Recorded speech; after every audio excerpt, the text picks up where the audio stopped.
Well, I guess we're live. Hello, everybody. In case there is somebody. Let me see if I can read chat and tell me if you can, in fact, actually see me or hear me or any of the other things that, this live streaming thing does, right? Here we go. Can I see myself?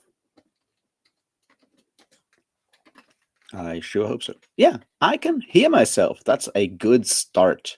So once again, hello everybody to the first monthly live stream in the year of our Lord 2025. And yeah, I hope your January has been full of interest so far. I mean, I'm pretty sure it has, depending on where you live, different types of interesting, but certainly interesting.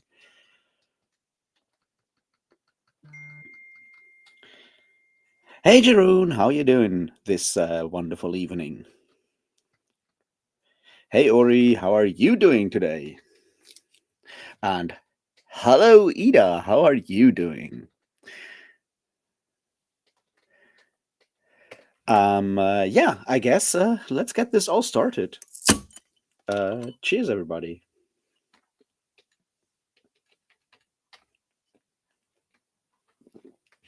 All right. Yeah, it's January. This is possibly hopefully the last monthly live stream I do while still looking incredibly piratey.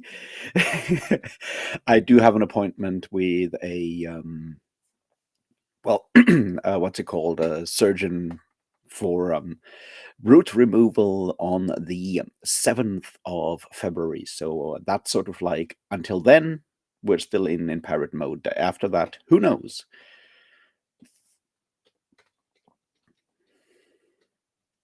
And until then, I will hopefully finally manage to record more videos on pirate stories, since I have been incredibly bad at that. By which I mean I have, in fact, recorded the one on Stranger Tides twice, 2.5 times now. I'm still unhappy with it. I mean, I felt like the last time I tried it, I had like a really good feeling about this.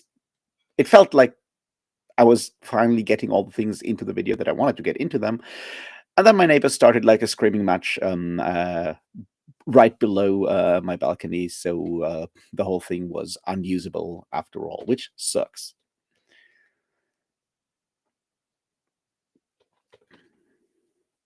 I guess in this case, the 7th of February seems to be a generally a medical day, I guess. And good luck with that MRI scan for your ankle. That will hopefully help fixing things in the future. I mean, hopefully.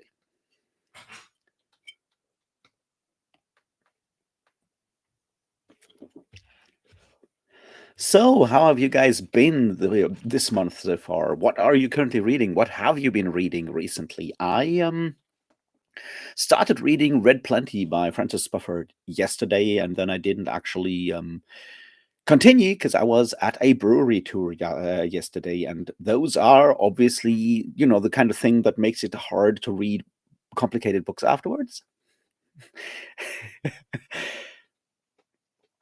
But so far, I'm enjoying Red Plenty. It's sort of like a collection. It's more like a different, like short stories or episodes or whatever, of what is technically, I guess, what you might call historical fiction or something like that. Like the back cover calls it, it's not fiction. It's fiction. It's also history, or it's not both. It's a bit weird, but it kind of covers sort of like the that short period after Stalin's death and under the in the first couple of years of Khrushchev's time as General Secretary of the Communist Party and boss of the USSR, of the Soviet Union, and that time when when for a moment it almost felt like the Soviet Union could actually, be incredibly successful economically and all of that, and there would be actual, plenty. Obviously, that didn't happen for all kinds of reasons, but so that's kind of the thing that the Spofford is looking at there. And it's an interesting kind of time period, I guess. So yeah,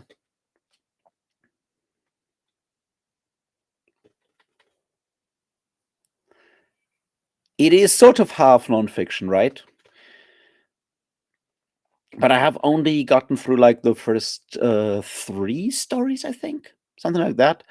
So 3 or 4 stories. So there is more to come. So it is sort of semi nonfiction, but I mean that's kind of the thing with Spufford, right? From what I can tell, is like he started out doing nonfiction stuff as literary critic and all that, and got more and more fictional over time, which is how he ended up with doing genre fiction now that he's doing stuff like Cahokia Jazz. So that I think is how that progressed. Anyway, I'm slowly making my way through that, and I then we'll probably move on to something else.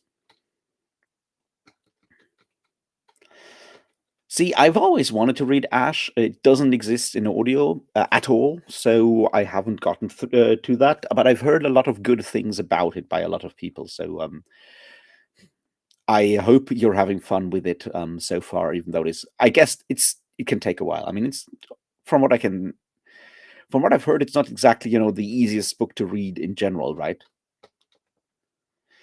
Hello, Anna. How are you doing down there in Madrid?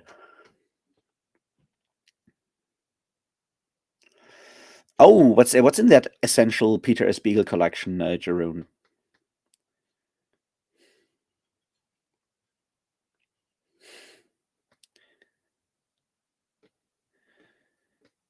Okay, I still have to read Rainbow's End. I always confuse it with Gravity's Rainbow, which I have read, but those are not the same books. I'm well aware of that.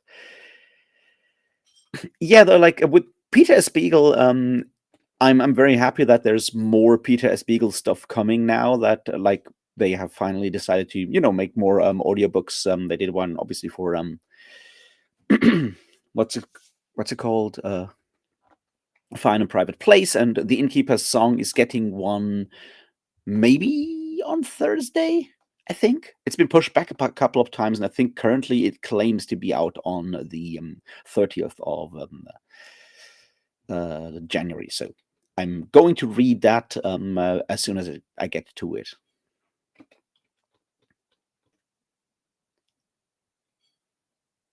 Ah, okay.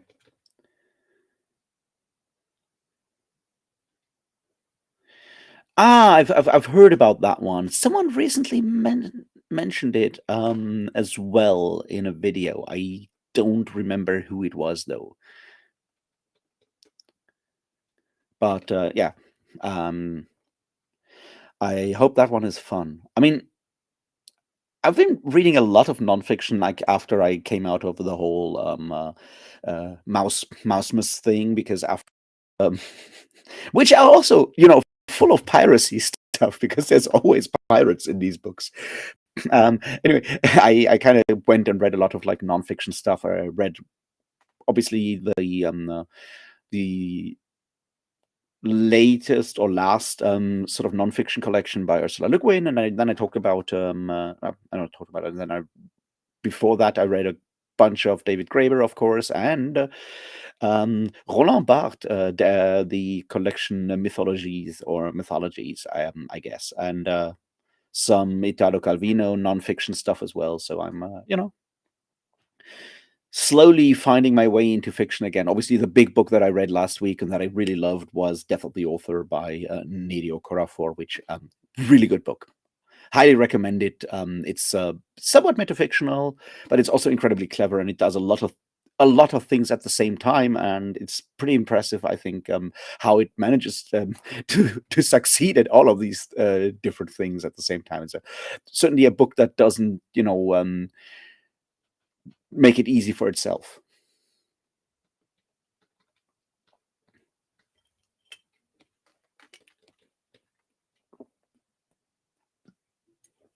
So, how are you liking the Peter S. Beagle short stories, Jeroen? I mean, I've not read any of his short stories, only his novels, and I mean, not that they are very long either. Oh, and I did read recently. I did read finally Wizard of the Pigeons by Megan Lindholm, and it's a really good book.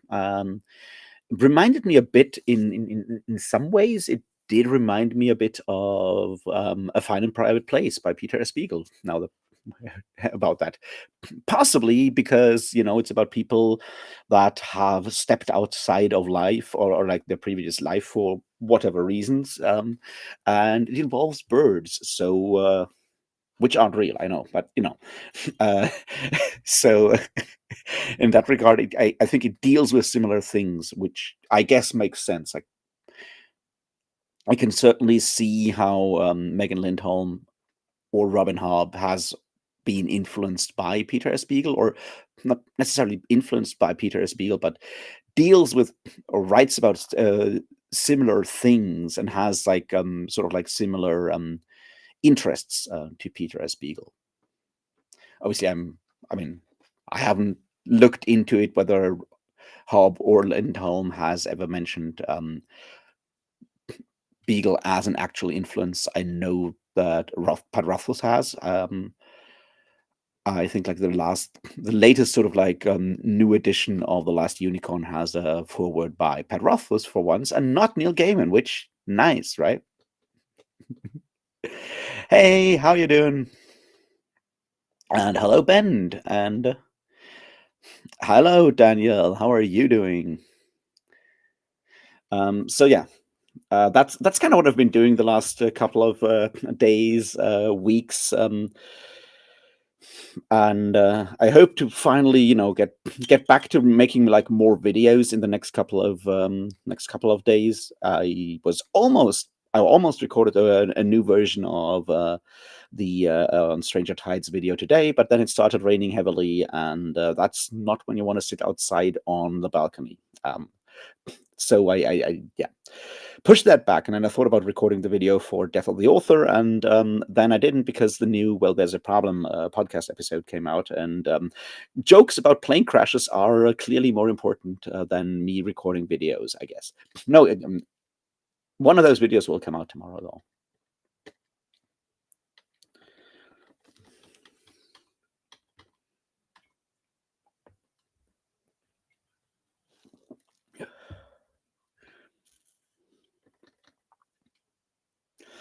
That is a Mönchhof. I think it's the unfiltered one, Mönchhof unfiltered beer. So that's what I'm drinking there.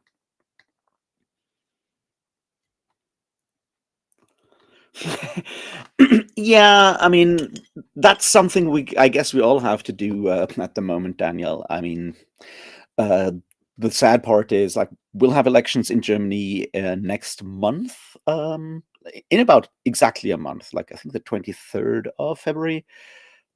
I got like my election notification thing, so that I have to take to the polls when that happens. So yeah, and it's not looking good here either.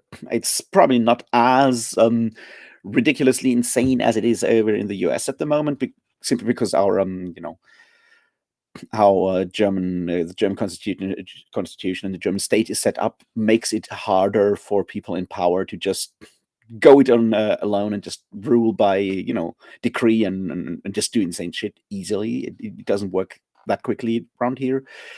But looking at how polls are at the moment, and looking at how all of that stuff, like, we'll get a fucking conservative, right-wing conservative government, is what I suspect. And the question is just whether the Christian Conservative Party will be willing to cooperate in any way with the actual fascists or not. That's they say they won't, but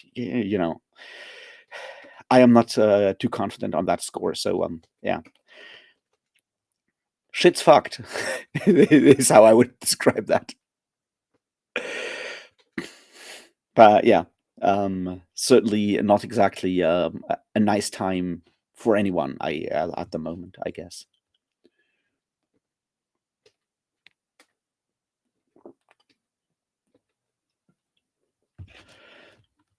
Yeah. Oh, I just looked at like the list of books that I want to read that are coming out 2025. I did that earlier today. I just scrolled through like Audible's coming soon list, and yeah, it's still not that much that I'm aware of that I want to read.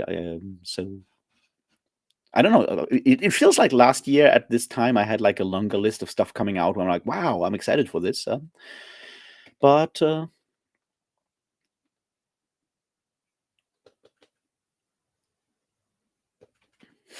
hey, Jin, how you doing? Yeah, that's exactly it, Ori. We can trust politicians. That's why they're politicians, right? And hey, Bex, how are you doing today? For Lucky Day, yeah, that one I have on my list of stuff I'm excited for. That comes out in August, I think. I had that written down somewhere. That comes out in August, and it seems to be like obviously it's another horror kind of thing, but it seems to be more like zombie horror this time round.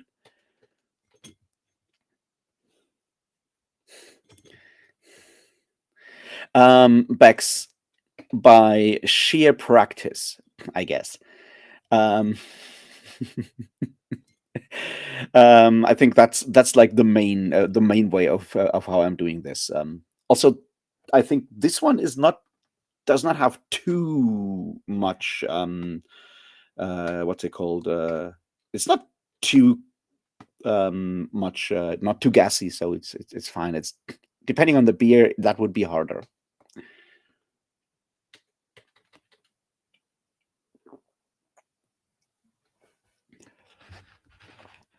But yeah, that I hope that answers your question there. Uh, so that's kind of what I was doing the last week. I was and in general, I feel like January, like the beginning of the year, is always like one of those weird times for me where I'm like, you know, I've just gone through the whole well, not Christmas, but Mousemas this time around, and I'm full of plans for the year, and then the realization sets in that yes, this is another year, and we have to do this now. And when I that coming to terms with reality and getting back out of that weird sort of like holiday season, whether it depend, between around Christmas times all the way to New Year's, it feels like reality is not actually existing, right? Because most of the things that usually build our lives, right, are kind of on hold, right?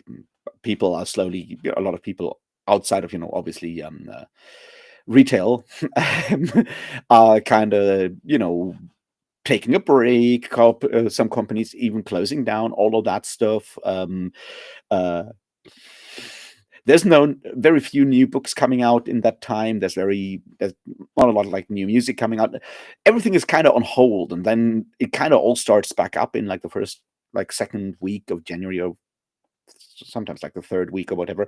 And that's sort of the point where you have to kind of get back into what what you might call the rest of the year like reality. And yeah, I'm certainly struggling with that at the moment. So let's hope things will get better. And yeah, I mean, I was planning to do the whole the Mormonism video, but that has been pushed back until I look less piratey.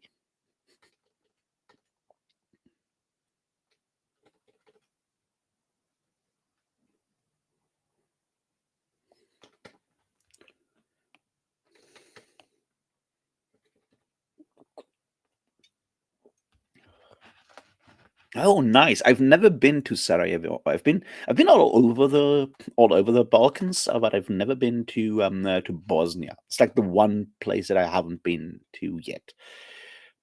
But I know people that live and study there and all that. It just haven't been there yet. I almost traveled to Mostar once, but that also well, that trip got cancelled by everyone's favorite disease, that being, of course, COVID-19. So it was supposed to be like in April 2020. and that's why I haven't been to Bosnia yet. So I hope you're having fun there when you go there, Jeroen.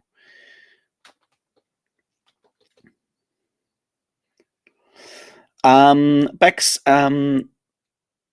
if we're talking about his novel cover, then I suspect it won't have Dino Dicks on it. If it's one of his always coming out short stories, then potentially.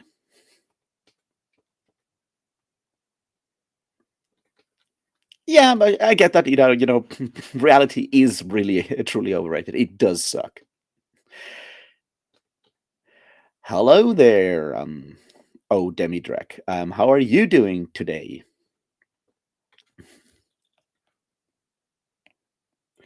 Yeah, I was thinking about maybe getting like maybe not a gold tooth, but we'll have to see. Like, dentals are so fucking expensive. Like, dental stuff is super expensive. Even in Germany, like it's the one thing that German healthcare doesn't fully cover.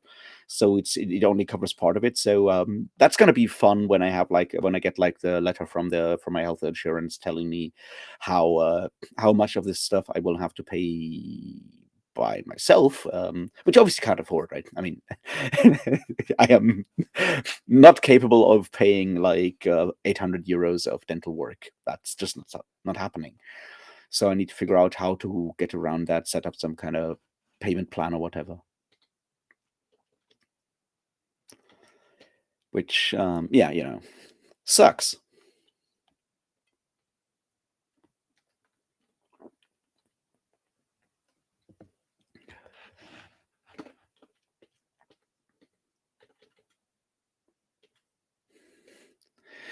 Now that would be interesting, right? Ida having an ototeral tooth. But then again, I like if I did that, I wouldn't be able to do magic anymore, and that would suck. I mean, if I ever figure out how to do magic in the first place, that is. Yeah, it would be cooler. That's true. See, something I found really interesting when I was reading Wizard of the Pigeons, and it's a really good book, right?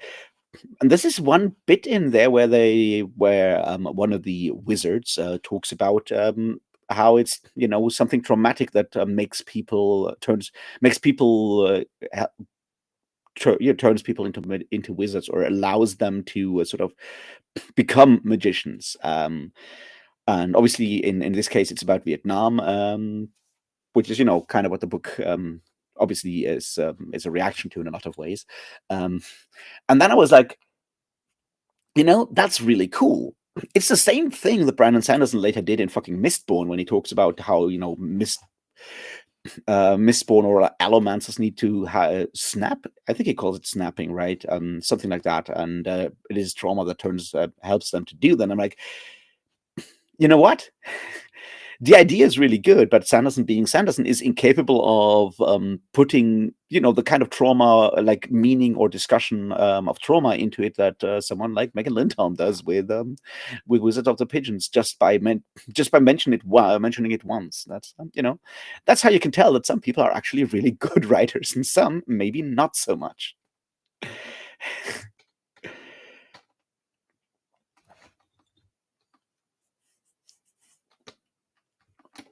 Yeah. I don't know. That's an interesting question, Bex. I mean, eye stuff is covered by healthcare mostly, although glasses are only partly covered. It's kind of weird. So the thing is, like, I think with glasses in German healthcare, it's usually that they cover the lenses, but they don't cover the frames. I think that's the way it works. So they cover the medical part of it, but not the what you might call design part. I think that's how it used to be. No idea how it is now. Yeah, it is set in Seattle, and it's really interesting because it is it's urban fantasy, so it is very much about Seattle as a town, especially since the main characters are all well, homeless people, more or less. It's not necessarily clear whether they're homeless or just obviously the main character wizard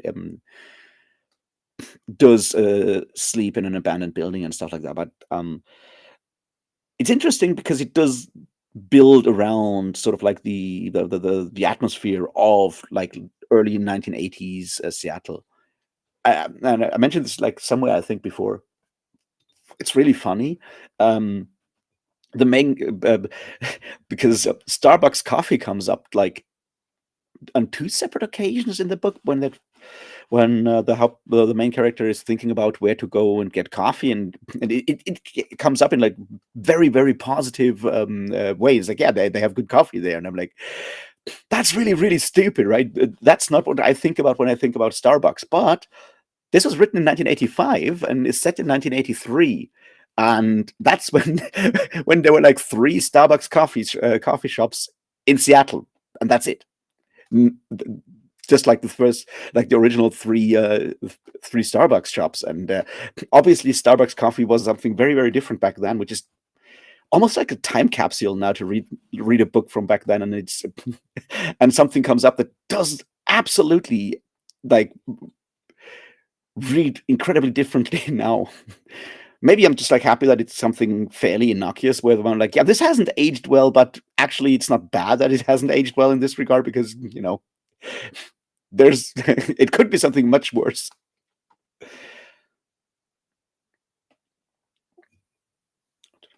I mean, I think Otaterol is how the audiobook pronounces it, which is not necessarily how Steven Erickson pronounces it, or how Cam Esselmont would pronounce it. And so I'm just going with that one because it's how I've heard it in the audiobook, and that has certainly influenced my pronunciation, which is kind of fucked up with the audiobooks in general because they switch narrators between book 3 and book 4.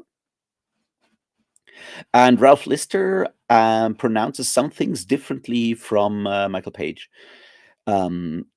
which is really weird, especially when they're talking about here what are they called, Soul Taken and Divers, and for whatever reason, Michael Page pronounces it as Solitaken, and I'm like, that's dumb because the idea of soul written the way it is makes total sense for what soul taken are, and just by pronouncing it differently for whatever reason, you're fucking up that idea, which is I just don't get it because the audiobooks were already recorded the previous 3, so he could have just like listened to it if he wanted to, right? I mean, that's what I would have done if I had, to narrate an audiobook that has already some books out, I guess. And hello, Alicia, how are you doing?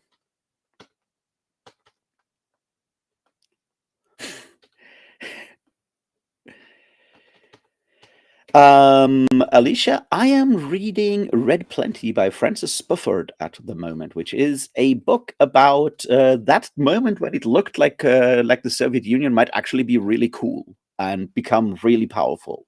And yeah, some the whole stuff around the kitchen incident and the Pepsi thing at that American exhibition in Moscow. That kind of stuff is in there, so it's a nice look at a part of history that is often sort of like ignored, I think, because it's much easier to talk about Stalin, and then afterwards about like that time when the Soviet Union was already economically failing slowly and all of that. It's much easier to talk about that part than the part where it kind of went really well for a while, or at least had the potential to go really well. It doesn't lend itself to as many narratives, so it often gets kind of ignored, and Spofford picks that specific era, like 1959 to 1963, 4, something like that, and has like a bunch of like episodes set in that time.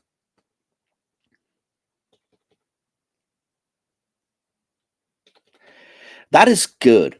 Everyone should get over COVID. That's certainly helpful. I've only had it. I think I've had it twice, and I got lucky. I didn't have like any symptoms, but it's a bit like playing roulette at that point, right? You never know how bad it'll get, and that's so yeah. But I'm glad you're feeling better now.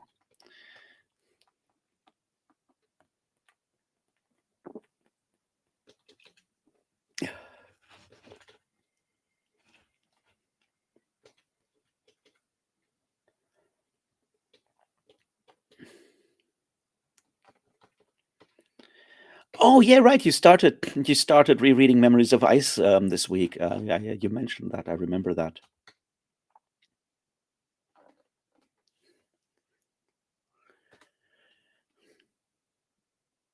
Like once the wall came down, a lot of like pieces of the wall got spread around. Some people just stole, took bits and sold them later.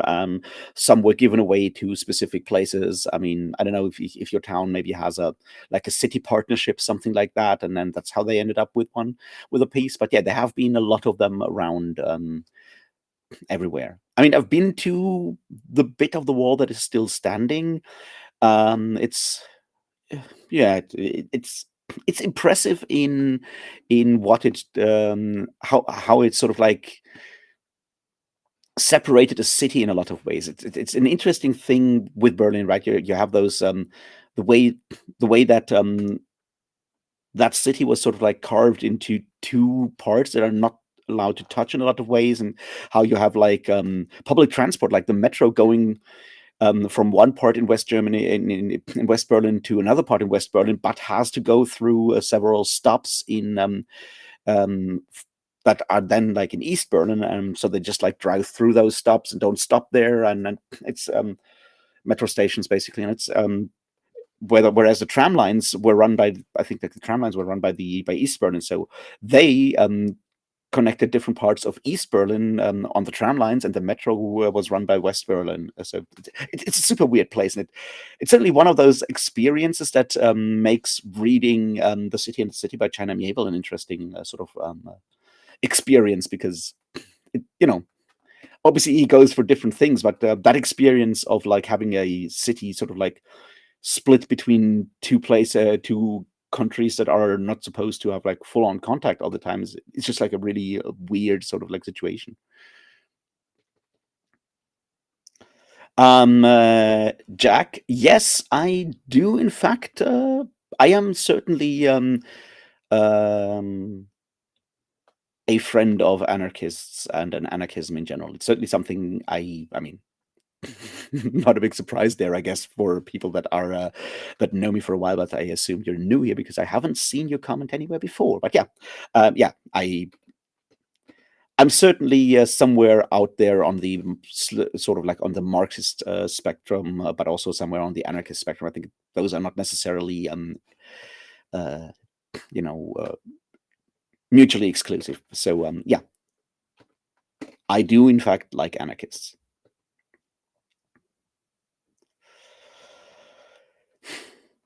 See, the thing is, I can't. I mean, I know someone who did a lot of reading. It was just like really, they were just like really, really good at reading Braille, which I am not. I'm just really bad at it for all kinds of reasons, mostly laziness and being 15 when I learned, and that's not a good time to learn reading reading Braille, because you might be, you know, focus on other things when you're 15, like how to get beer even before reaching the legal drinking age of 16, and being a punk, and all of those kind of things, which don't necessarily help with learning how to read Braille. So I'm not very good at it, but I know someone, or knew someone, who was really good at reading Braille, and he did like a lot of like reading aloud to other people, and stuff like that. So it is possible. I just couldn't do that.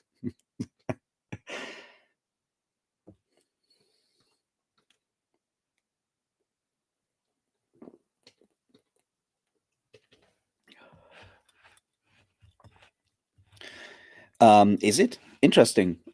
Jin, I did not know that.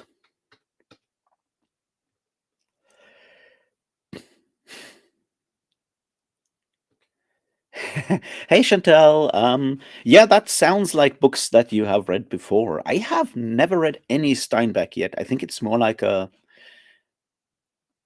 guess it's an American thing, right? It's just, in my brain, everyone has to read at least one Steinbeck novel if you go to high school in the US, but possibly that is just me assuming that you guys get get education in the US. I don't know. Um, the same way that you have to read one Goethe text if you go to school in Germany. It's like you can't avoid it. Um, but yeah, I still have to read Steinbeck. I assume I will. Well, maybe not like his stuff, but certainly appreciate what he's doing. I mean, obviously, stuff like Grapes of Wrath feels like something that might be very, uh, interesting, and certainly was influential and important in a lot of ways.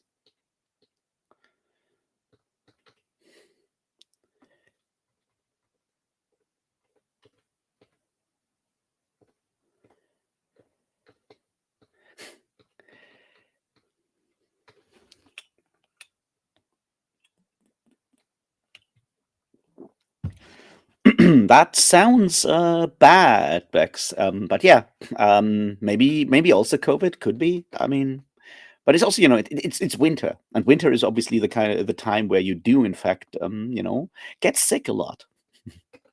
Although I was lucky this year so far, and like I wasn't really sick all autumn and winter yet, so I guess good on me so far. We'll see how long I can keep that up.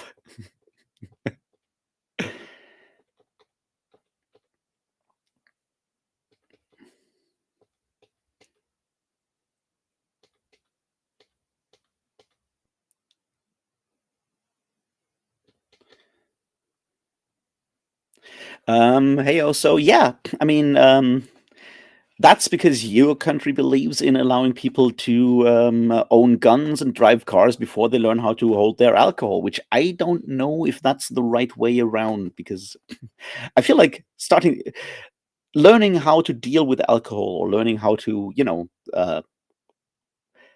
yeah, just learning how to be around alcohol before you learn how to do dangerous shit, I think is, or other dangerous shit, is, I think, better.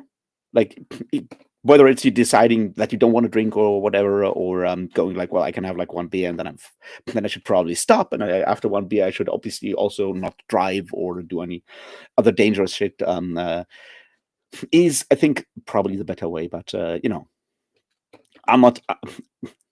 I guess having the drinking age be 21 in the US is not the worst law that you have in that country, right?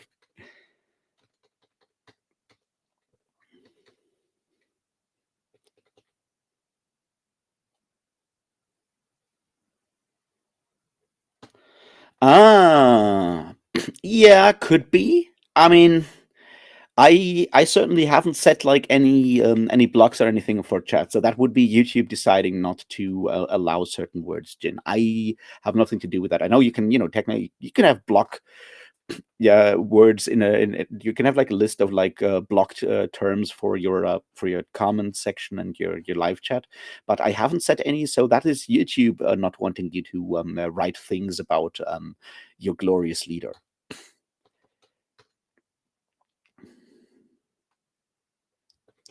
Yeah, I feel like Of Mice and Men is the other one that a lot of people do, in fact, read by Steinbeck.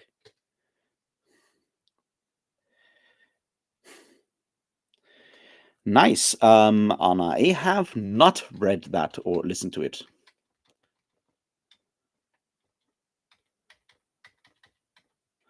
But that sounds like something I should possibly, maybe look into.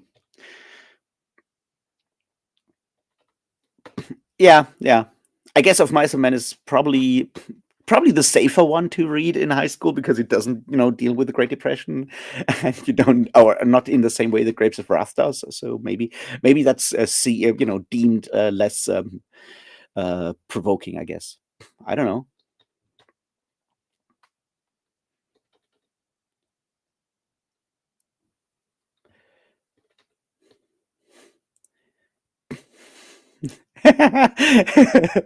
Maybe you were, Chantal. I mean, it is certainly the time.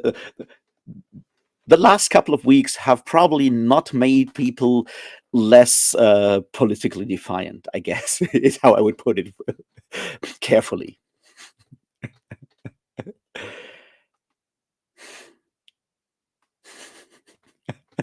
No worries, Ida. I think, yeah, but what also said, there's a difference between anarchy as, a state of of society, and if you just call it like the um uh, the absence of law, or of rule, in general, like the absence of rule. I mean, that's like the point, right?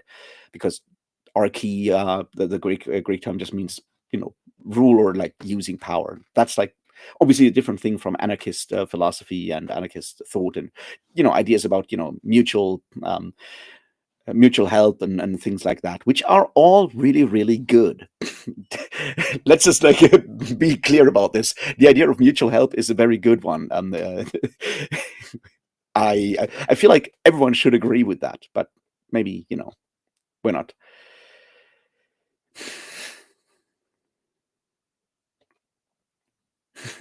Yeah, I mean, obviously, I would read Steinbeck for like something like the Grapes of Wrath as a sort of like more like a historical document of that specific era, that time. I think that's how I would go about that, and that's like something I found really really fascinating when I read that Neil Stevenson novel from last year. What's it called? Polo Stan, um, which is partly set in in 1932. Yeah, that was still 1932. The whole thing when the bonus army camps were the bonus army stuff was violently suppressed, which is the kind of thing that sometimes happens. And he manages to completely ignore all of the stuff around the Great Depression. He just like basically doesn't give any context for that. And I was like, are you just assuming that everyone knows that where the bonus army comes from? Are you assuming that everyone knows what the bonus army is? and, and are you just assuming that when you write 1932, then people are aware of the Great Depression and all of that stuff? Or are you just or is it more because that would mean that someone like Neil Stevenson, being a bit of a libertarian, and certainly not necessarily opposed to capitalism working and all of that, or are you trying to avoid talking about stuff that may be uncomfortable in the larger scheme of things of your novel, which is also about the Soviet Union and nuclear weapons and stuff? I just found it interesting that he just like has an entire sort of like section set in and around the protest of the bonus army, and then never gives any context around that. And I was like, I know this because I've read books about it. But I thought that might be, maybe assuming too much on the part of your average Neil Stevenson reader.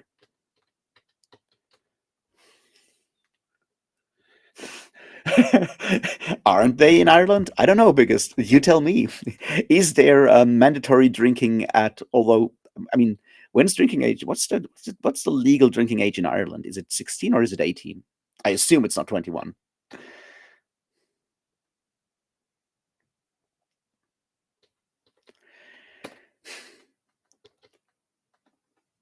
Yeah, I know it's short. It's more like it's one of those things where you have all these there's this long list of books where you know that you need to read them at some point.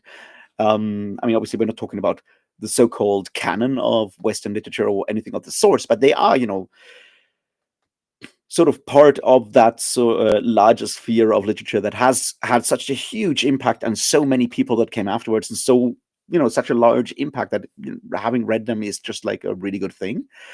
And Of Mice and Men and Grapes of Wrath is certainly stuff that I would put into that category. It's more like there's so much of that shit that you know when, when do you get to all of that stuff, I guess, is more like the idea there.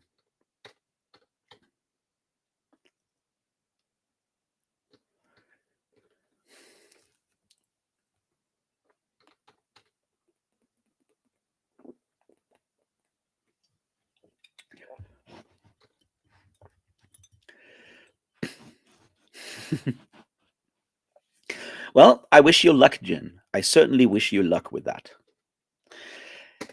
Yeah, I think that's obviously that's a fair assessment, right? Like you usually hate the books that you read in school mostly because you're forced to read them, and that's already like a bad start. And then there's obviously a lot of them deal with stuff that you just like the frame of reference or the experiences, the personal experiences that make you understand what books do in a lot of ways. And I think that's just like how school works, which is one of the things in that whole like why read the classics collection of basically book reviews and one essay by Italo Calvino that I read earlier this month, right, where he talks about why reading the classics is a good idea and all of that. And It's actually much better than the stupid culture war back cover bullshit about, yeah, this book is even more important nowadays that the multicultural Vogue wasn't in use yet back then, not, at least not in public use. I was like, now that they are attacking the canon, you should in fact read this book by Italo Calvino. And he goes like, well, classics are the kind of books that you always come back to that mean something to you, and that doesn't and that's all it is. And you should read them because every time you read them, you will read them new and you'll learn something new about yourself. That's a good reason why you should read classics. But he leaves you completely open what he defines by classic beyond, well, it's a book that you go back to again and again that works for you. And I'm like, yeah, that's fine. But he also says that the only time you should be forced to read classics is in school, because you kind of need to sort of give force people to read a certain number of books just to have like a basic understanding of what happened in literature, because that will then help them to figure out what their actual classics might be. But you need to sort of like read a certain amount before you can even begin understanding that. That's obviously true, right? It's the same thing with like fantasy or like genre fiction, right? If you want to really understand the genre that you enjoy, you need to read a certain amount of that to have like to have a broader understanding of what you would like, what you don't like, what to pick next. All of that stuff is just like how that works. Just like every skill, right? I remember like when I started studying computer science and mathematics, right?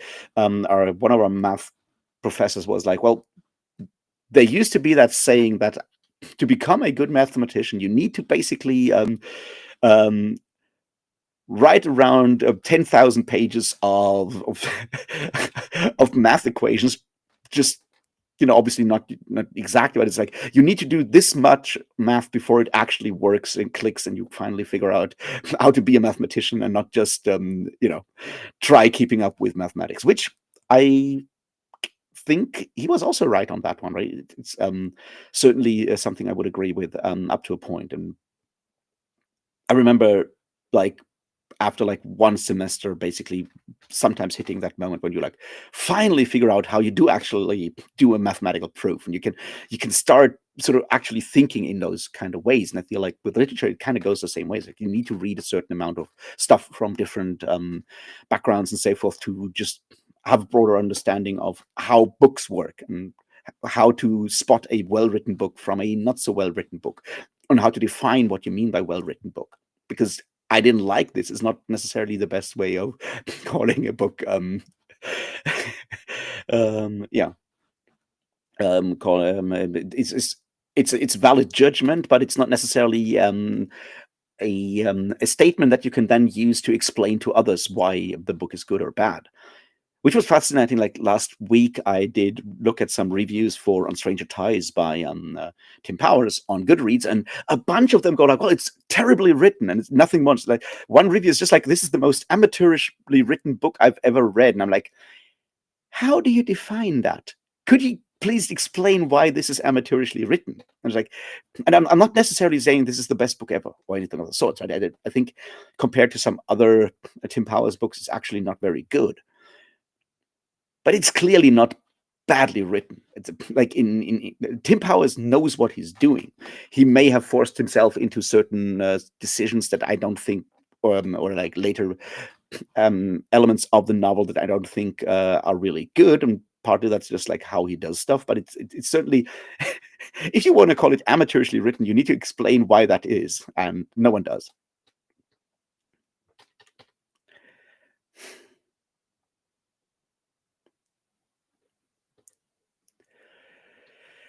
I still haven't read The Bluest Eye either, but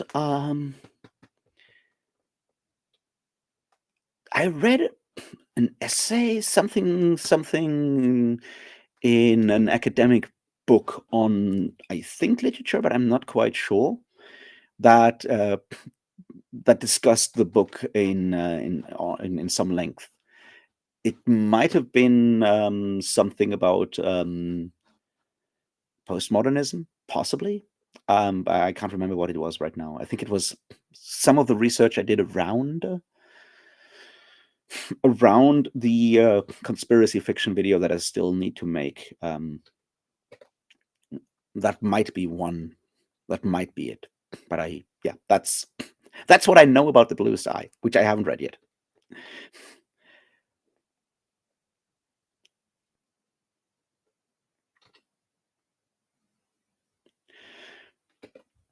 Now that sounds really cool, Anna. I will have to look this up because this sounds like exactly the kind of thing that I might that I would enjoy in a lot of ways.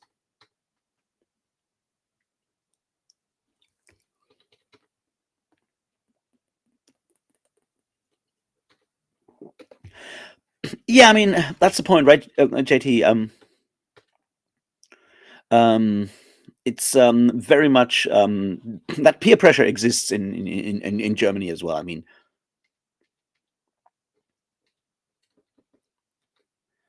about peer pressure when it comes to drinking, and it's certainly not necessarily a good thing. Just to be clear, right? People should not drink. No one should drink alcohol because they feel pressured by someone else. That's just don't do that. Um,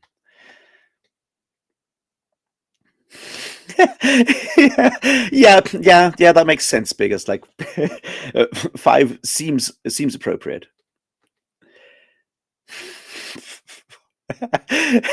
Yeah. Well, I mean, you could just like take the mess wine, right? I guess that's the best way of combining those two things. Yeah, I don't necessarily think that Catcher in the Rye is a book that I'm interested in at the moment.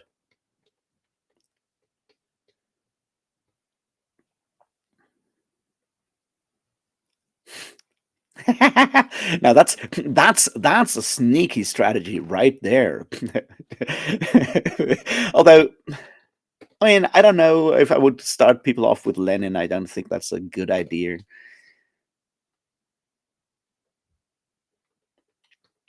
Yeah, see, Alicia, that's exactly the point. It's like you reread them because every time you go back to that book, you're a different person. You will read it for a different reason. You will find different things in it. That's exactly how those kind of books work because we change uh, as readers over the years, and that means books also change. Creativity flows both ways, as Nedi Okorafor says in a recent book that I've read.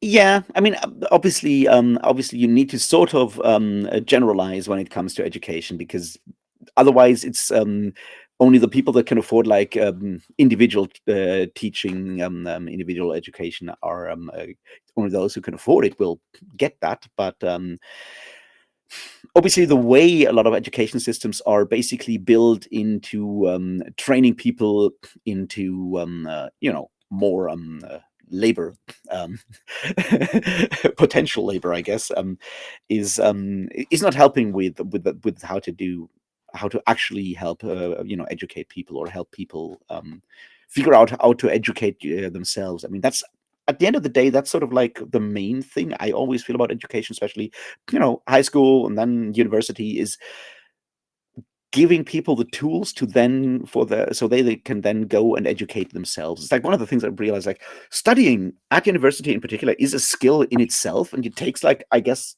maybe 2-3 semesters before you're actually good at studying. At this point, I'm very good at studying. It's certainly something I've learned over the years. It's like I know I know how to read a text and how to take out information that is helpful for what I want from that text when it comes to nonfiction stuff. I know how long it will take me to read a text, all of that stuff. But that's something you learn after a while, right? When you start doing those kind of things, like education wise, what you do is like you just start annotating every single sentence in a text. It's like, no, you don't need to do that. You focus on the stuff that is actually important, but that's something you learn over time. And a good education system should give people the tools they need to then uh, the tools that will help them to educate themselves on the stuff that they really want to learn. And I don't know how to do that. I'm certainly I mean, I'm not a teacher, but that's sort of like beyond just giving people a basic sort of like a level of base knowledge that everyone should have, that we have decided that everyone should have. Beyond that, it's more about teaching people how to teach themselves, I guess.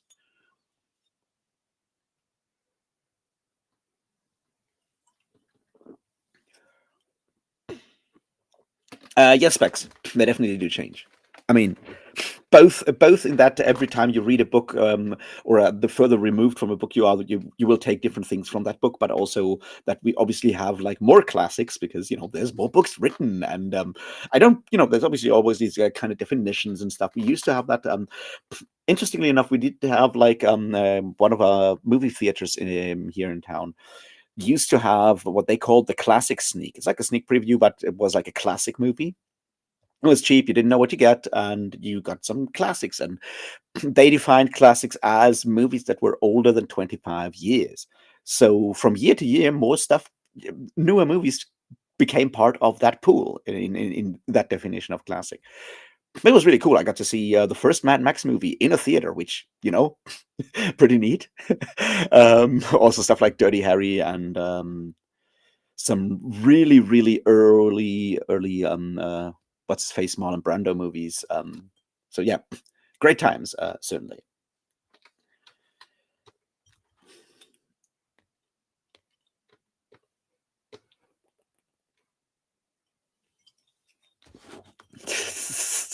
God's biggest.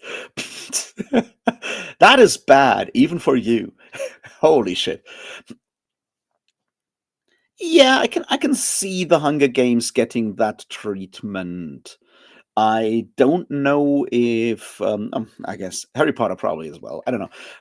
I feel like the Hunger Games kind of work. It's been ages since I read it. So I'm gonna be careful around like my thoughts on it. But I feel as YA books go that deal with say urgent or at least current issues. I think the Hunger Games is okay. It could be much worse. Seriously, there's stuff out there, or I think it was fine in that regard, right? As I said, it's been ages since I read it. I should probably maybe reread it at some point, but right now I don't feel like that's a good use of my time.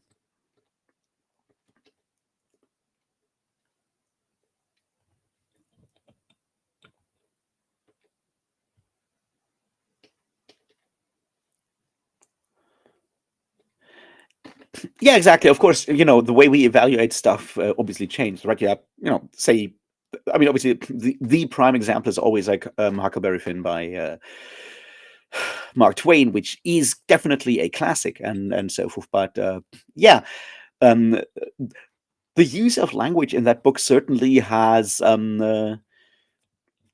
changed, and up to a point, it's really interesting, right? If you listen to audiobooks of older texts and they have, you know, stuff like the N word in it, even with like hard R N word in there, because it's a book from like I don't know 1910 or even like 1850 or whatever, right? Um, and you listen to that like as an audiobook, and you hear someone actually actively say that word out loud, and holy shit, it stands out so much at this point, which is just interesting to see how language changes relatively quickly, or at least our acceptance of language can change really quickly.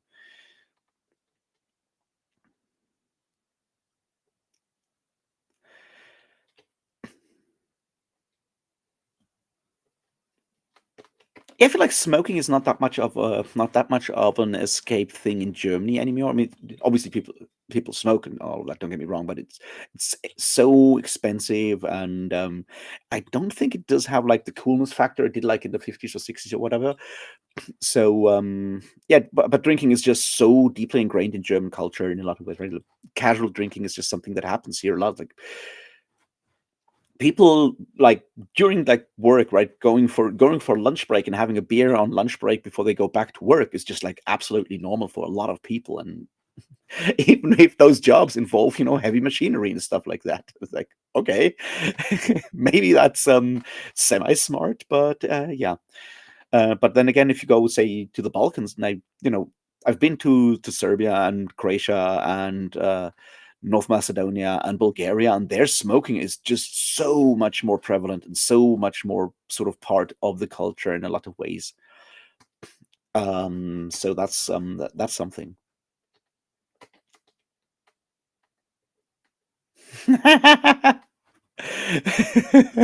Yeah. Although, do you think the orange regime?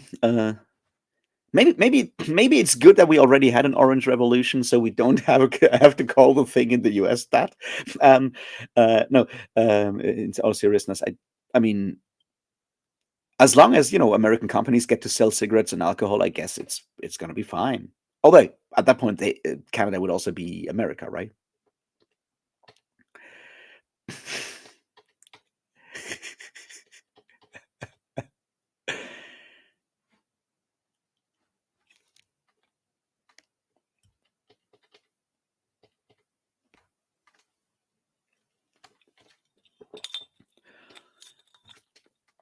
Yes, I have indeed read Moby Dick, and it's so fascinating. One thing with classics, right? And Moby Dick is a really good example for that.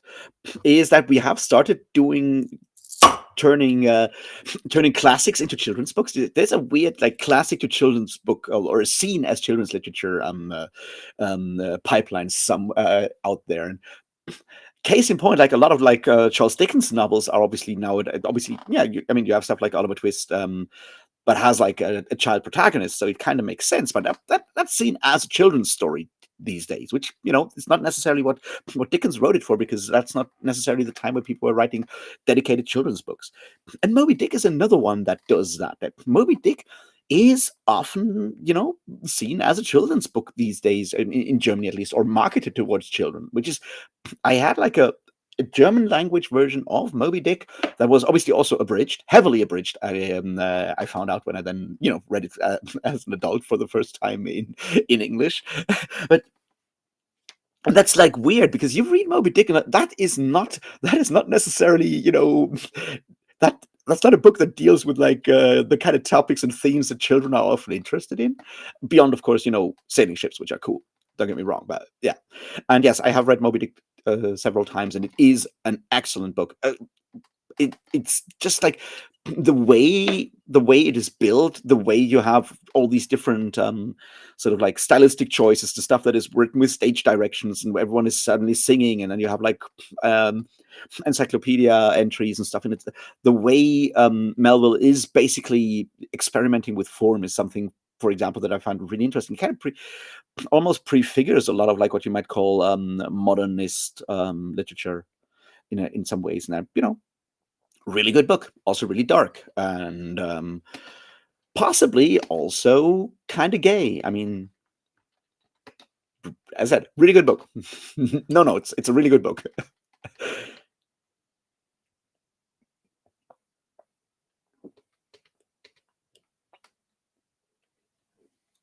Chantal, I don't know if Twilight will.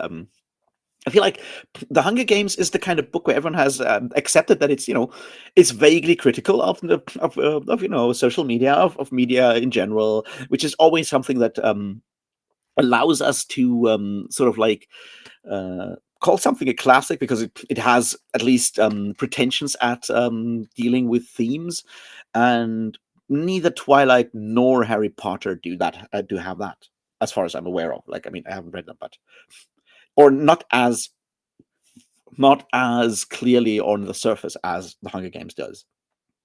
So I suspect Twilight will not be getting a Penguin Classics edition anytime soon, but I might be wrong. Also, still have to read Twilight if I. Well, I mean, I don't have to, but you know what I mean. So it feels at this point, it feels almost like I should read Twilight just so I know what it is about, because it clearly has had a huge impact on fantasy, on genre fiction, the same way that Harry Potter did. And I haven't read. I mean, I've read the first three Harry Potter books back in the day when my sister was reading them, and then I decided that this was clearly not for me because at that time I had already, I had read Lord of the Rings and I had started reading my first Conan the Barbarian stories, and I had just started reading the Silmarillion, and at that point, Harry Potter just doesn't actually cut it anymore. It's like, nah, this is not for me. No one is wearing a loincloth, and no one is, no one's wearing a loincloth, and there's no 100,000 people murdering their families and stuff. This is not happening. So this is clearly not a good book. My standards for books were very different back then than they are now. But kinslaughter and loincloth are still, I would argue, marks of a good novel. Objective marks. That is.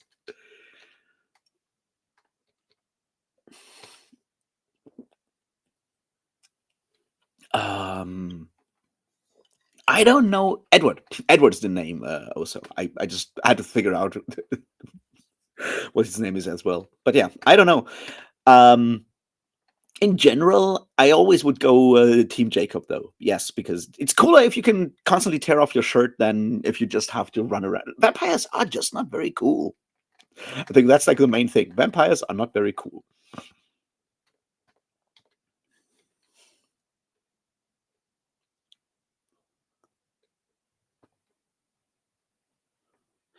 Yeah, you might be right with the alcohol thing. It's just something I feel like almost every culture I know, I'm aware of, has some form of alcohol. It's like the things that humans do is figure out how to make alcohol and then start thinking about maybe having a society.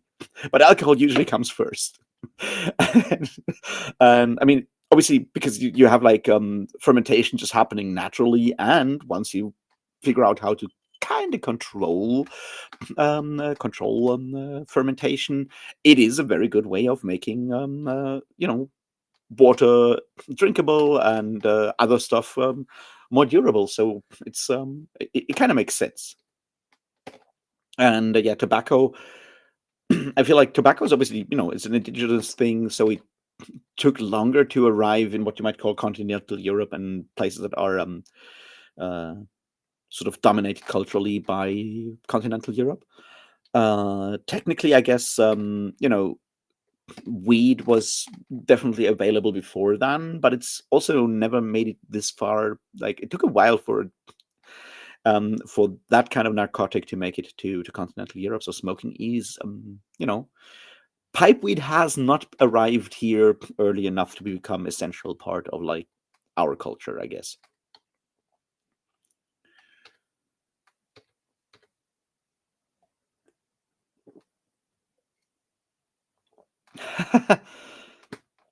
Yeah, that's a long time ago, I suspect, because I guess even in America, smoking's kind of expensive these days, right? I mean, here I think it's like 8, 9 euros per pack.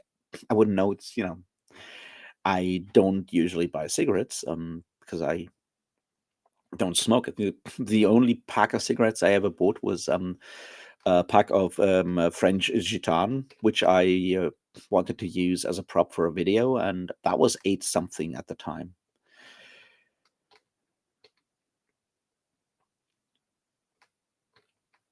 Yes, you should read Moby Dick. It's truly a really really good book, and you'll learn a lot about whales, um, which is also good.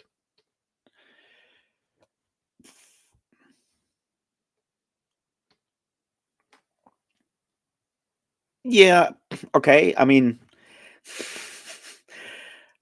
I never fully understood the whole like making menthol cigarettes illegal. I think they did the same in Germany, but I don't. I'm not quite sure. As I said, I'm not a smoker. Well, I mean, Bex, that's obviously a very very smart decision. Um, but yeah, I think the important part is that you did not get start back up afterwards.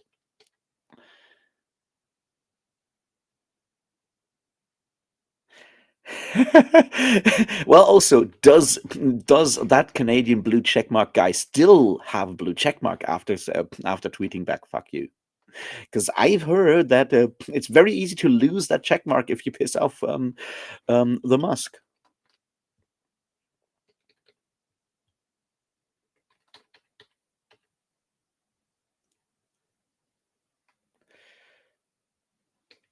Picnic at Hanging Rock. I have not read that, but I don't know if I've read many Australian books, period. Since I have not read any J. Christoph, I don't even have read Australian fantasy or sci-fi. So I don't know if that's good for me or not. It's just what happens.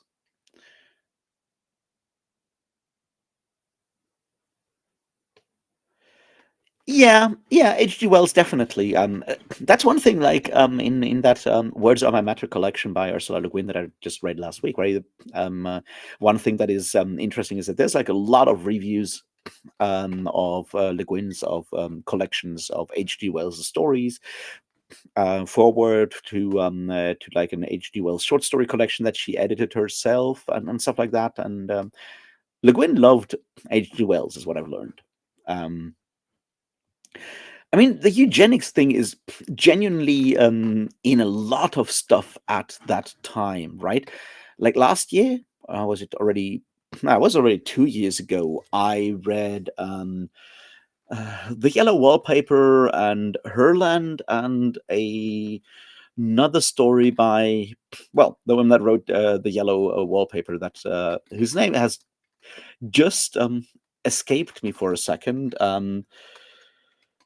which yeah, my bad. And that story, those stories, like there was one in there that also has like some really tough like parts in there, and I'm like, well, this is clearly early feminism in a lot of ways on the one hand, but it's also clearly eugenics, which is bad, right?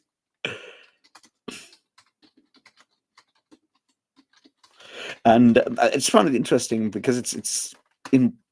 I need to look up what that story is. Charlotte Perkins Gilman. That's her. That's her name.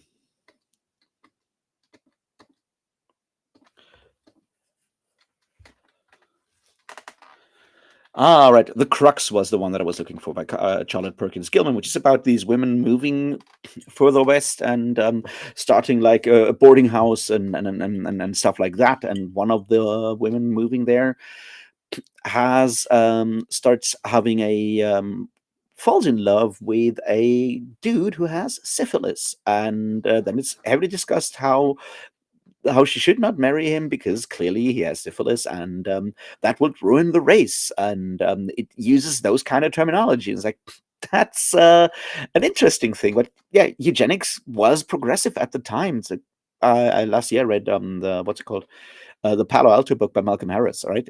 And he talks about like the eugenics stuff around around Stanford University and how it's basically baked into Stanford University in the beginning, on those that was seen as progressive at the time. So it's yeah, it's certainly a it's a thing.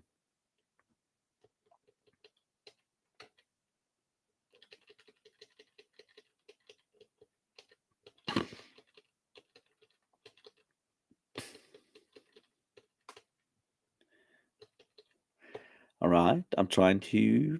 I've lost my track in chat, so I'm trying to catch up to you guys.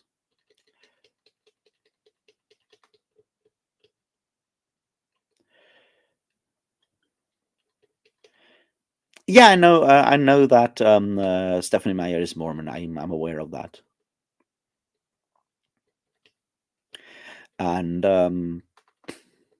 I think in general, like reading these books once makes a lot of sense. I mean, speaking about books that I don't necessarily want to read, but maybe should read, by Mormon authors. Ender's Game is a classic, probably for a reason, but I don't want to give that motherfucker any money, so I haven't read it yet. And but yeah, also Mormon.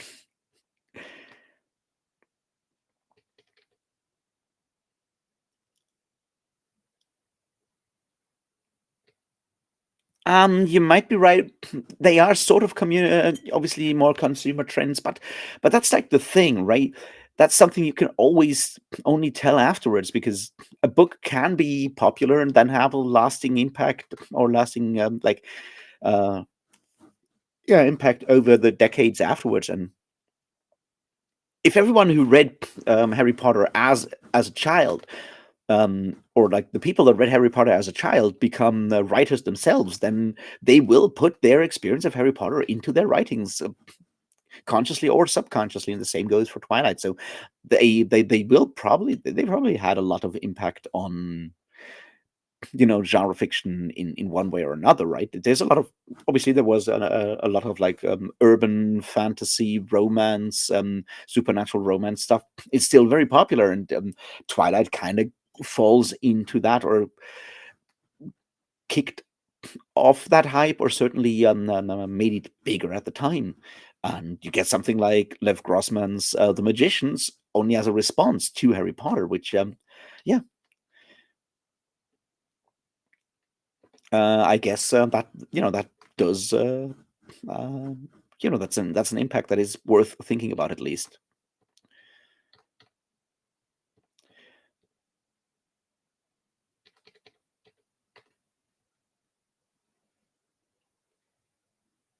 Yeah, I feel you might be right. Also, I think Hunger Games has the potential of has more staying power, because it does say a lot about, it does say something about sort of like the way people were thinking about media, about television at times, like game shows, reality TV, and the beginning of social media in the early 2000s. It does represent that specific spot in time in a way that say Harry Potter or Twilight do not necessarily do. So reading the Hunger Games, even in like 50 years, will give you an insight into early 2000s, post 9/11 um,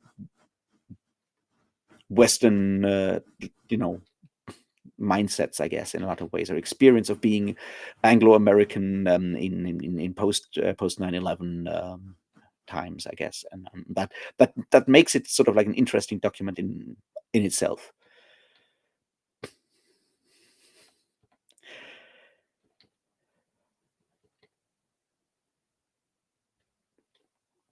Yeah, with Harry Potter, I'm obviously it's way too early to say anything about that. But are it's something I don't know. But are people still? Is Harry Potter still finding new readers, or is it still like everyone who read it as a child and is now in their like mid 30s and is rereading it for nostalgia reasons and so forth? Because I was talking some with someone about that. Someone was talking about whether to have their children read Harry Potter or not, and what to do about that. So that's certainly an interesting thing, that we have reached the point where the people that grew up on Harry Potter are now in the position where they can either you know make their children read Harry Potter, or keep their children from reading Harry Potter. So I think that's sort of like where we'll see whether it has staying power or not, because I don't know if the people that read Twilight in the early 2000s, like when it came out, which I guess was around 2000, 2001, I don't know, which is now 24 years later. So potentially, the let's say 20 years later, like the next generation of potential Twilight readers is out there, but I don't know if people who are now or are now between 15 and 20, if people are in that age group are now reading Twilight or whatever they are reading now.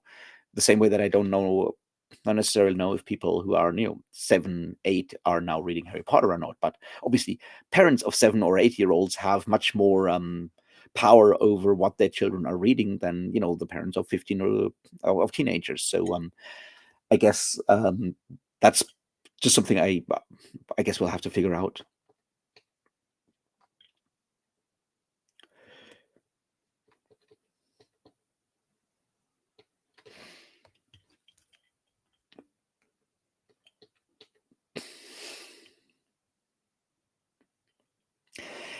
Obviously, also that's me. I mean, that's like the main thing, right? Is like if Rowling hadn't gone on Twitter, that would have probably made a lot of things easier. I think because even before her like full on like turf, arc, the way she was interacting with her fandom on Twitter, the way she was making her like the way that Harry Potter is basically impossible to separate from the artist, because the artist keeps full control over the larger text.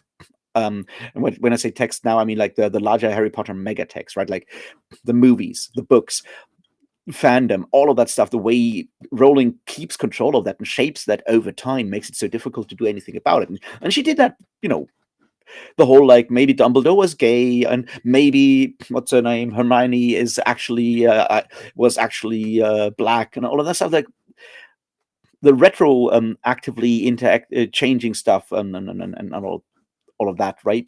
That is certainly already like something that arguably made it harder to just remember the text uncritically, because that already sort of like changed the image and changed the text. Hey Colton, how are you doing? I have not read his Dark Materials either. I've seen the Golden Compass movie and didn't particularly like it. Although hey, the bears, the polar bears, the steampunk polar bears are pretty cool. I'll give him that.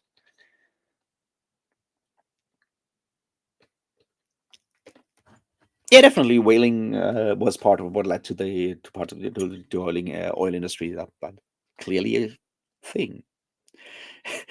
And then we discovered other ways to make whales suffer that don't involve actively hunting them. Which I don't know if there's a lesson to be learned there or not.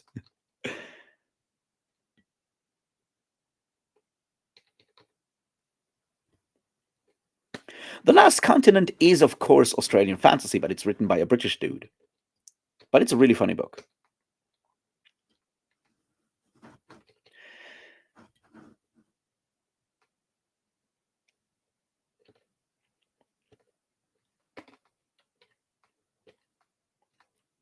Okay, that's an interesting idea there, Chantel, because that clearly is not the argument for like banning it in Germany, because that's not how that works. I thought it was more like that because it is more because the menthol taste does in fact make it easier to pick up the habit, because it doesn't taste as much of tobacco as just regular tobacco does. I thought that was maybe the idea behind the whole menthol thing, but yeah, yeah. And Colton, yes, I'm a fan of Jack Vance. I do really enjoy his stuff. I've read the Dying Earth series. I've read the Planet of Adventure series, which has a book that is wonderfully called Servants of the Wank, which, yeah, what can I say? It's a good fucking title for a book. Um, and I've read the Demon Prince series, and I've read the Leoness trilogy, and I really enjoy what Jack Vance does. He's a really, really interesting, funny writer, and obviously super influential. What with him inventing the D&D magic system.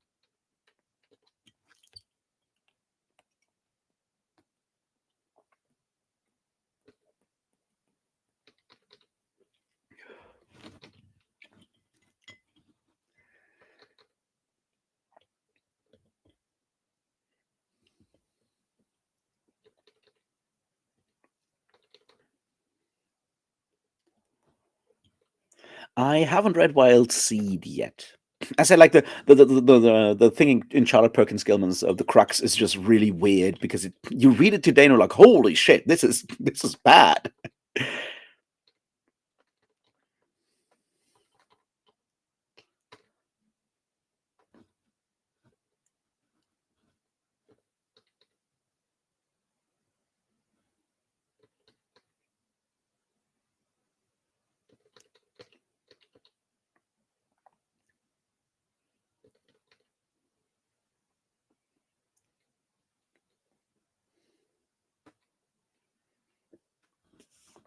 Yeah, I mean, I still haven't read The Magicians, because I haven't read Harry Potter, so why would I read The Magicians? I mean, obviously, it might be a much better book. But the same way, that Emily Tesh is publishing a book this year, The Incandescent, which I suspect would also be somewhat of a reaction to Harry Potter in a lot of ways, because it's set in a magic school in Britain, and but it's about a teacher, so maybe that'll change things up. I'm certainly uh, yeah, I'm holding back on that one, because while I really loved Some Desperate Glory, it's a really, really good book. I don't know if I need another magic school book.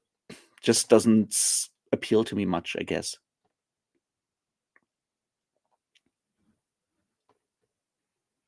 Yeah, I mean, on the other hand, right? If Harry Potter keeps being passed down in families, it does. It has the one quality that a lot of like children's books being passed down from generation to generation have. By which I mean, it's fucking problematic on so many levels.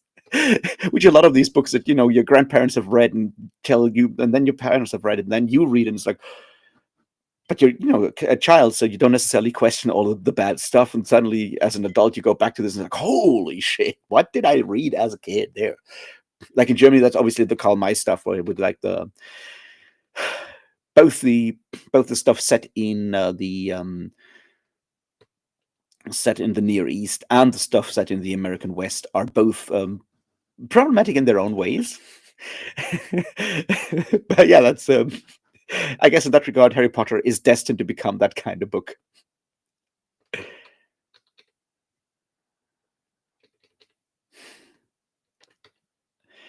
Hey, Britton, how you doing? This wonderful evening or later afternoon for you, or maybe noon. I always confuse how many hours we have.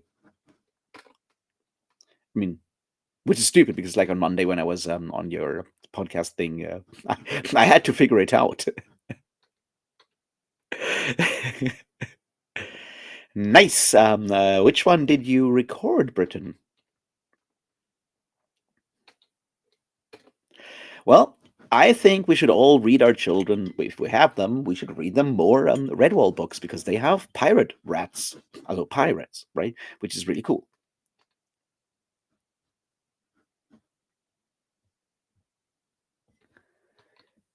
Yeah, I guess you're right about that, right, Bex, that Harry Potter does in fact have like all these crazy has had such a huge impact on so many people's lives, that yeah, they're like full on family traditions and stuff around that, um, which is a thing.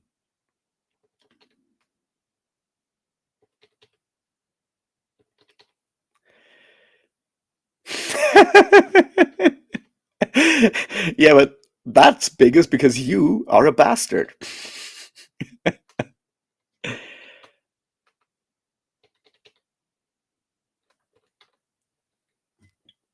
All right, get yourself a drink, Britain. We approve of drinking, even though I suspect it will be Dr. Pepper in your case.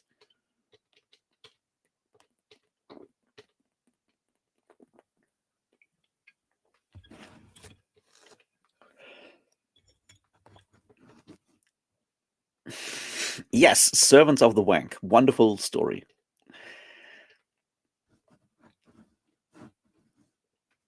See, I think the interesting thing there is with Servants of the Wank, but like also other sometimes words change meaning in a lot of ways, and apparently when Vance wrote Servants of the Wank, it was just a word he wanted to use for like as the name of an alien species, right? That's what it is actually about, because uh, slang terms for masturbation were different in the 1950s from today, and now it reads like very differently. It has actually been retitled, I think, by now in like newer editions. It's no longer called Servants of the Wank. The whole thing is called Planet of Adventure as a collection. It's 4 stories, I think, about a dude crash landing a spaceship on a different planet, alien planet, and then trying to make his way back. And it's certainly not my favorite Jack Vance, but it does showcase the same thing that Jack Vance always has, which is like incredibly long-winded dialogue that is all about insulting someone. Like Jack Vance is the master of the carefully phrased insult. It's really funny in that regard.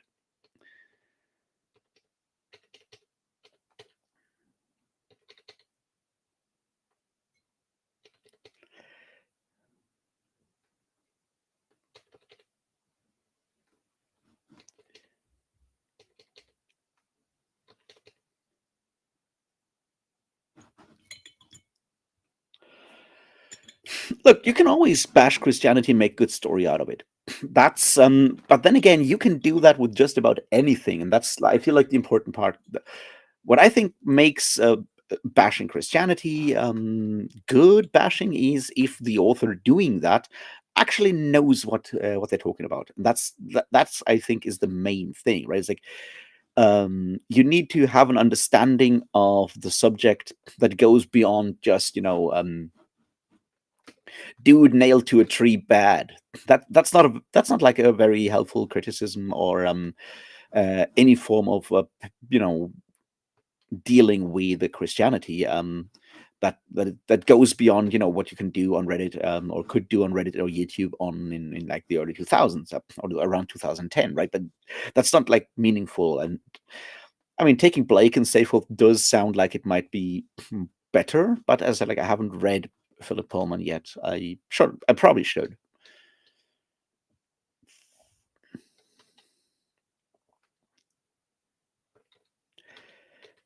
I have not watched The Magicians. There's a 4.5 hour video essay on The Magicians, that came out like last month, I think, or maybe the beginning of this month, and I still need to watch it because I mean, continue watching it. I just like watched the first like half hour or something, and yeah. Uh, I feel like enjoying is not what you're supposed to do with The Magicians, right? It should not be fun. That's, I guess, the whole point, right? It's about how, people that suck even more when they get power.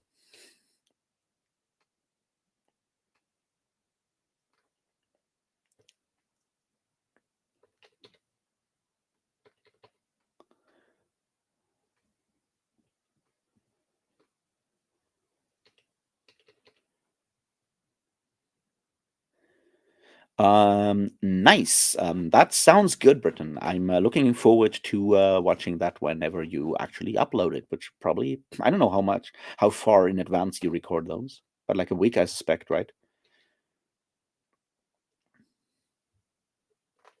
Yes, the Winnie the Pooh books are obviously objectively the best novels ever written, so I agree with you there, Alicia.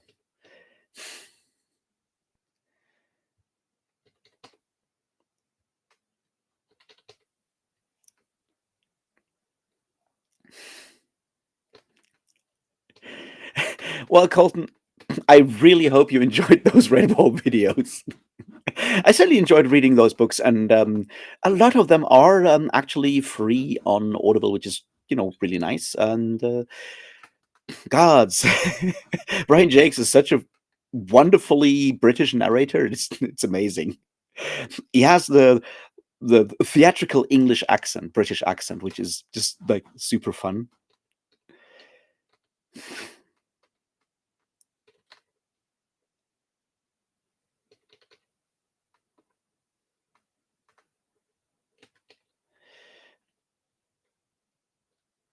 That sounds like a really good thing. Also, I am looking forward to reading what you're writing whenever it is you feel like you want to share.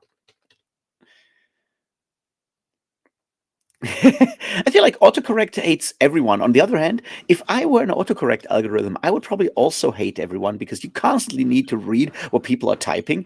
And if you have to read all my texts all the things I type in one day, if I had to read all of that stuff, I'd be pissed off as well. So maybe that's a sign that AI is actually getting intelligent. It's realizing that people type so much bullshit that it starts fucking around with it. The same way that Audible's search algorithm has the weirdest sort of combinations, like when you search for the Brigham Young, you get I have no mouth and I must scream as a result, which sure works. I recently had another one of those like really odd sort of like search results where I'm like, how the fuck do these things combine? This makes no sense.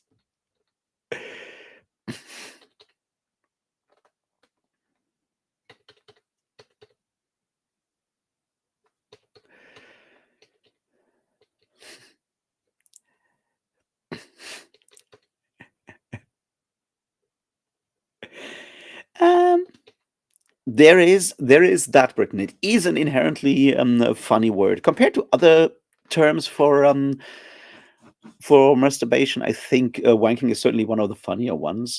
Just like by the by the sound, right? And another one is of course the way that like older texts constantly talk about faggots and just mean you know wood. And then you read books like that today and go like, wait, why is this book so homophobic? It's like, no, it's just about someone collecting wood in the forest to light a fire. It's not about anything else.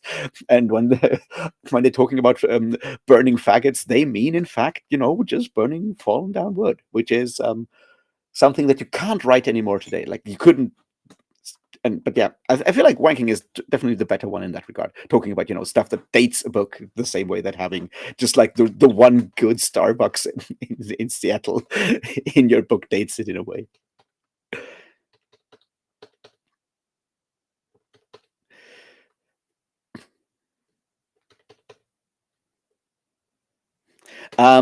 See, there's an interesting book about the history of the hot dog that is called raw dog because of course it is, and if I had the chance to do that, I would probably also do it.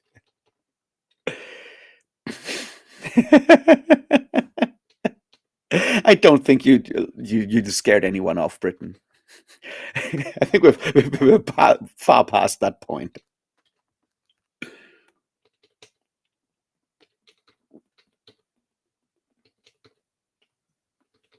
I think like everyone's scared a little sometimes though. It's just what happens when you switch on your computer and connect to the world for like 10 minutes.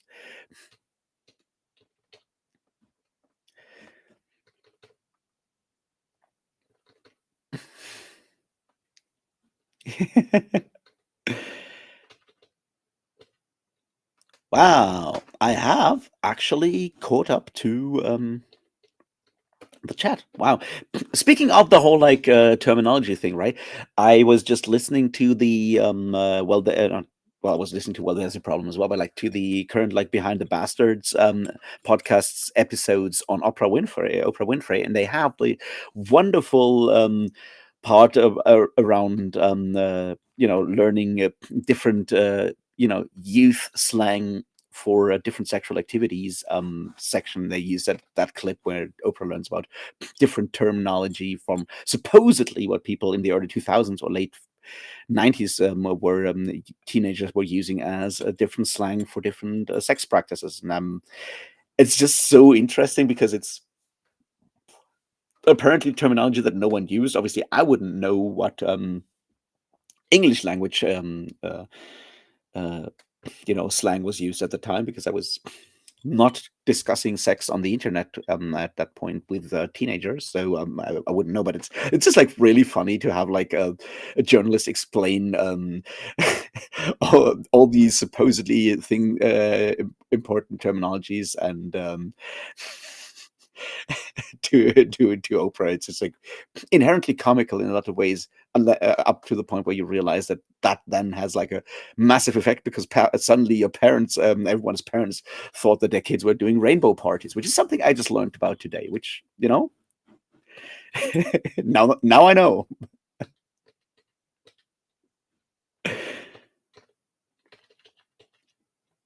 But yeah, so that's something I did today. So yeah, I don't know. Listen to those episodes if you feel like listening to something fun about why Oprah Winfrey may or may not be a bastard.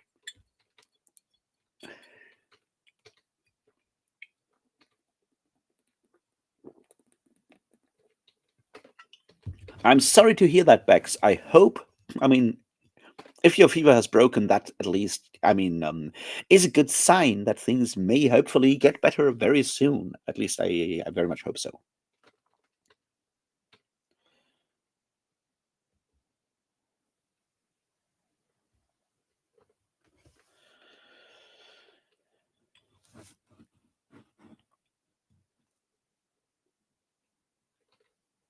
Ah, right. That sounds really good, Britton. I'm glad you're enjoying the book. And yes, that's sort of like where the book does turn to be slightly mystical, which I think is really good because it does, lead to some interesting elements in what Shaban does in that book. So really good book. Obviously, I've said that before, and I'm glad you're back at it, and I hope that you will continue to enjoy it now that it goes off into weird places.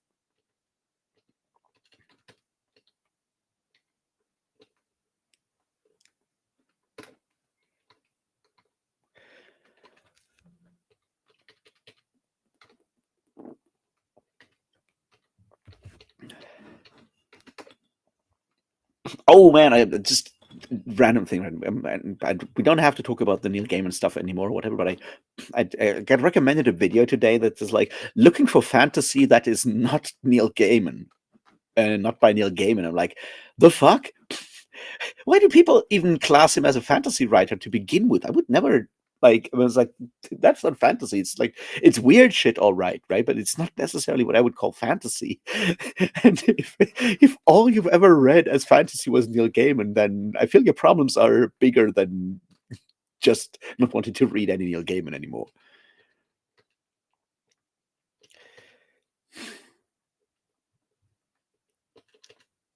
Um, I have not yet read any David Mitchell, so I don't know.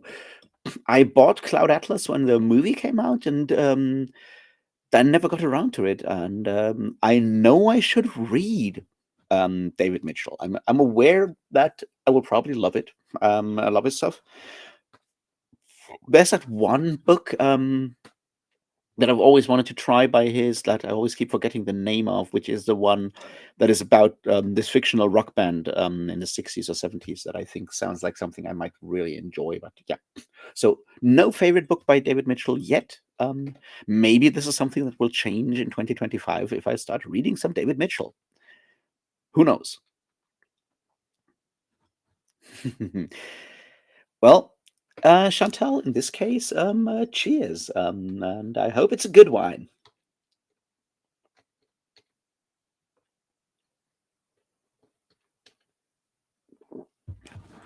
Um, The Lies of Locke Lamora. It's been ages since I read that. And then I never progressed. Like I started the second one, which I think is Red Sails on Red Seas or something like that. And then I just like gave up after like the first chapter or whatever it was, and because I just didn't want to read more Locke Lamora because it just annoyed me, bored me at the time. I should probably reread it at some point. I mean, I own book 1, 2, and 3. The Republic of Thieves is the third one, I think. God, it's been so long. I own all three, and I want to read them all. But at the time, more than like one book of Gentlemen Bastards was enough at the time because they don't necessarily um, are too varied, right? I think maybe that's one part.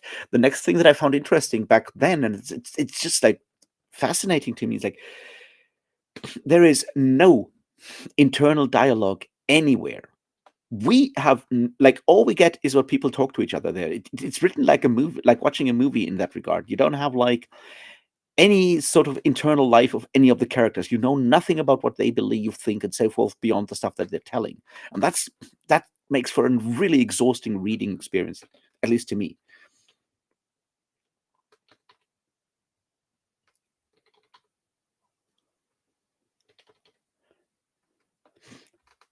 Utopia Avenue, yes, exactly that one. Yeah, yeah, that's the point. Britain. He sounds like an author I would really enjoy. You know, doing postmodern stuff, fucking around with narrative, fucking around with time jumps and all that stuff.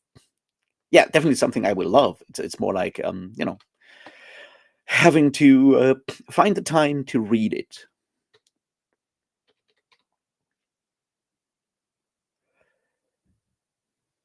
See, that's something I haven't watched the movie. I haven't watched the movie of Cloud Atlas either. I just I was aware that I saw the trailer in theaters back when it came out, and I'm like, hey, this sounds like a book that I might be interested in. So I bought the book, and then I got distracted. And that's something that has never ever happened to me before and after. So yeah, no, I wasn't aware there was Yellowface in it. Speaking of Yellowface, I'm still wondering whether I should read Yellowface by R.F. Kuang, because on the one hand, I'd like to find out how it reads when Kuang is not doing her didactic Babel kind of writing style, which I found obnoxious or frustrating at least. On the other hand, I'm like, if this is just her settling Twitter scores, then maybe I don't want to read that because I at the time didn't follow her on Twitter, so I don't know what the whole I probably won't get like any of the references and stuff, and it's not necessarily something I want to I find interesting. The next part, the other part that I find where I'm like, maybe I should read Yellowface is that if you read Death of the Author by Nnedi Okorafor, which you all should do, it's really, really, really good. I think like on one level, Death of the Author does deal with like a similar thing. In that it does have like a large, like not like a large, but like it also deals about with the experience of being an author in the age of social media, book content, and also being an author that is at least read as marginalized in one way or another. In this case, also clearly seen as well, Nigerian American in Death of the Author's case. So I was wondering if Yellowface would add like sort of like give me more like background context or whatever when talking about it. But on the other hand, I don't know. It just feels too social media ish in a way that I guess like reading it like 5 years after, or it feels like something that would feel dated incredibly quickly just because of like the sort of like stuff around it, right? It's like once like our discussion, our discourse on these kind of things has moved on, and book talk and booktube have found different things to be mad about. Reading Yellowface will probably just feel like reading something about an argument that you kind of missed in a way.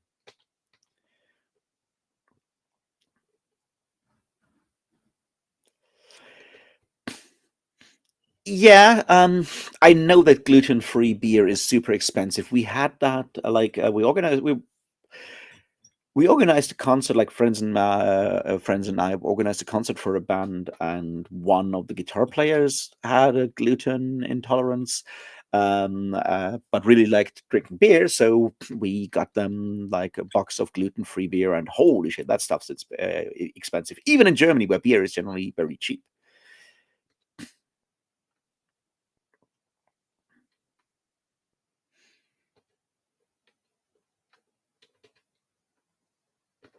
Oh yeah, right. You were reading a lot of that horror stuff, right?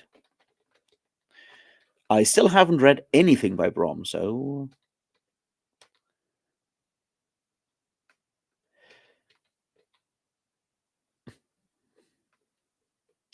I don't think I don't know if there's like, I mean, obviously there's always so-called virtue signaling on BookTube. I feel like the way I that it's certainly all of the Neil Gaiman content coming out right now is certainly giving me those kind of vibes, because everyone not saying a thing last year when the stuff first came out, now going, oh no, we just found out about how Neil Gaiman is a bad person. It's like, where have you lived for the last half year, motherfucker? That's And if you genuinely didn't know about it until now, then you should not have a large channel where you talk about book stuff, because clearly you're not paying attention to book stuff.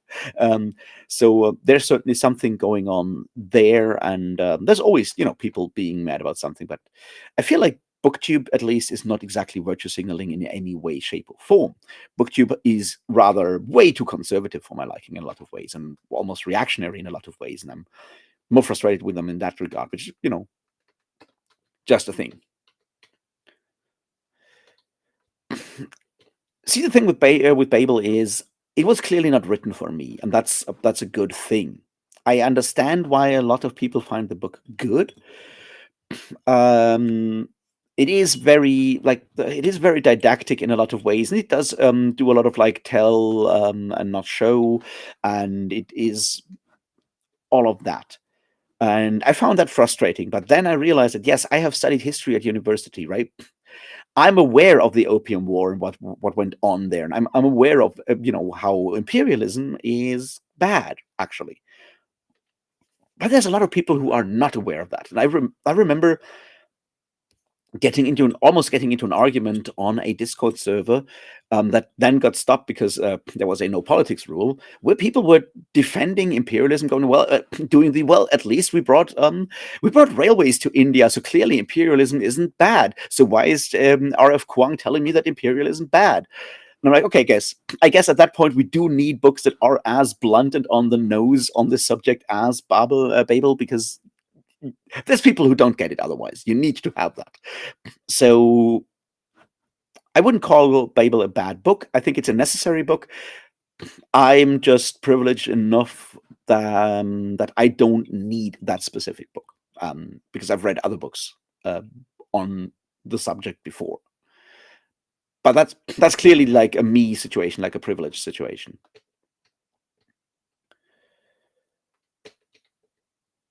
Hey, Kadia, how are you doing? I always pronounce your name wrong. I'm sorry about that.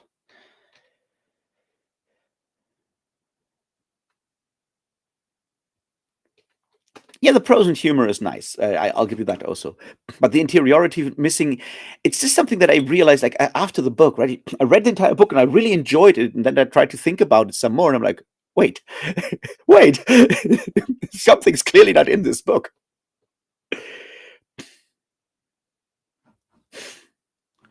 Oh, right. That one came out last year, I think. The Corypha does social mobility.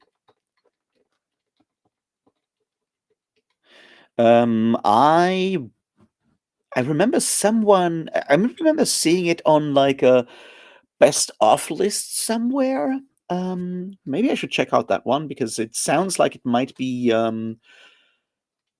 I think it was one of those lists that also had. So I guess it was from 2023, right? Because I think that same list also had some Desperate Glory on it, and that famously was a book from 2023, and one that you should also go and read because it's really good, and it's all about fascism and how maybe space Nazis bad, but in interesting ways.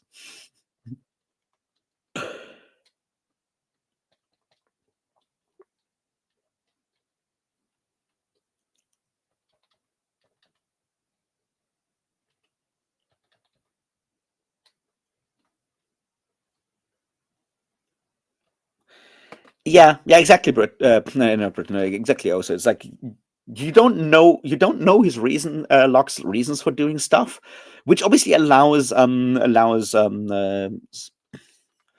Scott, what's his name? Oh God, Lynch. Scott Lynch allows him to do some nice twists and so forth and surprise the reader because you don't have those thoughts in there, and you get those kind of nice twists in the book, but I don't know if those effects, those surprises are worth the price of not having any interiority, right? But I don't. I would argue no.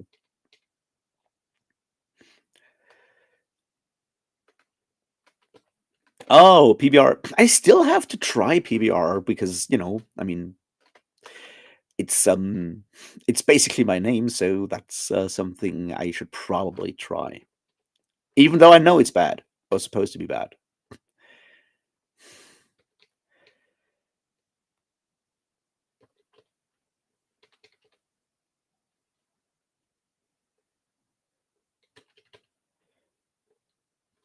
Um,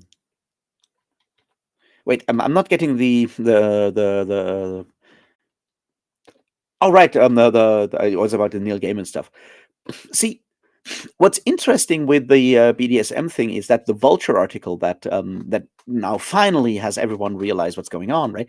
that is actually good in how it does portray the BDSM part, right? It explains that what Gaiman was doing was not BDSM, but was just like, you know, ignoring consent, which is, and then says like, well, that's not how that works.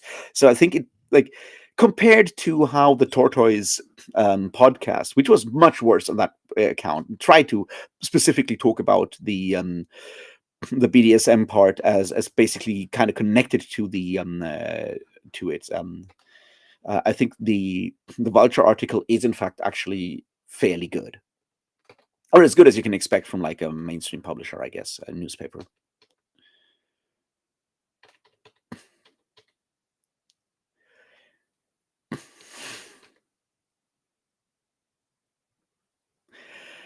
Well, I mean, we already realize that bashing Christianity is something that a lot of authors do. I mean, it also makes sense because whether whether you're a believing Christian or not, if you grow up in places that are dominated by continental European culture, and that's for better or worse most parts of the globe these days. You are somewhat steeped in Christian culture, right? That's like what's it called? Dominion, the book is kind of talking about, right? Like how Christianity had such a massive sort of impact on all our lives, whether we are believing or not, and that makes it obviously something that you can talk about in your book and use as like a plot device or as a background or any other element that you need in your story, as an ideology to look at, or whatever.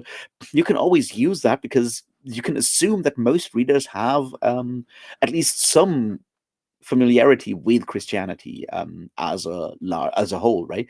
In the way that using say Hindu beliefs would probably not work because not that many people know a lot about it. It's like I still have to read a lot of light, and I'm like, will I understand all of this? Because clearly I don't necessarily. I'm an expert on Buddhism or or Hindu beliefs and then all of that. So will I get all of that? So that's always a risk that you take, and that's probably one of the reasons why Christianity is, such a welcome target.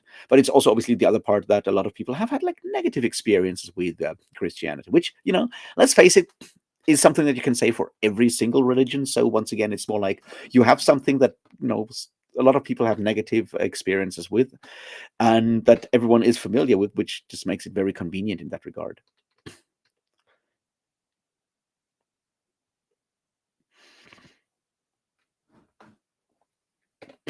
I don't know. Is Matt doing a Sunday pub? I thought he said that he would do his like award thing, like where he talks about like all the books that he loved last year, and all the.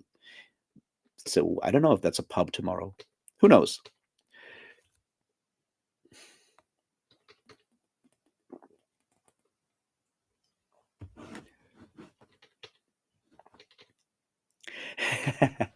um, see, I agree.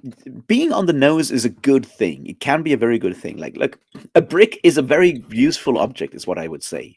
And that goes for books the same way. Sometimes you have to be blunt and direct. It's more that depending on what this is about and how you do it, there will be people who are possibly already on your side and they don't necessarily need the brick because they have moved on from the brick, and you can use, something else at that point.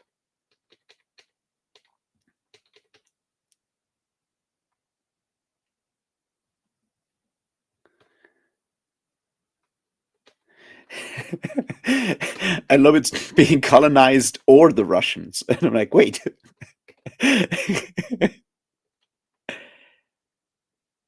Is it interesting? So I guess I'll see if I can find the Corey Fay does Fay Fa, however you pronounce that, does social mobility, if I can get that in audio.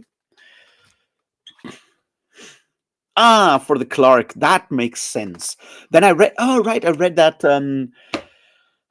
was it Nerds of a Feather? I think blog thing where they read where two or three writers read all of the nominations and talked about them. I think that was on Nerds of a Feather. Might have been something else, but I think that's where I came across the that book. That makes sense.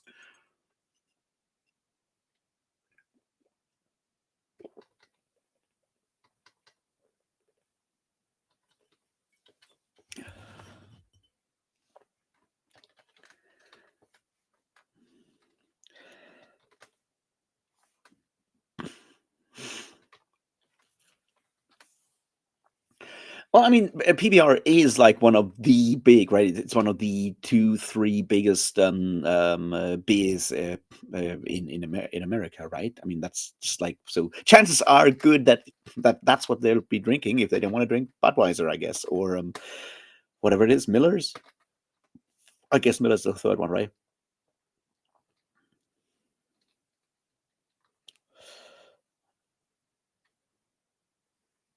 Um, um, I don't think Scott Lynch was trying to be Cormac McCarthy. I would guess that it's more that Scott Lynch was very clearly influenced by a lot of like heist movies and stuff, obviously. And if your inspirations are often very much movies, you can find yourself slipping into writing the same way that watching a movie would feel like. I would argue it's probably more him, having being into a lot of like I don't know the Ocean's 11 whatever movies and some of the Guy Ritchie sort of gangster comedy stuff. More, I feel like it felt more like the movie thing because he writes in a very like the way he writes dialogue is also like very cinematic, right? You have a lot of this like very sort of like witty repartee kind of stuff going on that almost feels like you're watching like some Joss Whedon kind of thing, which is all like sort of like the spirit of the times, right? It's like clearly a book written by someone who started consciously consuming a lot of media in the late 90s and early 2000s, because I mean Scott Lynch is roughly my age, I guess. I mean, I haven't checked, but I think he's like somewhere in his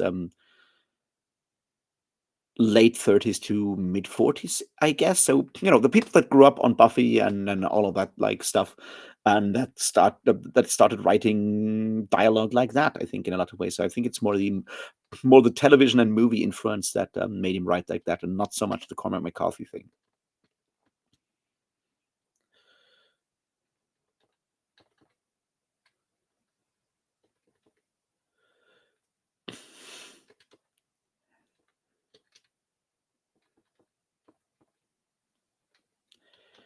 So how are you liking Lord of Light, Ida?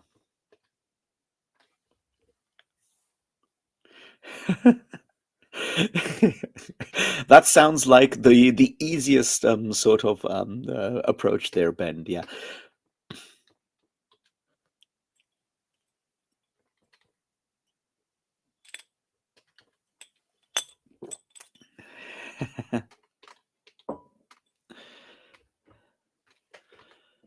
Again, I don't know. I haven't checked what Matt is doing. By which I mean I haven't checked what like YouTube recommendations were doing because as I said, I was at a brewery tour last yesterday and did not necessarily hang out on social media a lot.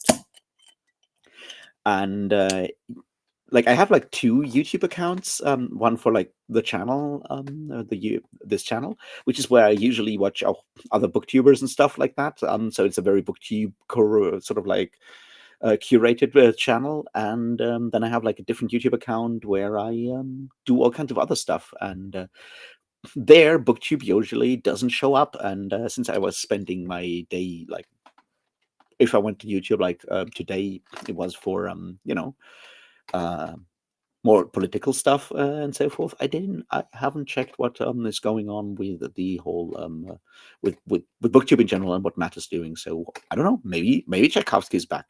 Who knows? I guess. I mean, they're friends now, right? Sort of. I don't know. I don't know. Also, if you need to get around to reading Tchaikovsky, you could just listen to some Tchaikovsky, right?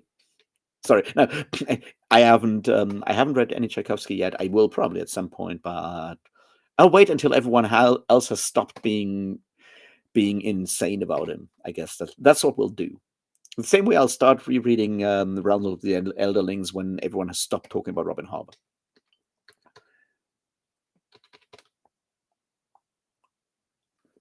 Good morning, Kale. Down under there in the Australias, or something like that. How are you doing? Okay, if you do your weekend review tomorrow afternoon and I'm at home, then I will obviously watch you, Alicia. That sounds like fun.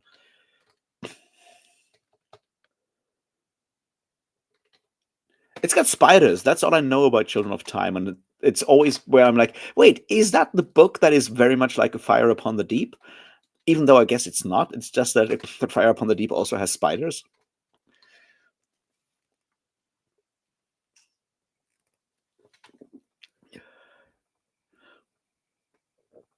Oh right, I have drunk Coors. It's bad. It wasn't good. But so we have this one store that usually just sells overstock and shit, and for whatever reason they had like Coors for like basically no money whatsoever. By which I mean like something like 30 cents the can, something like that, like super cheap, right? So I bought all of that cheap Coors, and it's not good. Also, turns out the founder of the Coors Brewery, massive fascist asshole. By which I mean, I think he was a founder of the John Birch Society. He's either connected to the John Birch Society or even to the business plot in the 30s. So yeah, and then maybe not the company to support. I mean, even beyond the taste of the beer, and founder and boss of the Coors Brewery, not someone, not exactly a good person.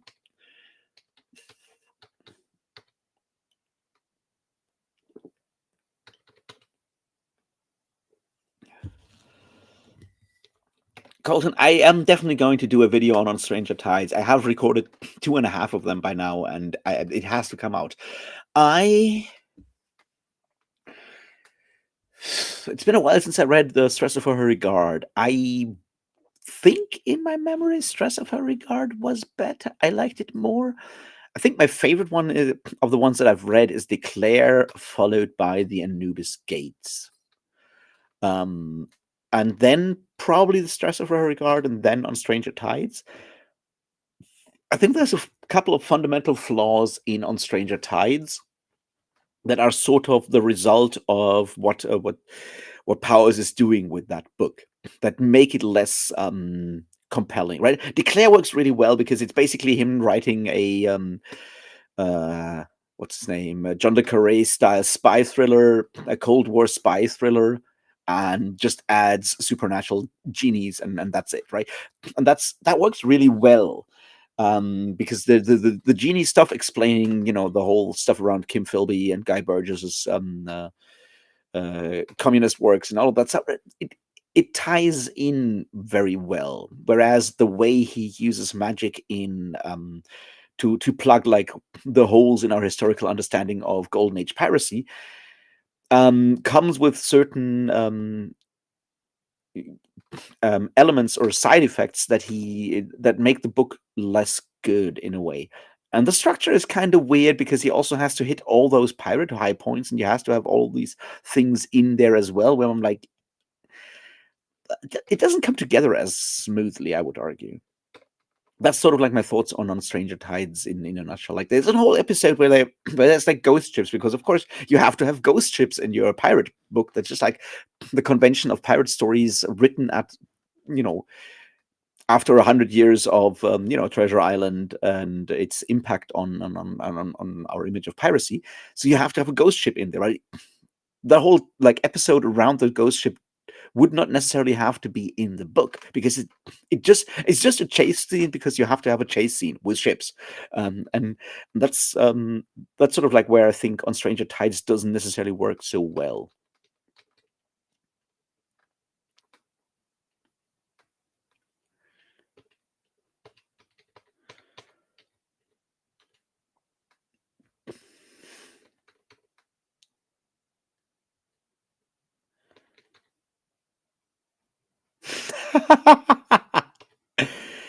Kale,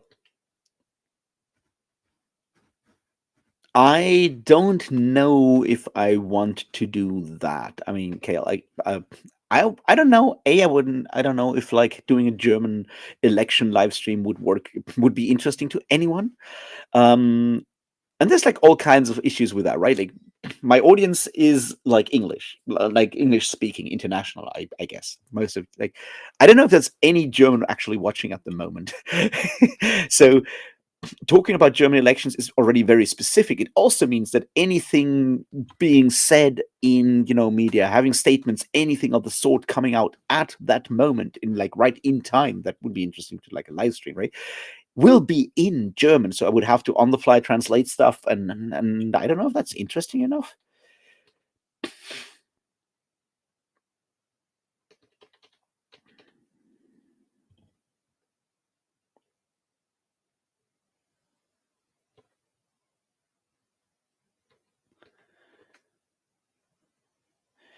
I think it's the 23rd of February, Kale, but I'm not quite sure. As I said, I got my election notification 2 or 3 days ago, so I could check on that, but yeah, but Kadia, you can always keep talking about Hub. That's fine because you don't have a YouTube channel. I was talking about people on YouTube because I have to wait until hypes have died down before I can talk about it because I will never ever be able to do something that is advantageous to the algorithm, right? um, but oh, I forgot to ask you, did you actually also read Wizard of the Pigeons by Megan Lindholm or just the Robin Hobb stuff?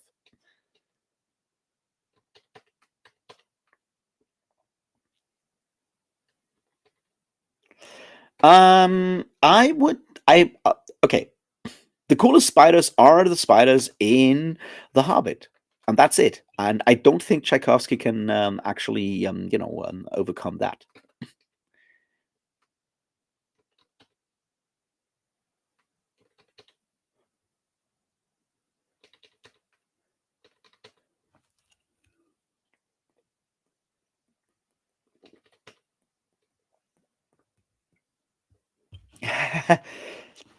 Yeah, that's exactly the point, Britain. Right? It's like I know that some people watch my stuff because I am a more overtly political booktuber, but I don't know how large the overlap between the people that are just interested in politics, how large that segment is. So technically, it would probably be smarter to do stuff like that on a separate channel where I talk explicitly about politics, not just about books. Right? That would probably be smarter. But stuff that I think about when it happens. Thanks, Specs. Thanks for that vote of confidence. Yeah, the whole like Cambridge spies thing is super interesting, Alicia. It does also come up in Six Lives by Lavi Tidar from last year on the side, which is nice. Um, and if you haven't read Declare, I highly recommend it. It's a really cool book about all of that stuff, plus also looking for Noah's Ark on Mount Ararat and genies, which is cool.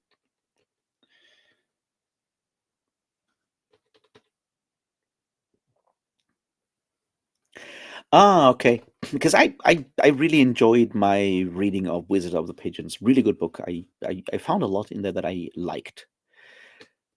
But then again, it also how can I say this? I already had read like the large section in Rhetorics of Fantasy by Farah Mendelssohn about Wizard of the Pigeons. So I already had a fairly good idea of what the book what was going on in the book, and that certainly did sort of impact my reading experience, I guess, in a way, or influence it. There is a very cool spider in Perdido Street Station, a very mad spider, or like a very incomprehensible alien spider. Yeah, no, Elon is interested. Oh, fuck Elon Musk. Seriously, he did like do like a video message thing for like an AFD campaign event. Apparently, I haven't looked at it in detail. Fuck that guy and fuck those fascists. Like it's bad.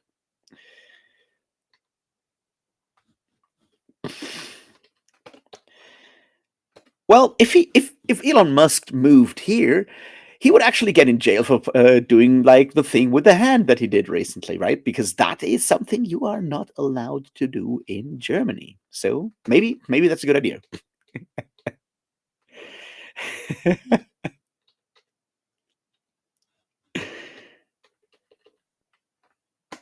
I mean, we can all hope he just overdoses on ketamine at some point, and that solves our problems. Or we can try to bully him on Twitter into becoming CEO of a healthcare corporation, and hope that solves the problem in time. Those are viable strategies to getting rid of Elon Musk, I would argue.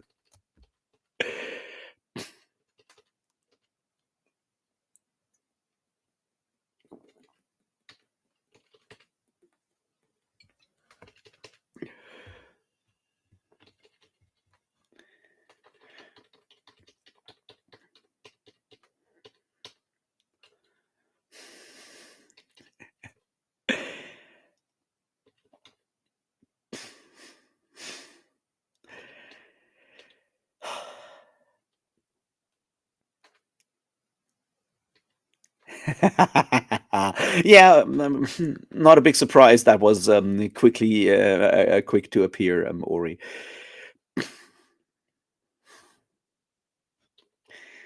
Yeah, that's kind of the point, right? You go like, well, maybe I should reread that Plot Against America book after all.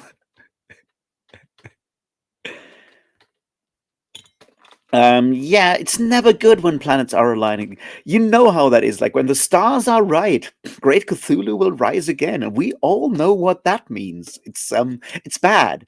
It's everyone gets nightmares, and then they have to read like incredibly long-winded accounts about how race mixing is evil by H.P. Lovecraft again, and we don't want that. Which is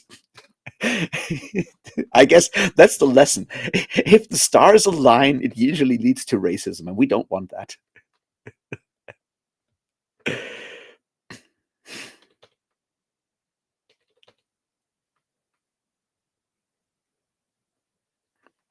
Yeah, Bex. I am.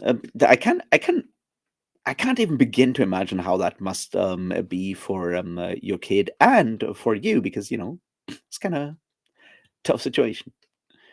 And I hope that the state you're in is at least one that remains somewhat safe for now. Because yeah, that shit sucks.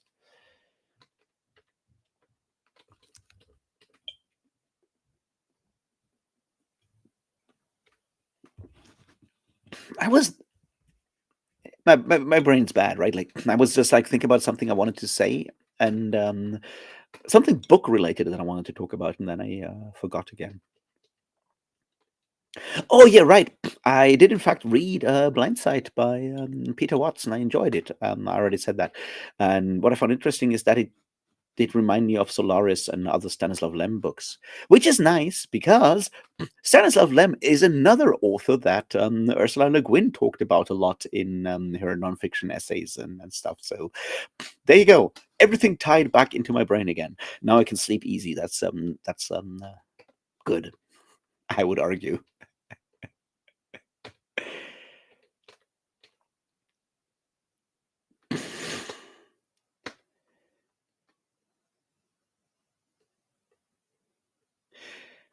I have read Death of the Author by Nnedi Okorafor, Chantel, and I'm a fan. It's a really, really good book. It does a lot of really cool things, and I think now I don't know how you will feel about this, but it does deal with the experience of living with a disability and living with a physical and visible disability, because the main character is, or one of the main characters is paraplegic and has a wheelchair, and then there's technology that assistive technology later on and so forth. It deals with those kind of elements. I think it does so in a really good way, but the main thing about the experience of having a disability or chronic illness is that it's super fucking individual, that and what sort of reflects or, yeah, reflects aspects of my personal experience would not necessarily reflect someone else's experience, and thus can either be like really good representation or a really good portrayal or a really bad portrayal compared to your personal experience. But yeah, it does really cool things, and I really enjoyed it. It's a really fun book.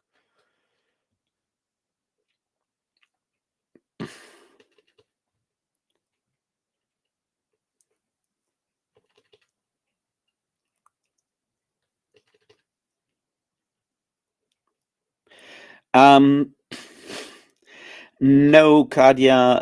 Blindside is like 20 years old, I think, roughly 20 years old. It might have been like, I think it's 2005, 6, maybe 2008, something like that. It's an old book. I don't know why a lot of people are reading it at the moment. I just decided on a whim to finally read it because it keeps coming up in all kinds of places. I think it's a really good book.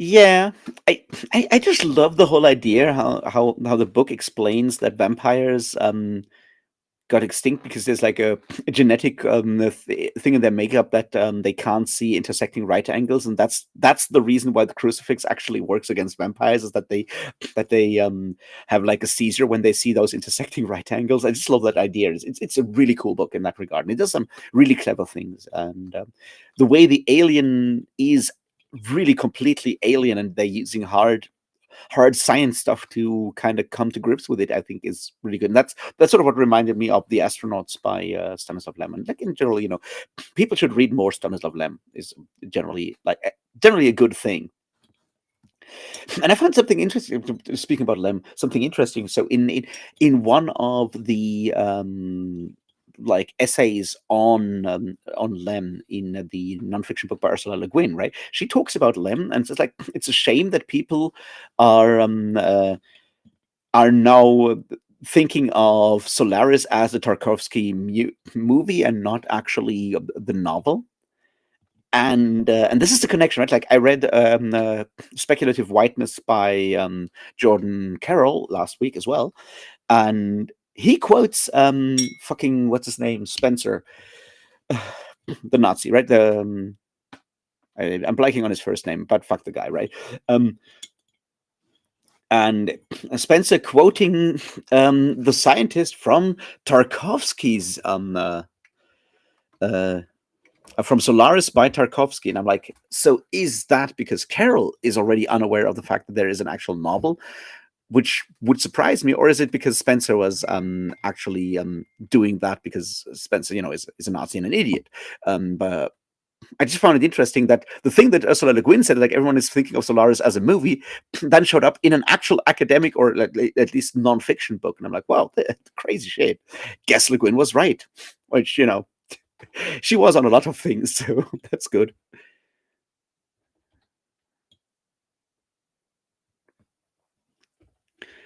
Okorafor in general is a something I like about Neri Okorafor, and I've only read that one novel by her, which once again is a really good novel. Um, uh, and I've read like some essays of hers. I've read some of her blog posts, and I've read some papers and stuff and essays in like academic texts and so forth. And I do what I like about Okorafor is the same thing that I like about Ursula Le Guin, and that is even in situations where I don't necessarily agree with them, they are very very definite about what they're doing. They're like very very assertive about the things that they believe and do, and not shying away from any confrontation or anything of the sort. And that's something I very much appreciate, and I very much enjoy in an author, being loud and definite, and being aggressive about what you believe in, I think is a quality that I generally appreciate it much more than people not actually being willing to go out on a limb for like their personal ideas and thoughts and so forth. So yeah. Anyway, go read Death of the Author. It's a really clever book. It does a lot of really good things. Also, it's got a Norman Mailer mention in there, and a the things they carried mention. So there's that.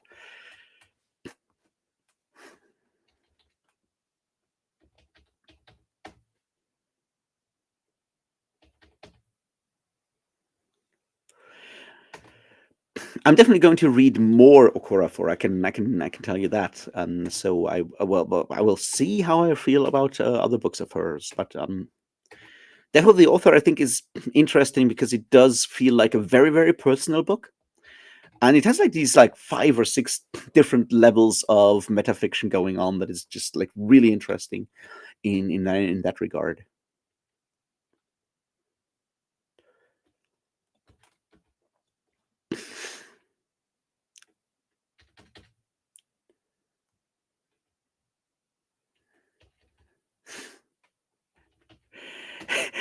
That is so fucking ridiculous. Incomplete quadriplegic. Like the fuck. But yeah, yeah. It's the same thing like with like a disability card in Germany. You have like a percentage thing on there. It's like I am 100% disabled. I'm a 50% disabled. It's like how do you judge that? It's like what's that mean? Do I get like a bonus point for maxing out my disability or what?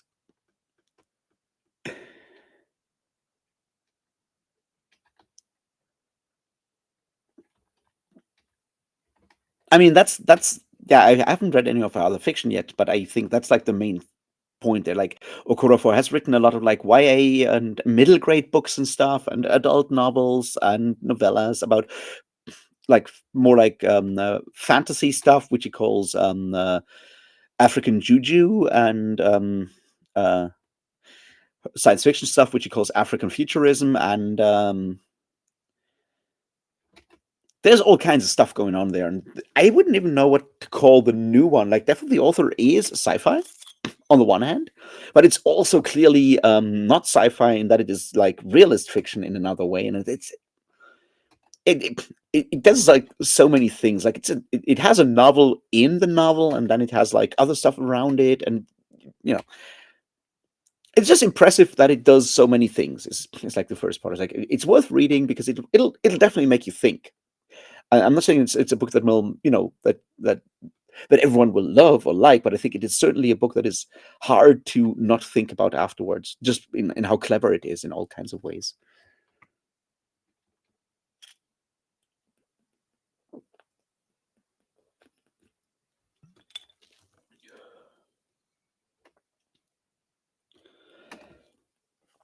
Which author are you talking about there, Britain? Are you talking about Stanislav Lem? I mean, the thing with Stanislav Lem is there was a huge sort of like controversy around him at the time because supposedly he was supposed to get a Nebula Award. I think it was the Nebula, or was supposed to be made an honorary member of the SFWA. And then people around Asimov and Heinlein and a bunch of others uh, opposed that idea. Oh yeah, right. That's the story, right? Like so, were against that, and in protest, that's the point. It's like he was not supposed to get a Nebula. He was supposed to get some honor from the SFWA, and that was then shut down by certain members of the of said writers association. And in protest, Ursula Le Guin did not accept a Nebula that she was supposed to get, which then went to Asimov instead, which she said was like ironic because Asimov was one of the people who did want to keep Stanislav Lem's out because he thought of him as an evil communist, which No, Stanislav Lem was not exactly a communist. He wasn't even. I, I mean, he was Polish, not Russian. And but yeah, it's the '60s, and people's ideas of communism, and people's ideas of the Soviet Union and other Eastern Bloc states weren't necessarily the most developed, I guess. And while Asimov certainly was an interesting science fiction writer in a lot of ways, after having read Foundation, he's maybe not the guy whose opinions on, say, economics, and political systems I would rank as nuanced, to put it mildly.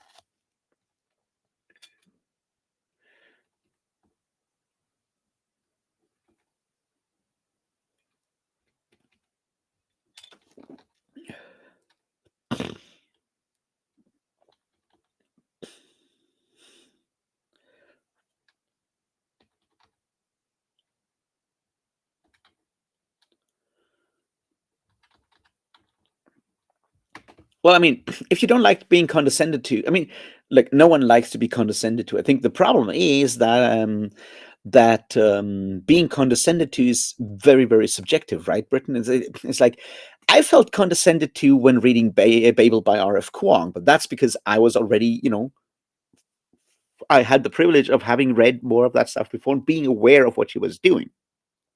So being told everything in this incredibly didactic way felt like condescension to me. But for someone who has never heard about the Opium Wars and the fucked up shit that the Britain got up to in China in the 19th century, reading that book will not feel condescended to, because you don't know this stuff before, right? So it's difficult with being with that specific aspect. Being condescended to is once again like very subjective and depends on your sort of like awareness and background knowledge. Once again, I think, which is that's just like how things are.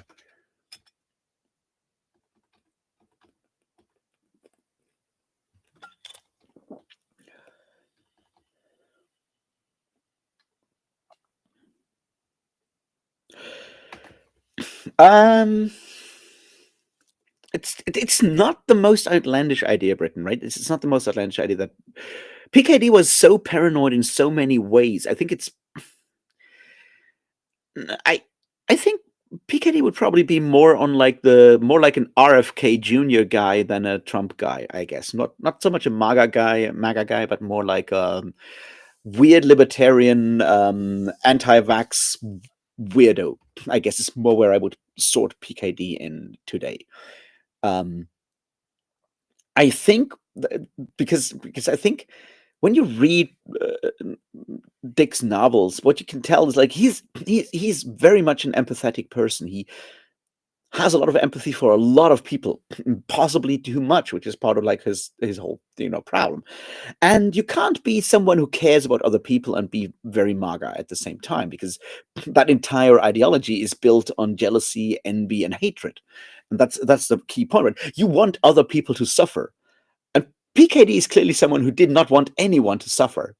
He was far too aware of suffering all around them to go down that direction. So I think he would probably be more like in the weird RFK Jr. Sort of libertarian side of things. That's kind of where I would argue that he would fall today if I had to, in that regard.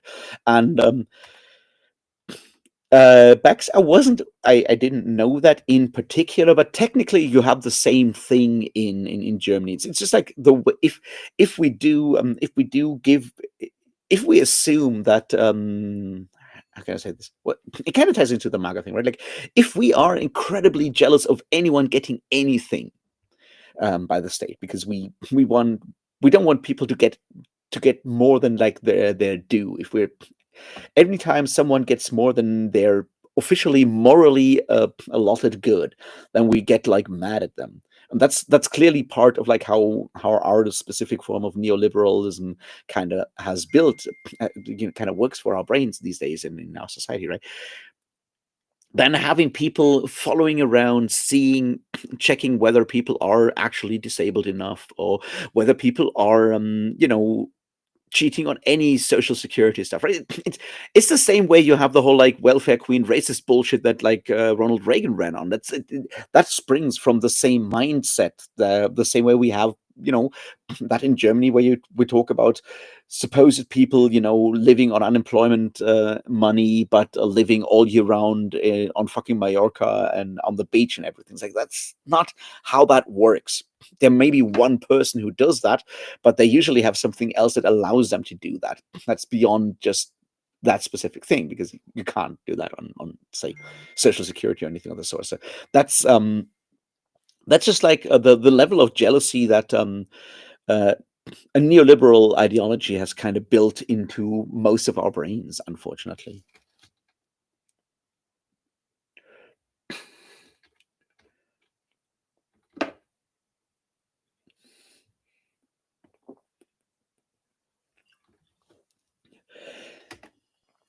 Yeah, I get that, Chantal. I the thing is, I understand it like the other side as well. I think it kind of ties into how society thinks about all kinds of disabilities, and you can't step wrong there, right? There's always people making jokes, like in my case, I'm sure for people who are you know, for people in wheelchairs, there's a lot of like wheelchair jokes that are probably incredibly bad and painful, and there are some that are just ridiculously funny. The same thing for blind people. There's jokes about blind people that are incredibly funny, and then there's jokes about blind people that are incredibly you know, painful and insulting in a lot of ways. And figuring out which is which is very difficult. So I feel a lot of people try to err on the safe side by just not doing that, by just like not joking about it, or not laughing because they're just not sure about it, which I once again I understand, right? And it once again kind of boils down to the whole like it's super individual, because I'm sure there are people who would find things that I find incredibly funny about being blind, or like not funny about being blind, but like things connected to my disability that I would find incredibly funny that other people that are blind would not find funny. And then there's stuff that other people that are blind find incredibly funny, and I think is actually hurts me in a way. And it's fucked up, and I don't know how to navigate that beyond just, you knowing people, or getting to know people better and understanding their sort of like personal sort of vibes, I guess, is the only way to actually get that done. And I don't know how to do that beyond, exactly that, familiarizing yourself with other people, using the whole empathy thing.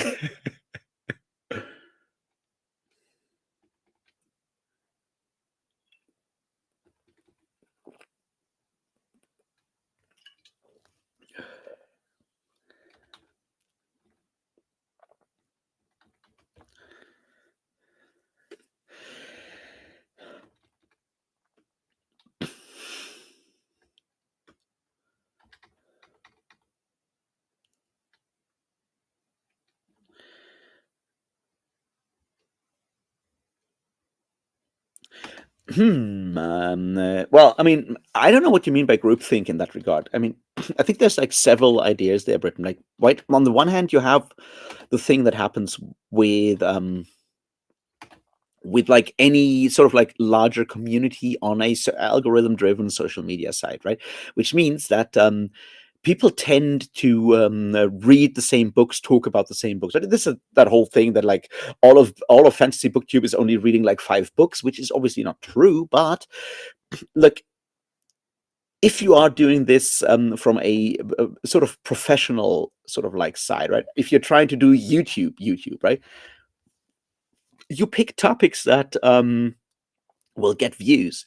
That means picking videos that are currently going to work well, right? Which is why everyone is talking about Neil Gaiman right now. Obviously, some people are talking about it because, yeah, they like Neil Gaiman, or like Neil Gaiman's books, and they have like a personal connection and thought it worth talking about.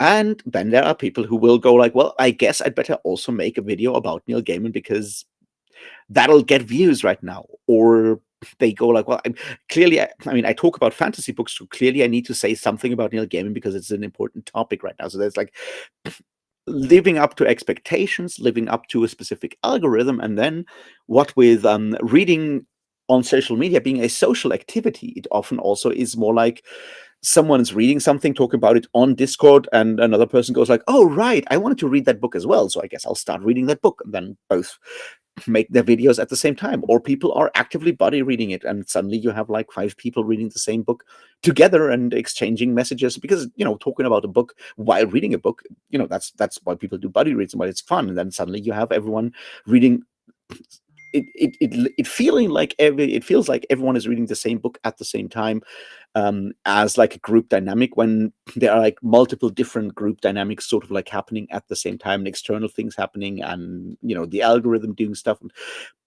I mean, the next part is, of course, because of the algorithm, it does feel like that if you're a viewer, right? You go on YouTube and you watch one video, and you'll see all the other videos about that specific topic because that's clearly apparently what's currently interesting you and what's currently big. And at the same time, like, there might be multiple, like, far more booktubers are currently talking about something else than the 5 things that YouTube is showing you, but you're not seeing that, so it feels like all of booktube is talking about whatever it is everyone is reading at the moment. I don't know, what are people reading these days? Adrian Tchaikovsky, I guess. And you miss all the non-Tchaikovsky videos because all you see is the Tchaikovsky stuff. And then there's, of course, the other part that because a lot of people doing fantasy booktube in this specific smaller group that we are all sort of like interacting with. We all hang out on the same like 3 Discord servers. We all talk to each other there about stuff that's on our minds. So by the time we are recording a video and putting it up, we have already sort of like arrived at some form of like, I don't want to call it group consensus, but like our opinions have been formed by discourse before we actually go out and make a video. So it feels like, if you're just looking at the videos, it feels more like everyone has the same opinion. But that's not because everyone has the same opinion, but it's because we all talked about it and then arrived at some sort of vague compromise, right? Or, well, it's vague, almost consensus. So there's all these other things around it. So I think there's ways to explain that don't go into these slightly paranoid sort of like, oh, this is groupthink and people are afraid to speak their minds. No, it's because if we talk with each other and have like broadly the same sort of like values, chances are that our opinions will move closer together if we talk about it. So once we actually go and make our videos, that's after that process has already happened. That's not because people are afraid. It's just like, just like how people are.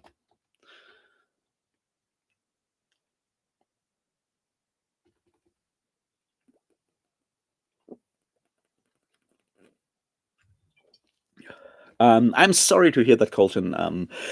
I hope you get better very, very soon because, yeah, having the flu sucks.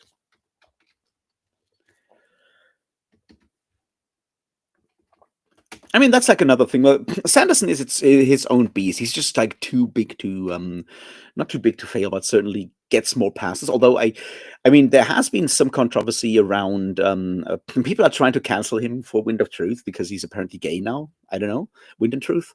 Wind and Truth.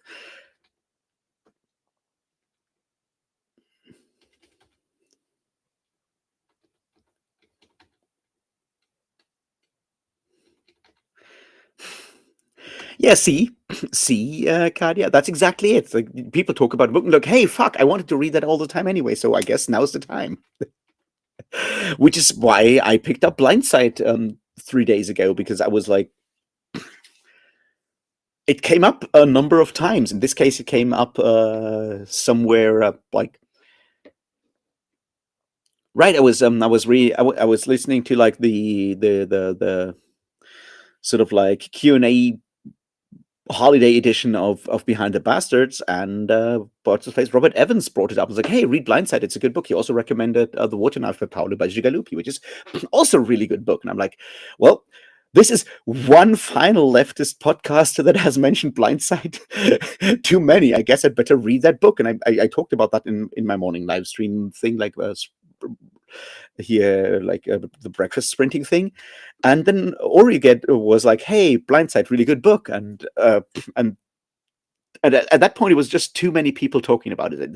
It's the whole, and this is something I've learned from YouTube, from the YouTube training stuff on, channel memberships and so forth. Because normally I don't look into marketing, but there is that marketing idea that you need to hear something a number of times. And I keep forgetting the number because I'm really bad at this. Like I think it's 7 times or maybe 13 or whatever. It's a number. You need to hear something at least a certain amount of times before you then move on and do the next thing, which is like buy the thing, read the thing, do the thing, whatever it is, right? And that's just that critical number was hit this time round, and I'm like, okay, right now it works. And I think that just what happens with a lot of booktube stuff at the same time, where like people do the same thing.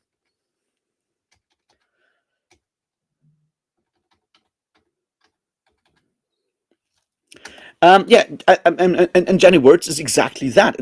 It's clearly that a lot of people decided to read her like Wars of Light and Shadow, um, one after the other, because some people started it and talked about it, and then someone else was like, "Oh, yeah, right, I've heard about this book for the longest time," and Curse of the Mistwraith always pops up in stuff, and I guess I'll better also start it now. It's like I don't, because once again, I'm still waiting to learn whether they're going to make the other audiobooks or not. So I'm still holding off on that one. But yeah, and the same thing with like Realm of the Elderlings, right? Like everyone who was reading epic fantasy was aware of Robin Hobb and Realm of the Elderlings ever since, I would argue, ever since George R. Martin gave her a shout out back in the day. I think so. Everyone was aware of it, but at some point, enough a critical mass of people were talking about actively reading it and exchanging messages in public on Discord about it, where people go like, "Well, I guess I'll also try it," and that's I think it's just like natural how that happens.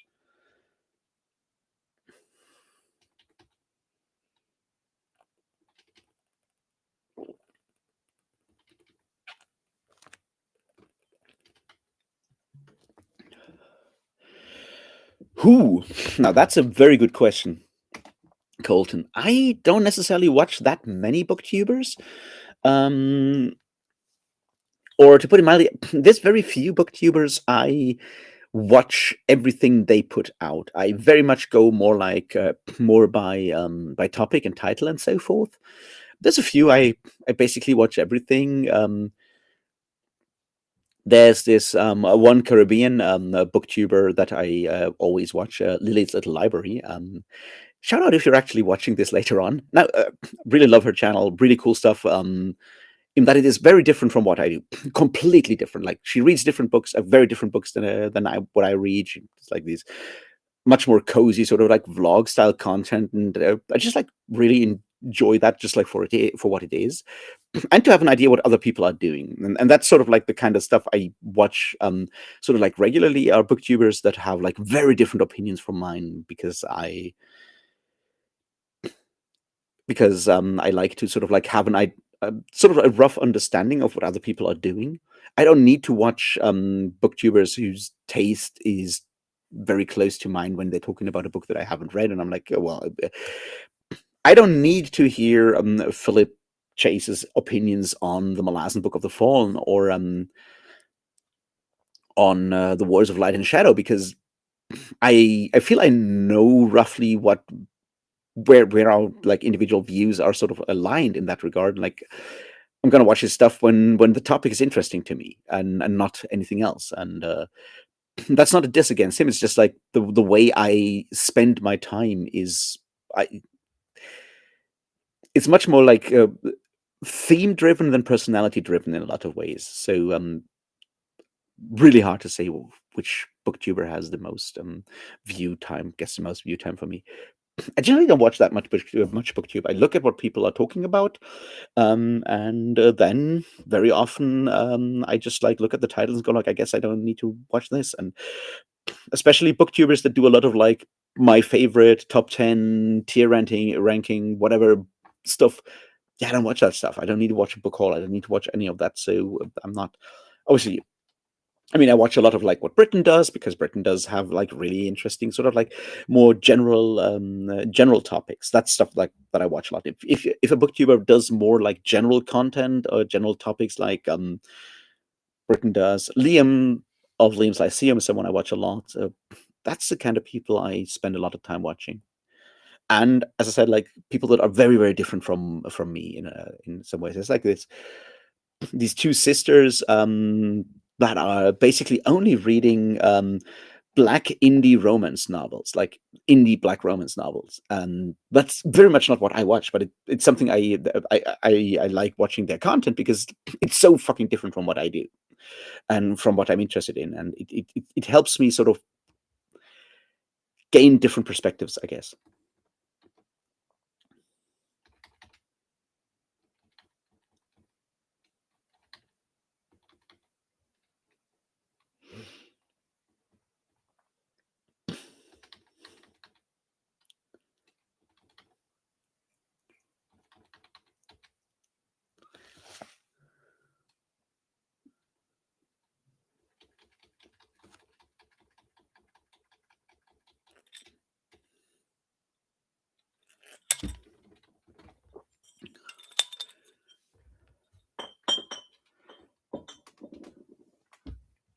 All right, guys, we need to make a very important decision here. It is at 10 minutes to midnight out here, um, which I guess is 8 minutes too early.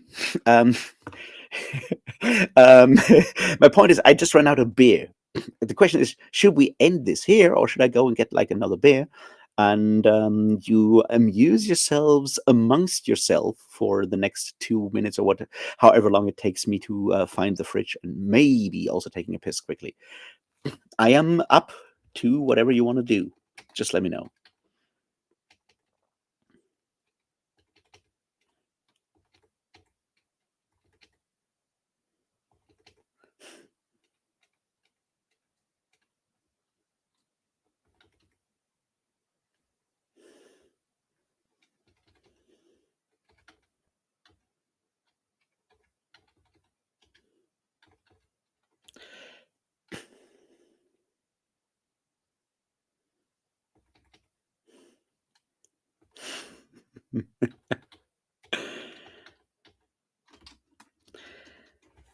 Yeah, I have watched all your content backs. That is true. It's all really good.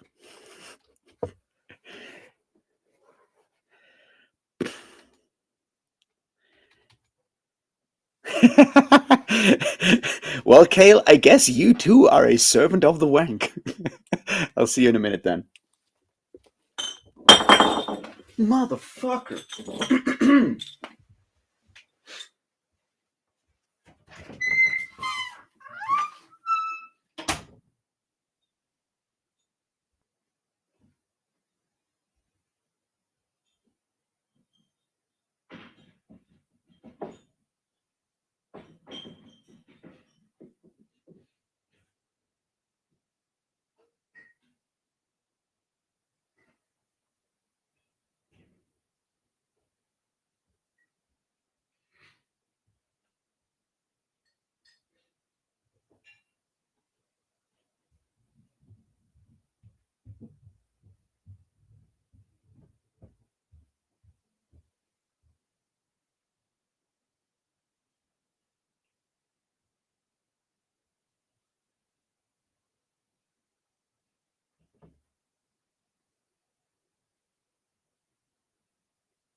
All right. I guess the next couple of minutes are saved, and I won't, die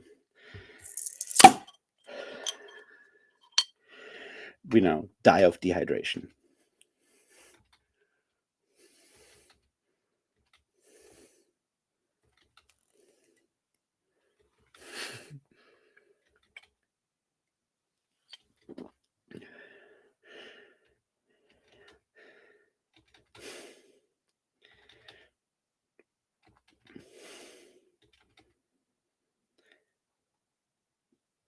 I don't want to know someone's tier list of Eeyore or Martin. No.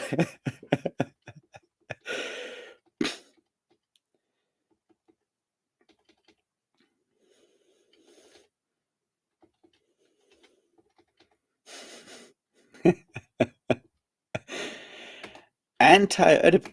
See, Anti-Oedipus is something that does exist as an audiobook now, and it has been recommended to me multiple times by Audible, which probably says a lot about what Audible thinks I might be interested in.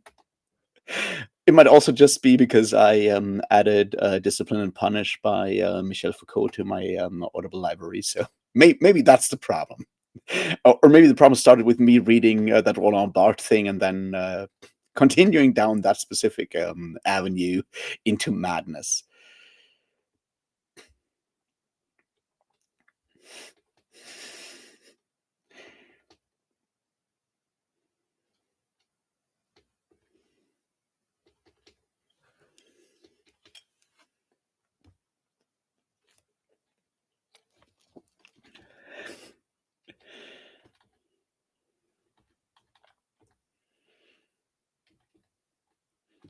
Um, yeah, that's a very good question there, Bex. I assume you did get the sort of like French philosophy reference there as well, and just wanted to be funny, which you succeeded at. Congratulations! No, seriously, it's a good joke.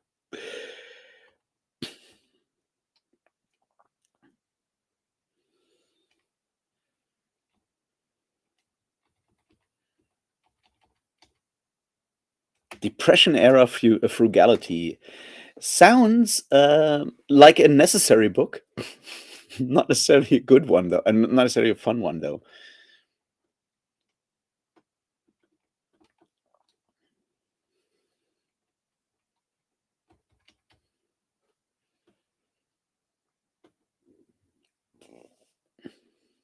I mean, isn't Harry Potter and the Goblet of Fire somewhat uplifting technically? I haven't read that one, but isn't that one the one with the Wizards Olympics and everything? And Harry wins, so hey, I mean Harry kind of wins, right? I think he. I mean, spoilers for Harry Potter. I think he wins because someone cheats because they want to murder him afterwards. But then again, it's Harry Potter, so.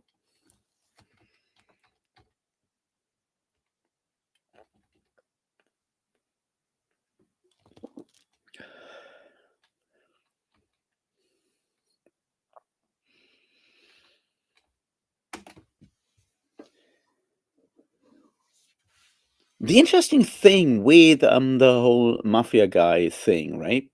And we'll have to wait until you've read further there, Britain, because there's some really interesting context around that. Um, uh, Around Mendel Spielmann in that book. Anyway, really good book.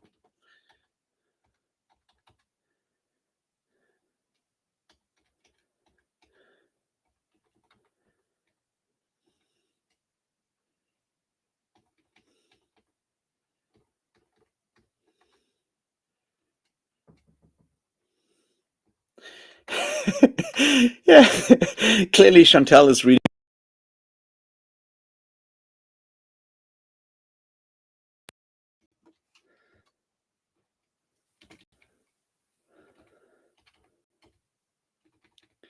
Some, well, I mean, a lot of books are sad.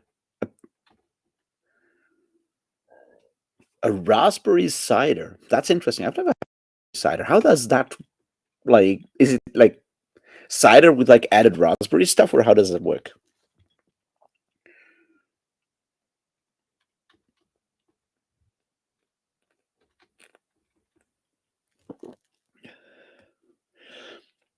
I think we don't have to worry about spoiling Harry Potter book 4 in the year 2025. I feel like anyone watching this live stream this far in is probably either aware of what happens or doesn't care.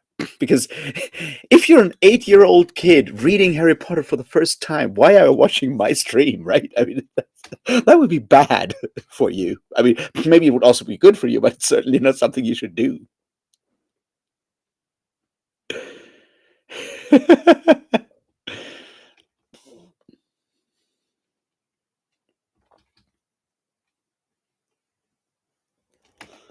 See, I don't even know who played Cedric in that fourth movie. I've watched the first one, I think. Did I also watch the second one? I don't know. I watched the first one. I remember that. I think I missed your dare, Colton. What was your dare about that there? I think I just missed your comment there. So if you repeat it, I'm totally going to take you up on it, because what else would I do?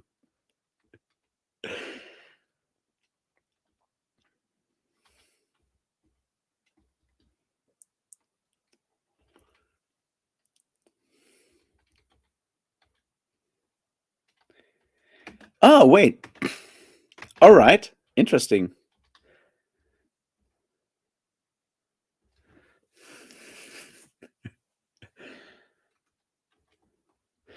Yeah.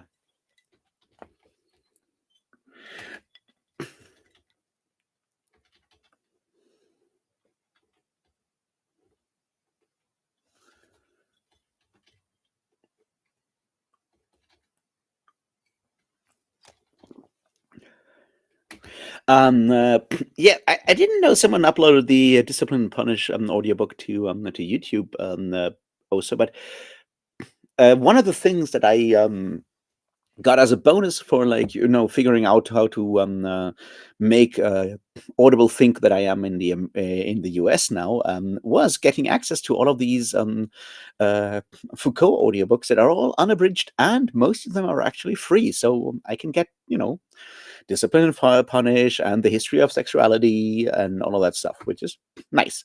And also anti-Oedipus, Oedipus, if I feel like it.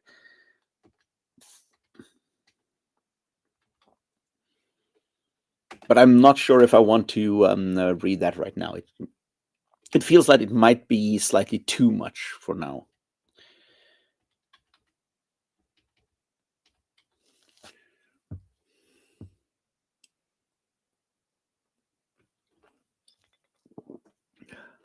See, that's fucking awesome, Chantel. Like, if you like, managing that is absolutely, a really cool achievement. So, yay, you. Awesome.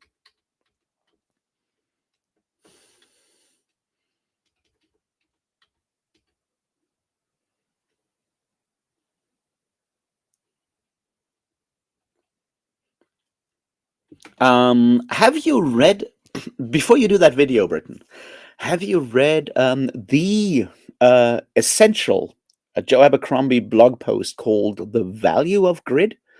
Grit? I think it's called "The Value of Grit" or "The Virtue of Grit." One of those.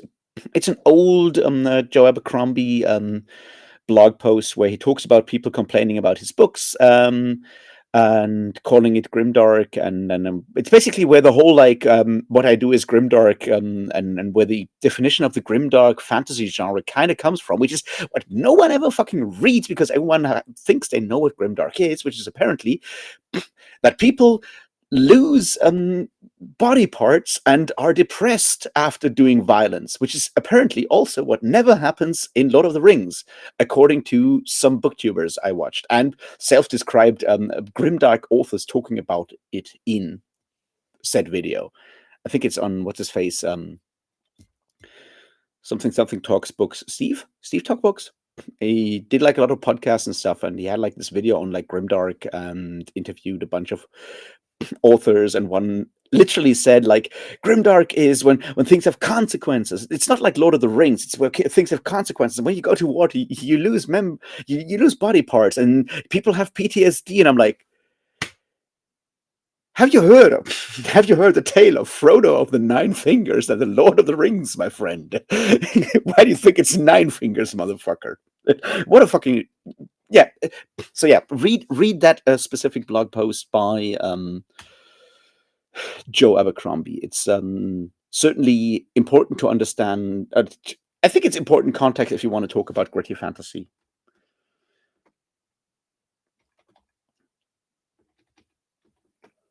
As I said, I think it's called The Value of Grit, and it's from like 2013, maybe. Good question. I think when I first I made a video on Grimdark and how it needs to die and all of that, and I think I linked it there. If you can't find it, hit me up and I'll search it for you, because I think, as I like, if you want to talk about this and not have me be mad in your comments afterwards because you missed an important piece of evidence, then go read that text. No, seriously, I would never do that, but I think it's worthwhile and adds like, because it is sort of like where a lot of this comes from, and it's also where Joe Abercrombie explains why he does the things that he does and why he does all that like dark shit in his books. So worthwhile reading.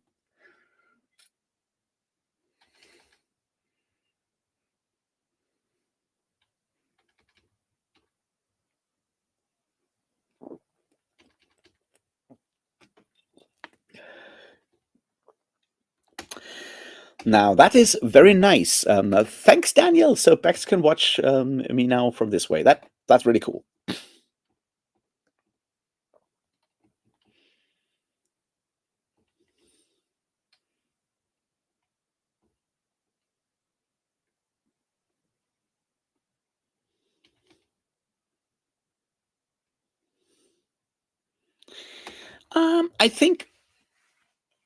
I think a lot of these books do have some form of morality. I think like Joe Abercrombie is very, very nihilistic, though.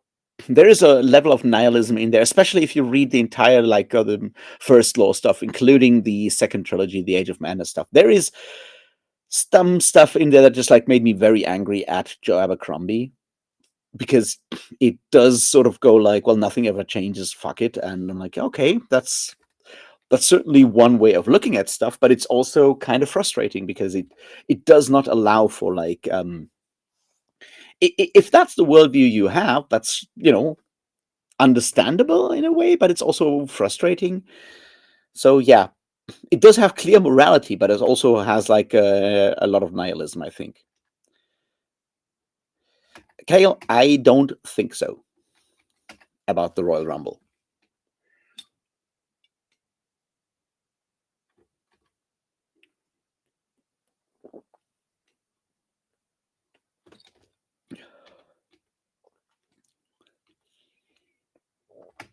Look, rice and beans are a very, very good way of eating, because it has everything. Like, no, seriously, especially beans, really good.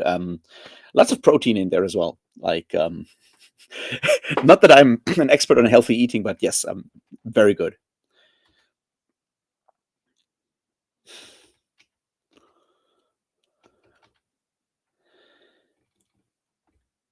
Yeah, I mean, once again, like, it's just worth reading, because it is literally where he talks about like, well, if you call my stuff Grimdark, then I guess I'll be Grimdark, and like that's when he changed his like Twitter username to Lord Grimdark and all of that. It's a it's a key text to have known in the history of grimdark fantasy, is how I would describe it, I guess.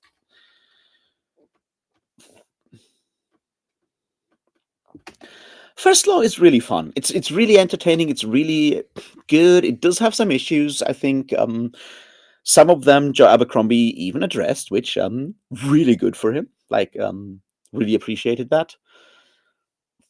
That's like the other thing that I liked about Abercrombie, because there's that whole situation about at the end of the first Law trilogy, there is a situation where he does some pretty fucked up shit when it comes to women and sexuality and homosexuality, and it's not good. And he was called out for it, and he did respond and go like, "Yeah, sorry, I didn't think about it. Yeah, fucked up." He apologized and then did and went and did different things afterwards. And it's always nice when you have like authors actually willing to acknowledge like something they failed, because we all make mistakes, right? Um, Willing to acknowledge mistakes and learn from them is something that is always nice to see, and he did that. So good on Joe Abercrombie for that. It's really good.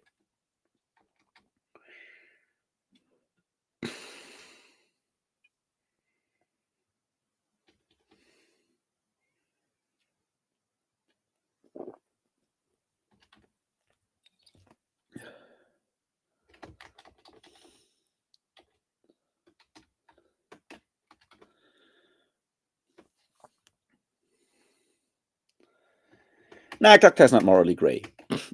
Gluck sucks for all kinds of reasons, but he's not morally grey. That's the point. The thing is, like, you do something like you can only do the things that Joe Abercrombie does if your characters do have, in fact, like very clear morals and are actively failing them. That's kind of the point, right? If everyone is a fucking opportunist, First Law wouldn't work. First Law works because people have the best of intentions and then constantly fail them because the rest of the world is pushing them to make compromises that lead to really bad consequences. But that's a statement on the world.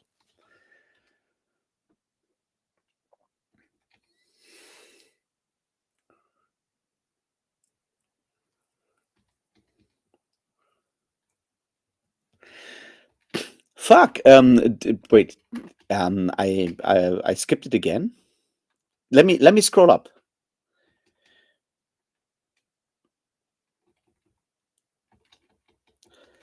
I'm checking for it now because I've never run away from a dare.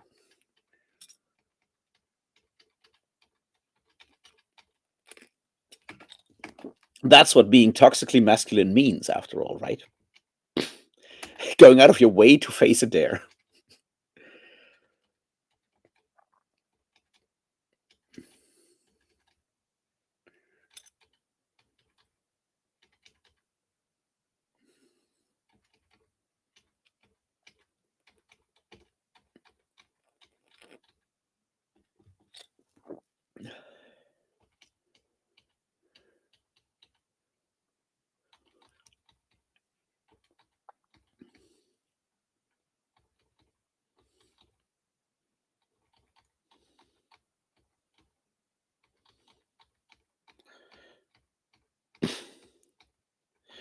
No, it just doesn't show for me. Weird.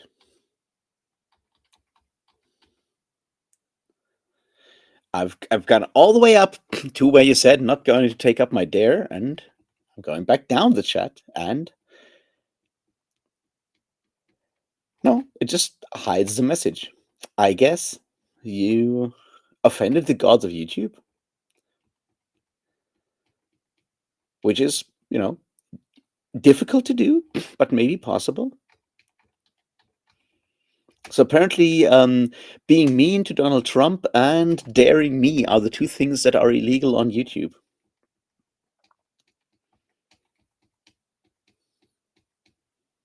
Spreading misinformation, though, is still fine, apparently. Oh, that's like super fascinating, right? Like, you know how like sometimes YouTube has these like community notes things when like on a video where it has like a link to Wikipedia or something. It's like, hey, by the way, the Holocaust did in fact happen, which is good. The fact that YouTube is doing this now for the flat Earth is just like saying a lot about our world. I don't know what to say about it beyond like, holy fucking shit.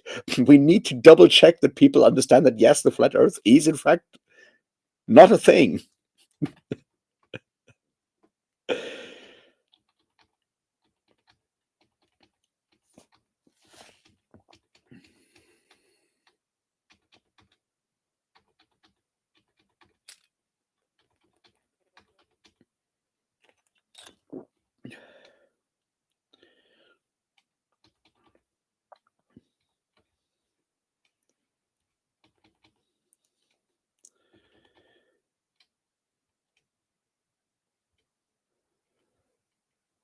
That's exactly the point. I think that's the whole thing. Like the raw dogging thing is not happening on on this channel.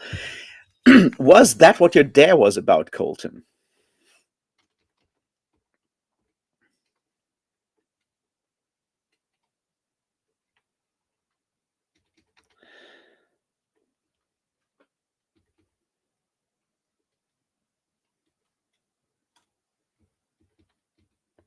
So yeah, if that was the point, then I can totally explain raw dogging if you feel that's still necessary. But yeah, no, it didn't show up in the chat.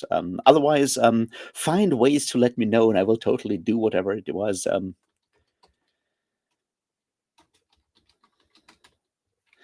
I will totally do that because unless it is against the terms of service of YouTube, which I don't think that would be a.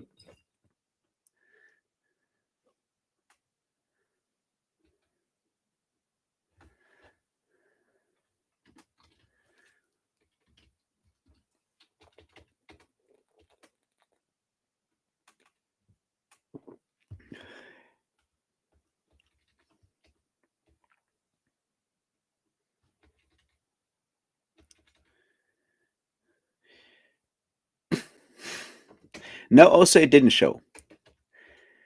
I have Chantel's comment on paying all the medical debt and all of that, and then the next comment is you did that show.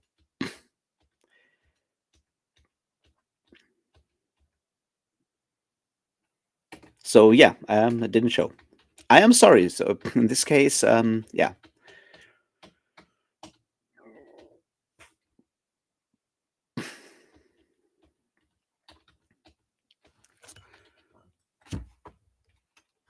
That would be really cool, though. Yes. I mean, not that live on Discord is perfect, but yeah. I feel like living on Discord would be something that I would be okay with. All right, let me check something. Give me a second. I'm gonna find out something interesting here. We're doing research, live research. Let me see what the chat on Restream on the backend shows versus the chat on YouTube. Maybe that will change things.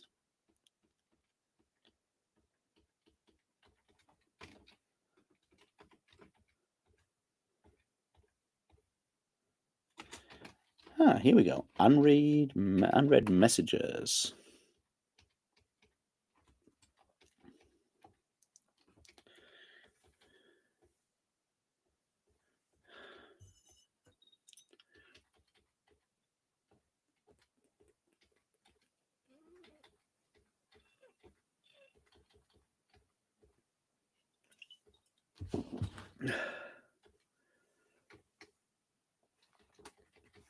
Oh yeah. The interesting. The chat on Restream is very different from the one on YouTube. I use the YouTube one reading comments for you guys with you guys because YouTube is faster and like Restream has like a half a minute or more lag and yeah.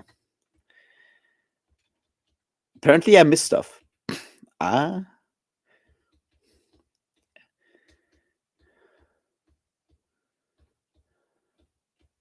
yeah, interesting. So yeah, Trump sucks. No, didn't show on YouTube. I guess I need to figure out how to change my YouTube chat settings. So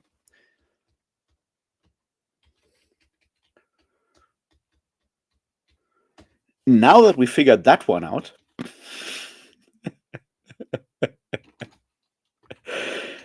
see, it's one of those things where like, yeah, that's why technology sucks because it's actively getting bad to use. It's like, why do you do that?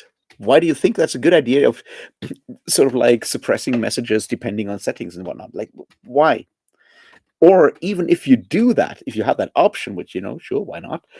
Why not make show everything in just chronological order, the default, right?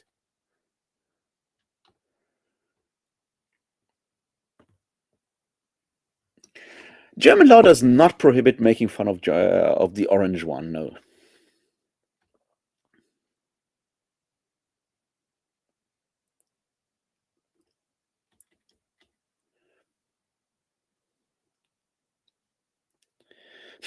It is not Le Guin, no. um, while she, while Le Guin is not necessarily doing like a lot of like graphic violence or anything of the sorts, but I don't think she was ever opposed to being gritty.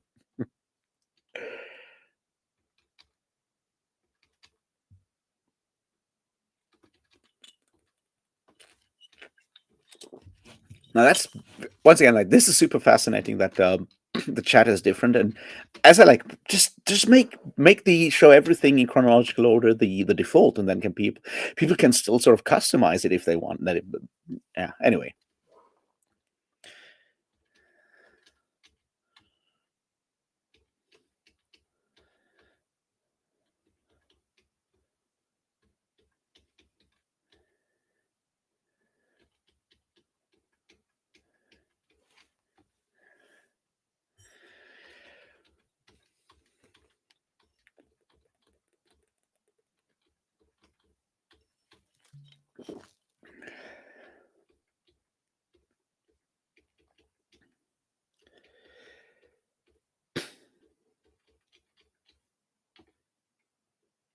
yes, I can see the comment that says, "Can you see this one, Colton?" I can see that one. Yes, yeah, whatever.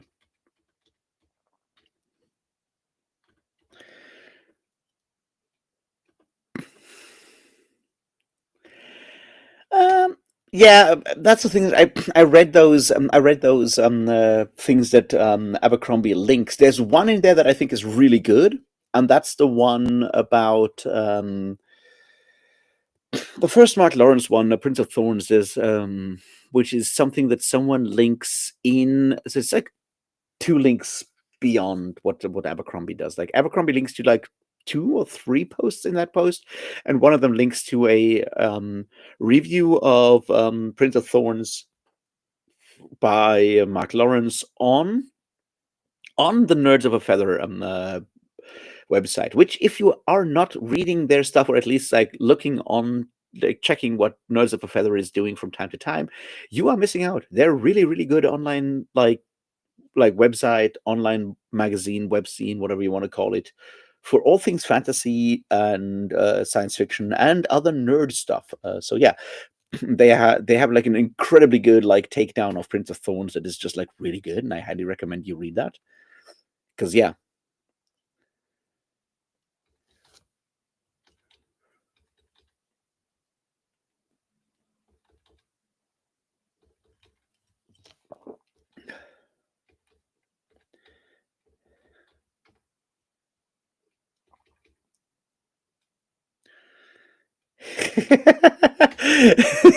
Chantal, yeah, I'm pretty sure that would really make him very angry.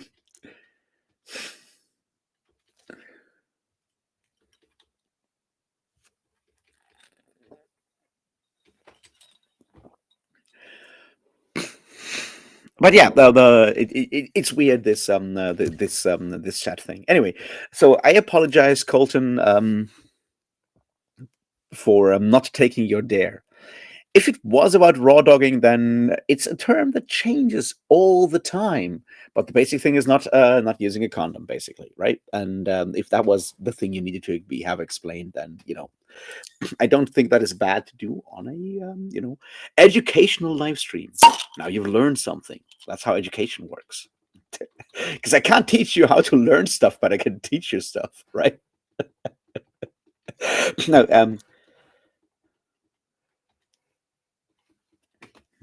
naranja. Okay, naranja. I don't speak Spanish, which is possibly a problem. Maybe YouTube just hates you personally, Colton. That could also be the case. I don't know, but that's undeserved.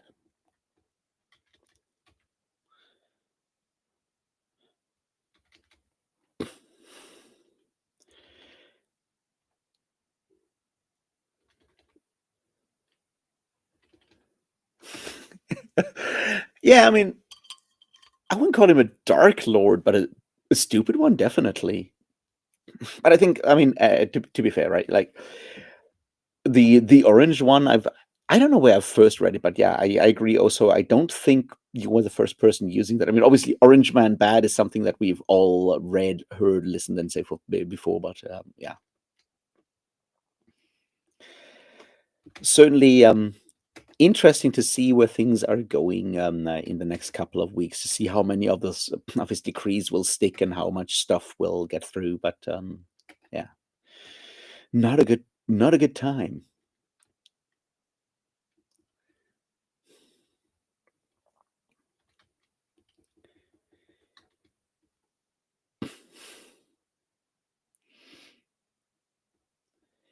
You can't just sell fucking countries. That's not how that works. Also, why would you like to be incredibly massively an asshole here, right? Like, why would you even want to spend money on fucking Greenland? The US have already poisoned, irradiated, and so forth parts of the fucking of Iceland, right? Because of the nuclear weapons stationed there, and like the one plane that went down or whatever it was. You've already ruined the fucking place. It's also Europe. You can do whatever the fuck you want with Greenland anyway. So why spend money on it? I thought Trump was supposed to be the businessman. Buying Greenland is a stupid fucking idea. You don't need to. You can just like ask and get your your weapons stationed there anyway. So you know, ridiculous. Anyway, that's just like beyond anything else, like why the whole Greenland thing is stupid.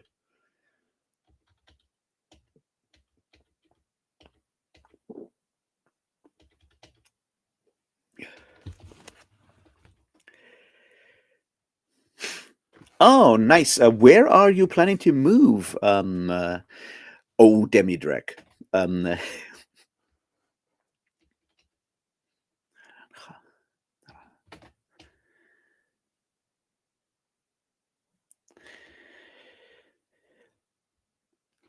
Um, Kale, I think the problem is that in a place, and in that regard, I think like voting for Trump and Luigi Mangione shooting that guy whose name no one ever remembers, right? The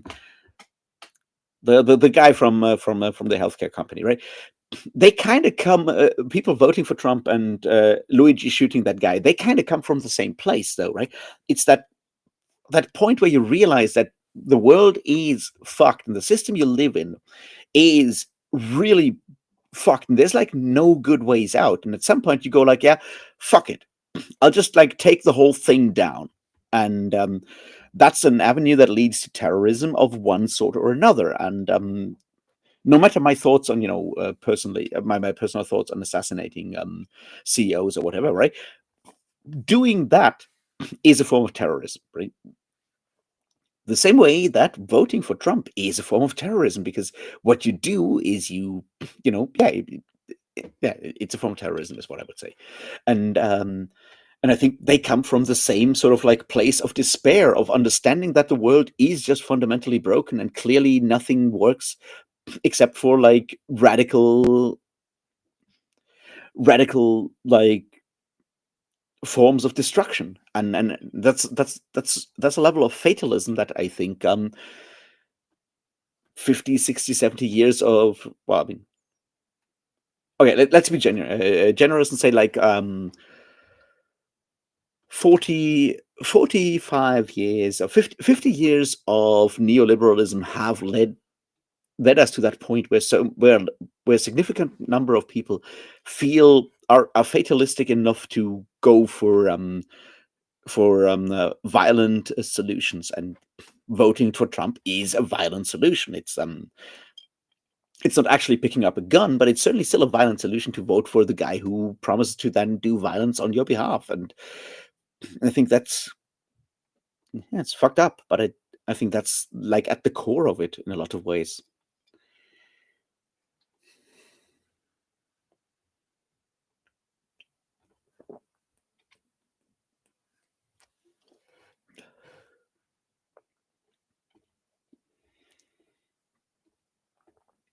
Hey Joe, how are you doing? You'll be happy to know that I have recorded 2.5 videos drinking to your health, and then not published any of them yet. But at least I don't get dehydrated. Although it's all drinking grog, so who knows? Without battery acid.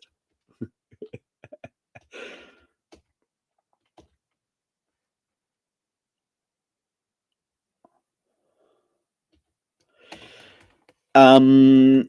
Okay, Ida. See, here's the thing. Do you think that Donald Trump buying Greenland will lead to Greenland being developed?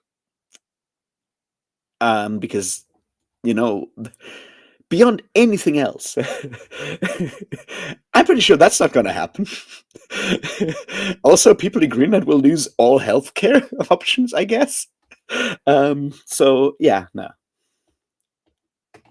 I mean, and that's not excusing the way that that Denmark has treated Greenland for the last something century.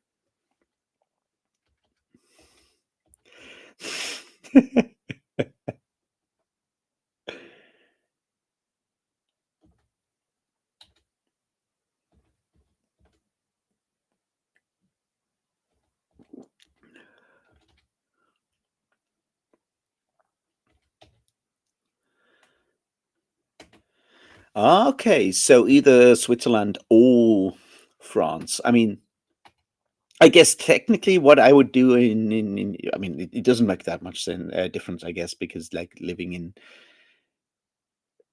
Switzerland allows you access to the entire European Union anyway. So yeah, sounds good. Both are probably more stable places. I would still go for Provence because it's nicer, but also less expensive than Geneva. Ah, okay, Grenoble. Ah, okay, nice.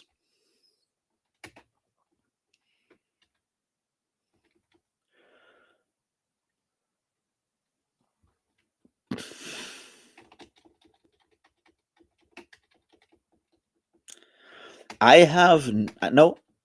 I am not subscribed to Reading from the Depths. I haven't even heard that name before.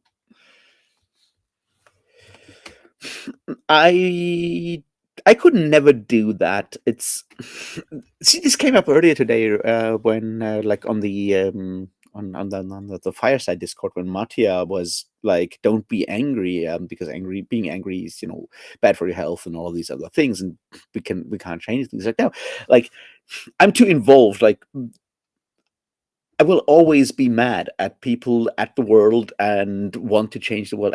I can't just go away because I could never just like even if I went to like a monastery in Tibet or anything anywhere else, like it could be a Catholic monastery, even like or to fucking Mount Athos in Greece, right? Now, I would still know at the back of my head that the world is going to fucking hell. So I could never do that. I would be I would always want to go back and do something. I don't know, set shit on fire, fight the system in whatever way. Like I can't distance myself in that way. That option is just not something that is part of my specific like personality, my specific personal like the way I made up. I guess I could never do that.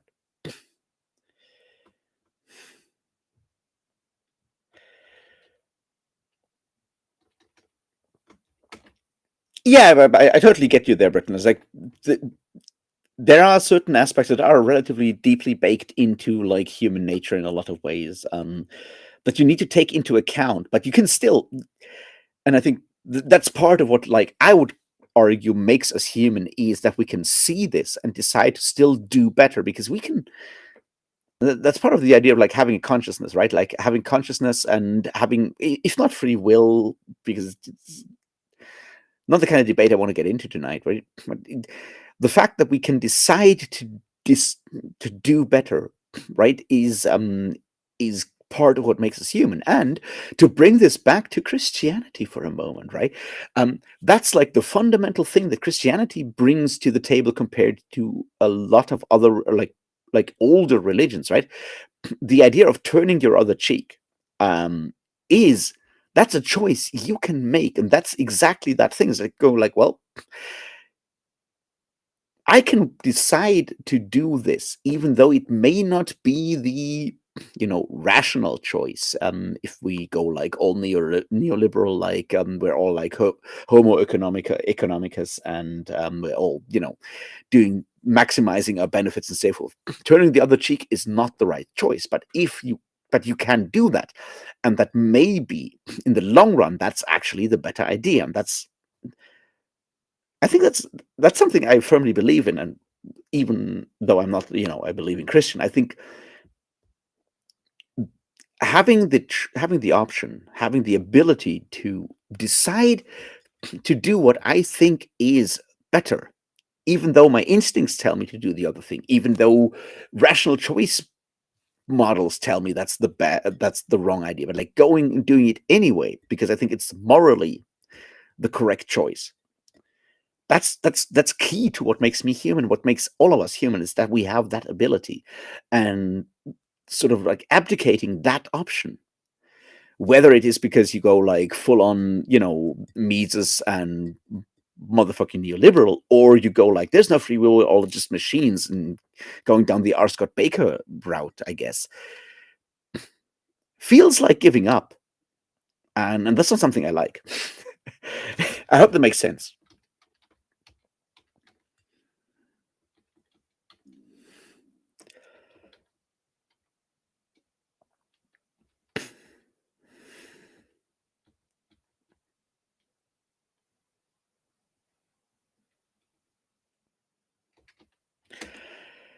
Yeah, I think like the important part there, Kale, is to find out what happens in the next 4 years, because holy shit, that a lot of stuff can go down in those next 4 years.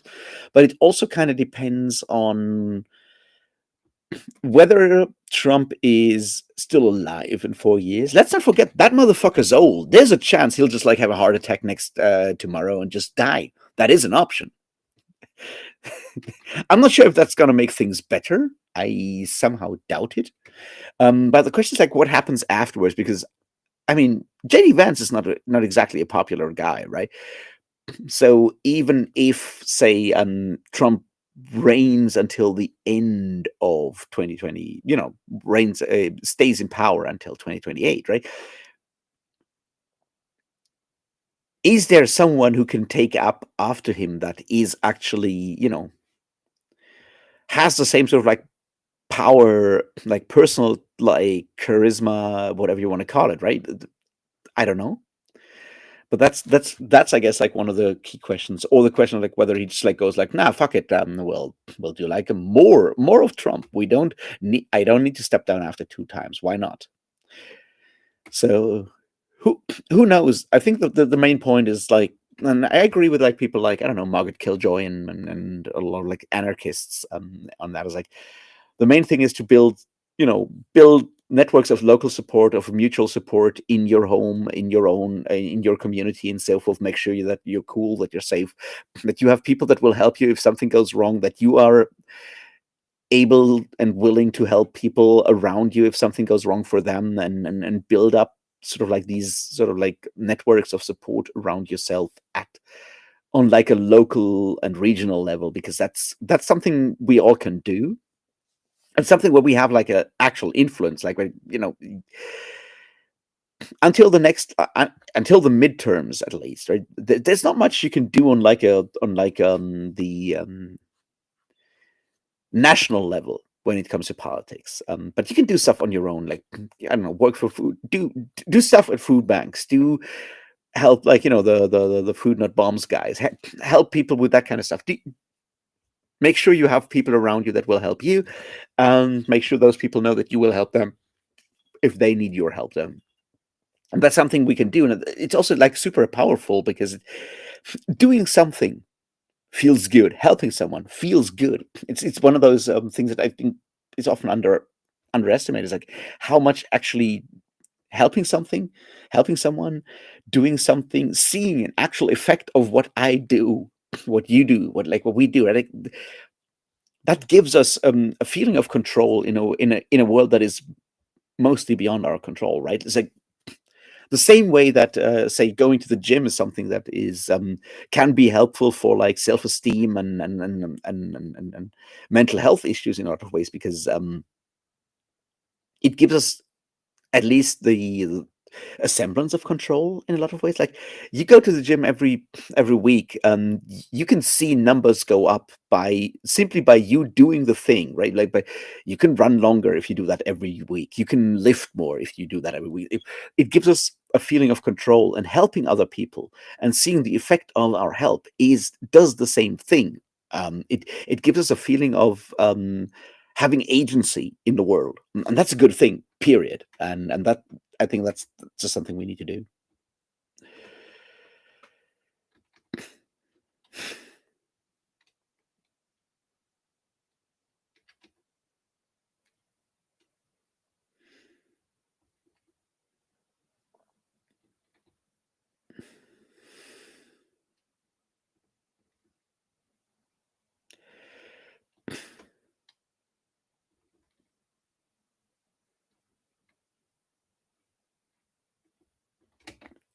Yeah, I mean, look, France is certainly the country that knows how to be mad at stuff, and mad at people, and mad at politicians. It's like they're really good at that.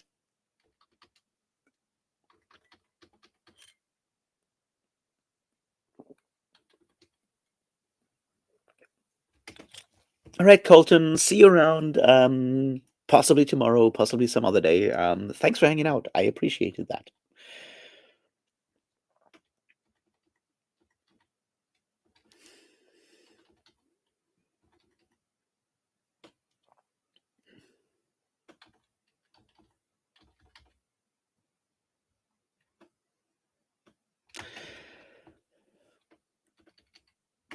Yeah, yeah, I can see that, Caleb. I think, like,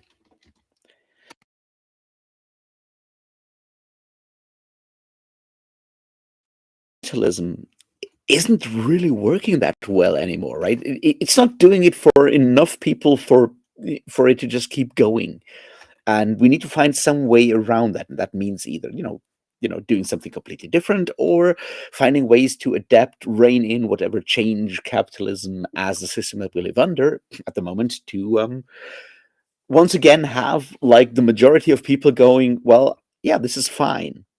And clearly the majority of people in the US is not going, this is fine at the moment. That's not what is happening. So you need to figure out how to change things in a way where you once again have like the majority of people going, this is fine. That's part of the problem. Like, me saying capitalism as a system is flawed and will lead to disaster and so forth is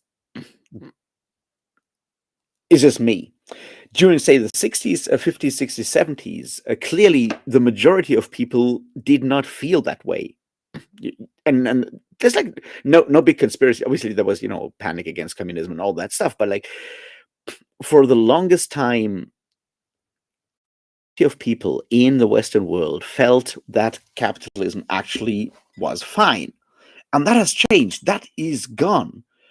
It's just that, because we have found ways to not actually talk about alternatives to capitalism, that we are in that situation where people go like, well, clearly the system isn't fine, but we don't know what to do else, because we don't have alternatives. We don't have like other ideas, because they have been so fundamentally ruined in the public's eye, that no one's even thinking about alternatives on like a national or global scale. And I think that's like one of those big problems. Like, we're here, shit's fucked, but we don't know where to go. We don't even have alternative ideas. And that's sort of, to bring this once back to like books and stuff, right? That's where things like science fiction and fantasy can come in, because the power of that's the thing that like known Marxist China Mieville said when he talks about J.R. Tolkien, right? He has this whole thing where he goes like, the thing that J.R. Tolkien gave to the world and that people are not realizing is that creating fantasy worlds in your head is the most radical thing ever, because you can make up whatever you want. You can dream and imagine worlds that work differently. You can imagine systems that work differently. You can do all of that in your head, and no one can stop you from doing that. The problem is, of course, that no one, almost no one, almost no one does, right? Like, beyond, like, say, like, some of the stuff that Mieville does, although he's more like about criticizing capitalism, right? Like, and obviously you have things like some of the stuff that Ursula Le Guin did, and of course Ian M. Banks's culture stuff. Very few science fiction novels these days go and talk about worlds that are not capitalist. It's like they may go like, well, this world sucks. It's a dystopia and it's capitalism and it sucks. But very few people try to imagine alternatives, and that is certainly a huge issue that we still have.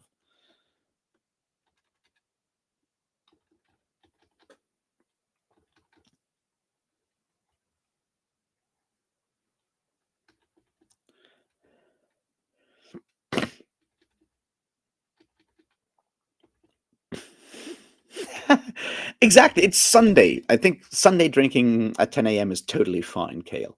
I mean, you're Australian. That's what I expect from your country anyway.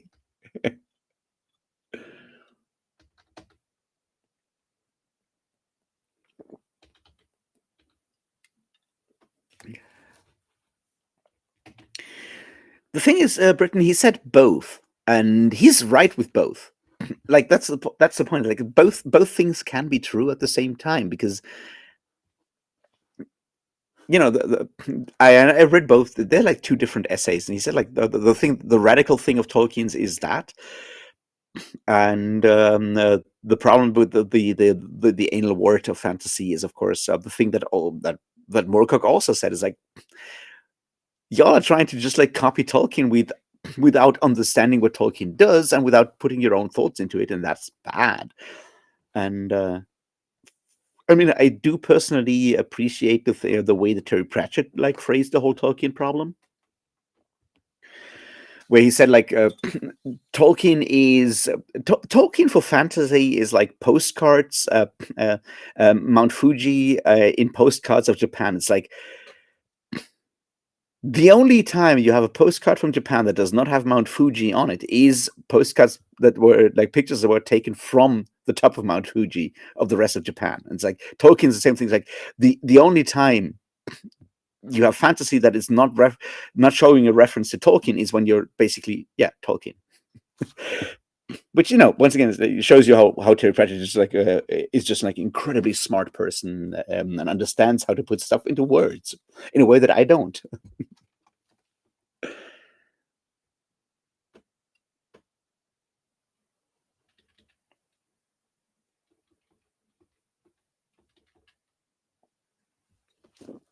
But yeah, but then again, Tolkien, a self-declared anarchist, so there's that.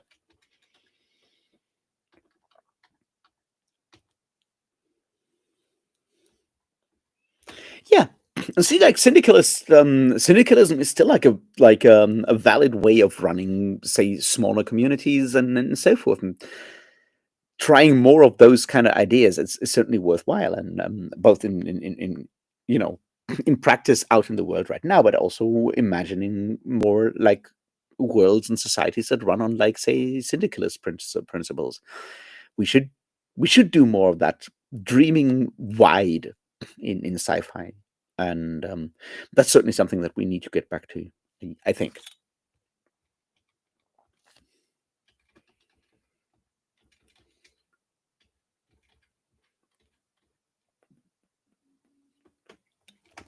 Kadia, good night, and thanks for stopping by. Really nice of you. I appreciate that. And yes, it is. Yeah, fuck, it's 10 to 10 to 1.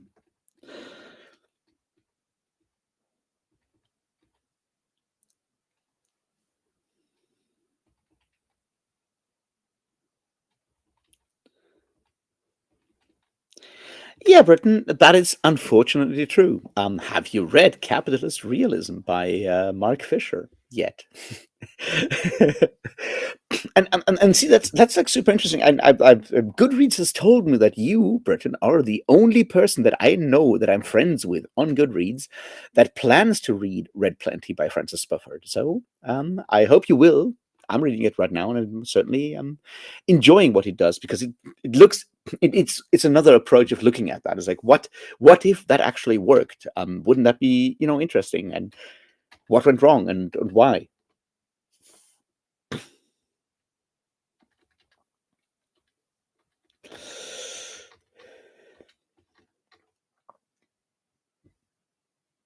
Yeah, yeah, yeah. That is in fact sad.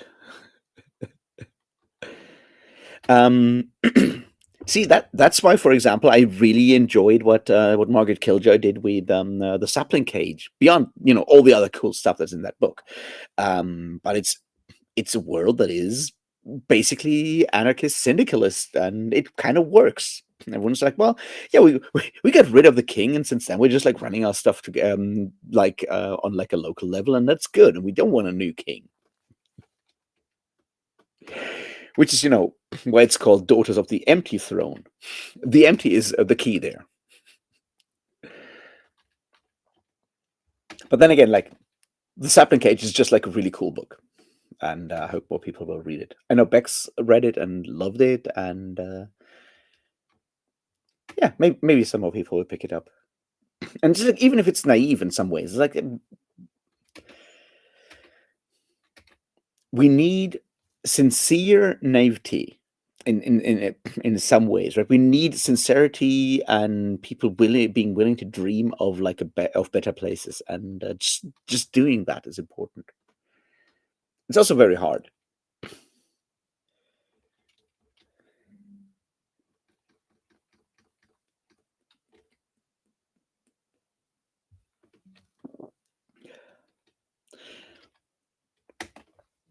Yes, Britain. They are in a post-scarcity sort of anarchist, libertarian anarchist post-scarcity society.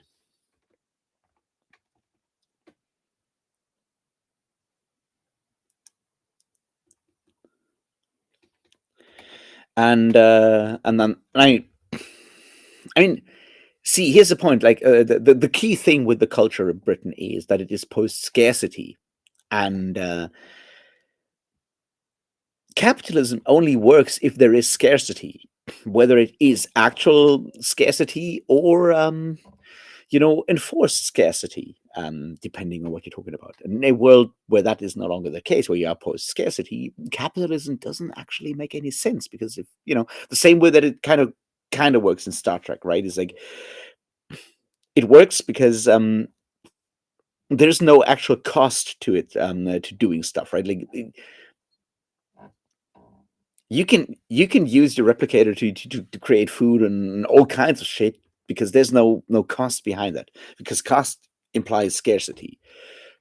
Cost is something that is an effect of scarcity, so to speak. And if you have like a post-scarcity society, then you don't need capitalism, because why would you?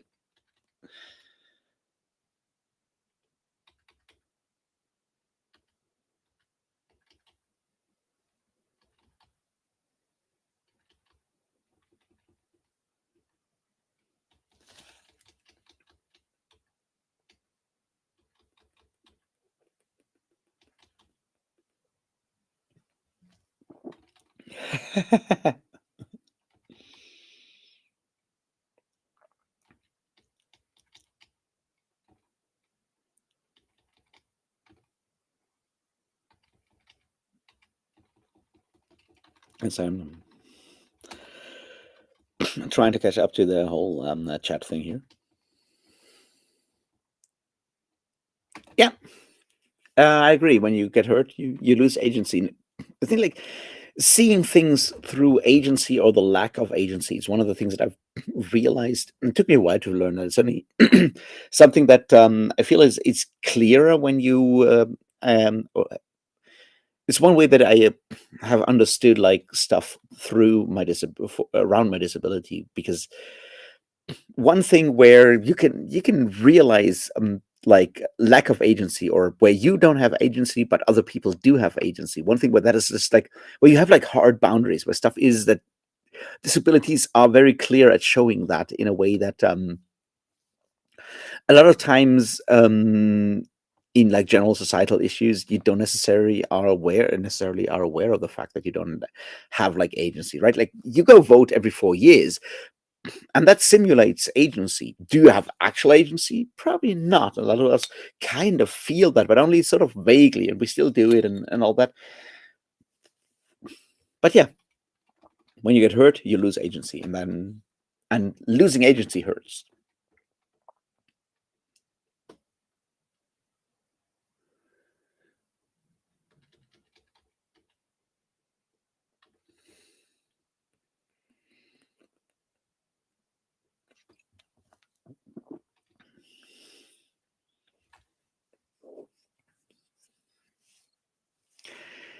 Yeah, yeah, I think he does sort of with the Garuda, but it's so it's not a lot of it, so you don't necessarily get much of it because it's also so different, and you only have like two people talking about it basically.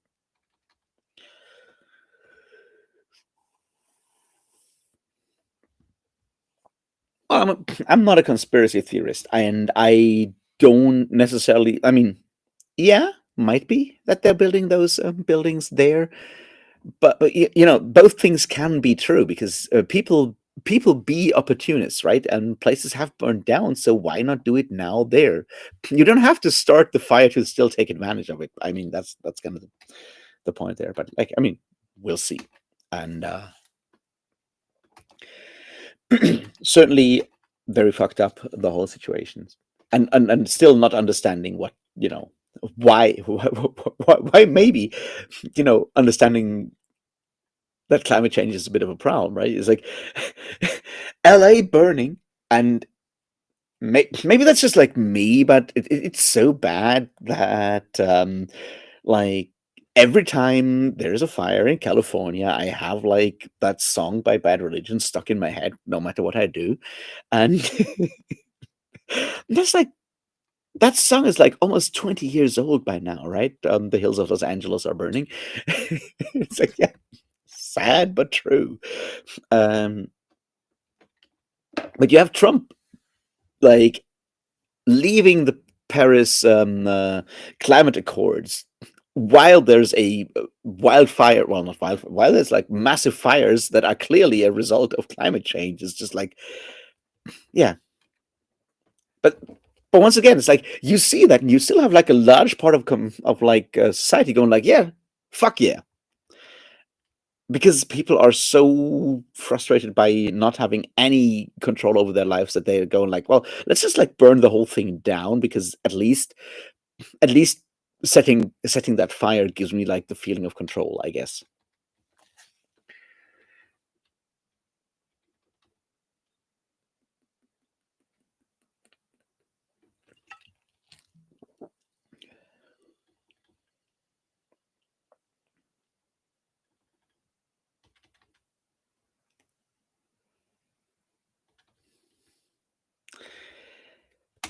Yeah, Chantal, I totally agree. That's exactly the thing. It's like losing agency because that's I think, and there's like research on that. Like I don't know how deep that still goes because it's like very early sort of like psychological research is that one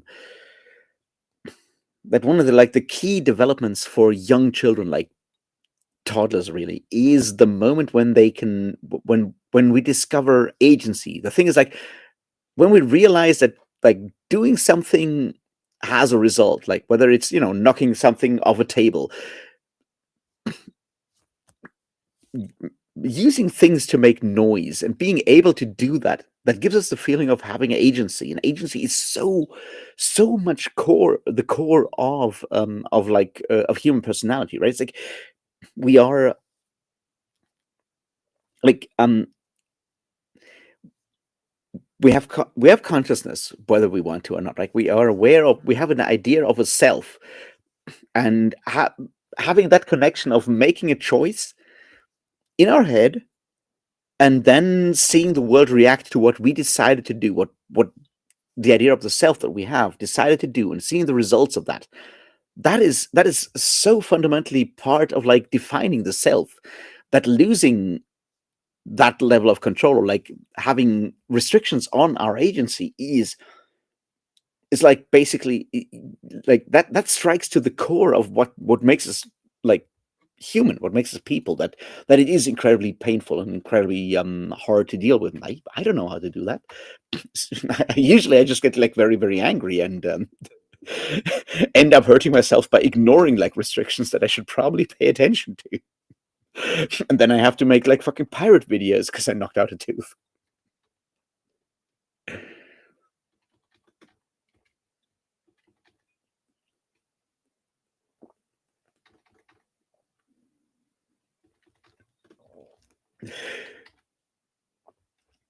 Yeah, yeah.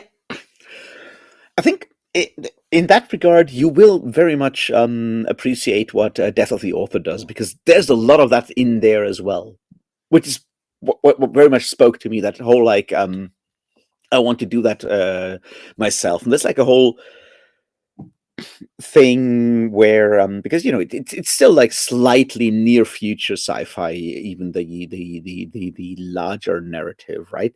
And it's about the main character, the author, or one of the main characters, the author in the wheelchair, um starting to use self-driving cars as a you know as a taxi, and as a way of not being dependent on other people, going like, yeah, I can just like do this, and I don't have no one else will have to help me in any way or form.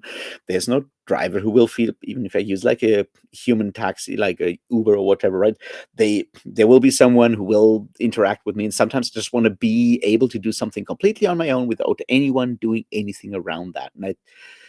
Um that's just like an important sort of like understanding that that's one of one way of experiencing a disability or chronic illness, is exactly that there are situations where you want to do something just on your own without contact to other people. And you know once again, I mean, there's ways of driving a car while being paraplegic and stuff.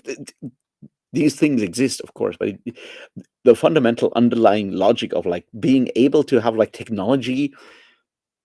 regain technology helping us regain certain abilities that we have, like regain levels of agency, I think is an important understanding, that how that does actually feel. Because even though everyone around you is happy to help you and all of that, that's not the point. The point is like being able to do that without having to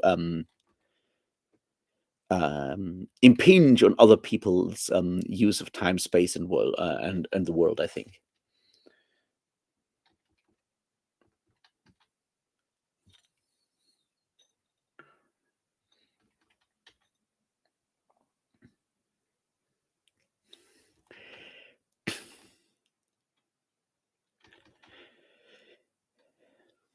The Scar is really good. I should probably reread it for the pirate stuff that I'm currently doing. But I mean, as long as I can look like a pirate, I should probably also talk about Baslag and the Scar.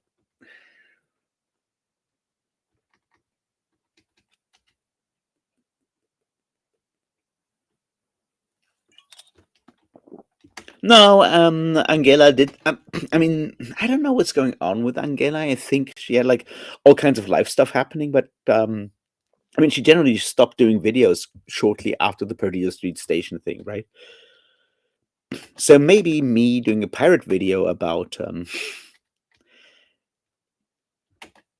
the Scar will bookfluence you into starting it. Guess I should not have given you the personal cheers and shout out in the Treasure Island video, but in and have waited until the Scar video to actually bookfluence you into it. No, seriously, I will go and probably do a video on the Scar. I really just also want to talk about the Revenger stuff by Alistair Reynolds, because it's really cool and really scary and crazy shit going on there. But also teenage girl space pirates, and that alone is worth a lot. Worth a lot. It's also really just cool.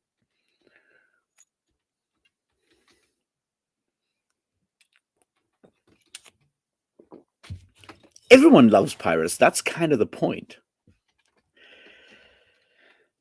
But all right, guys, it's 1 a.m. We've been doing this for 4 hours now. I should probably be smart and slowly end this. Um, is that all right with you guys?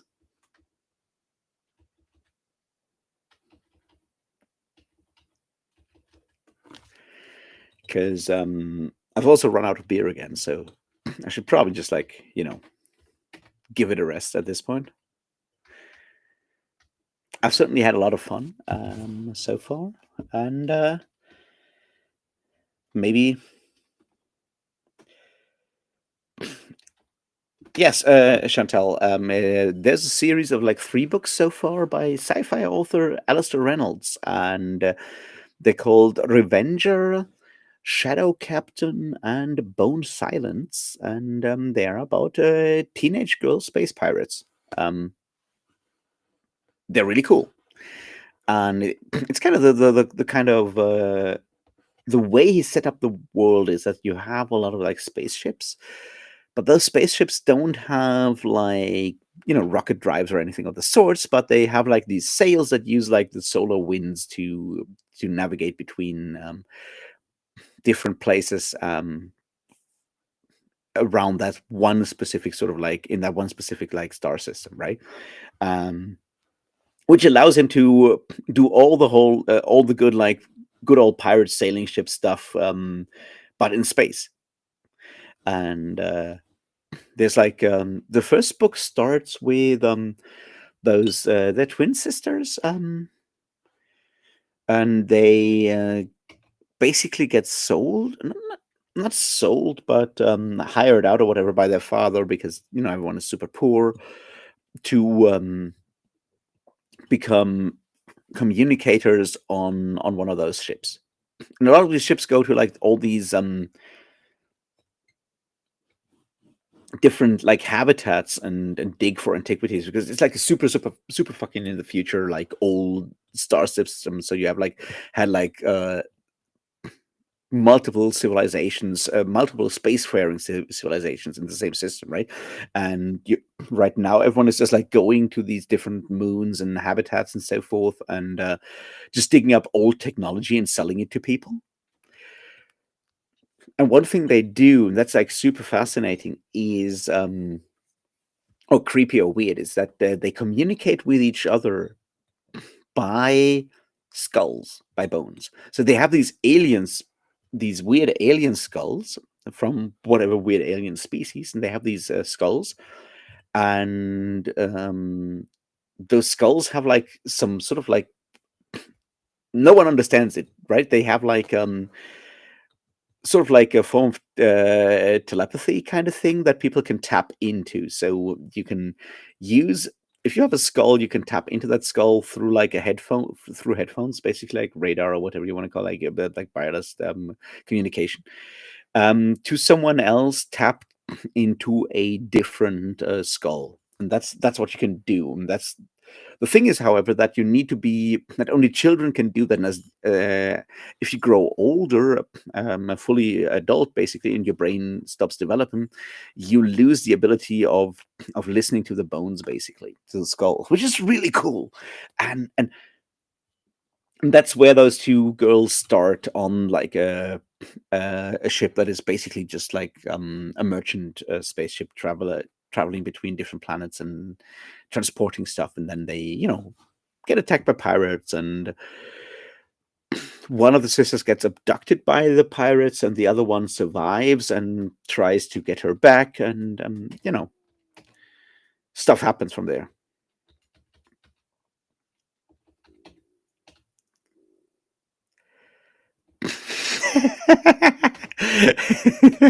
Yeah.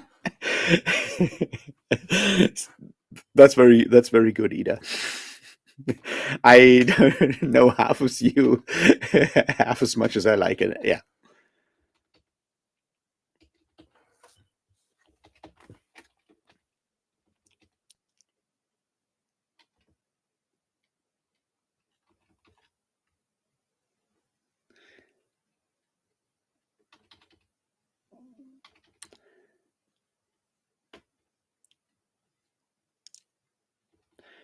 You should read the book, Kale. It's really good. It's also got some really uncomfortable and really long sex scenes. Although they get even more uncomfortable in book 2, when you have two people dying of radiation sickness, fucking, not to put a finer point on it. Which is, I guess, what we end this live stream on. All right, everybody. Thank you so very, very much. I really enjoyed it. I hope you had some fun. It's been great. I'll try to record a video tomorrow, and I'll see you guys around. And yeah, I don't know. If you are dying of radiation sickness and someone else is also, I'm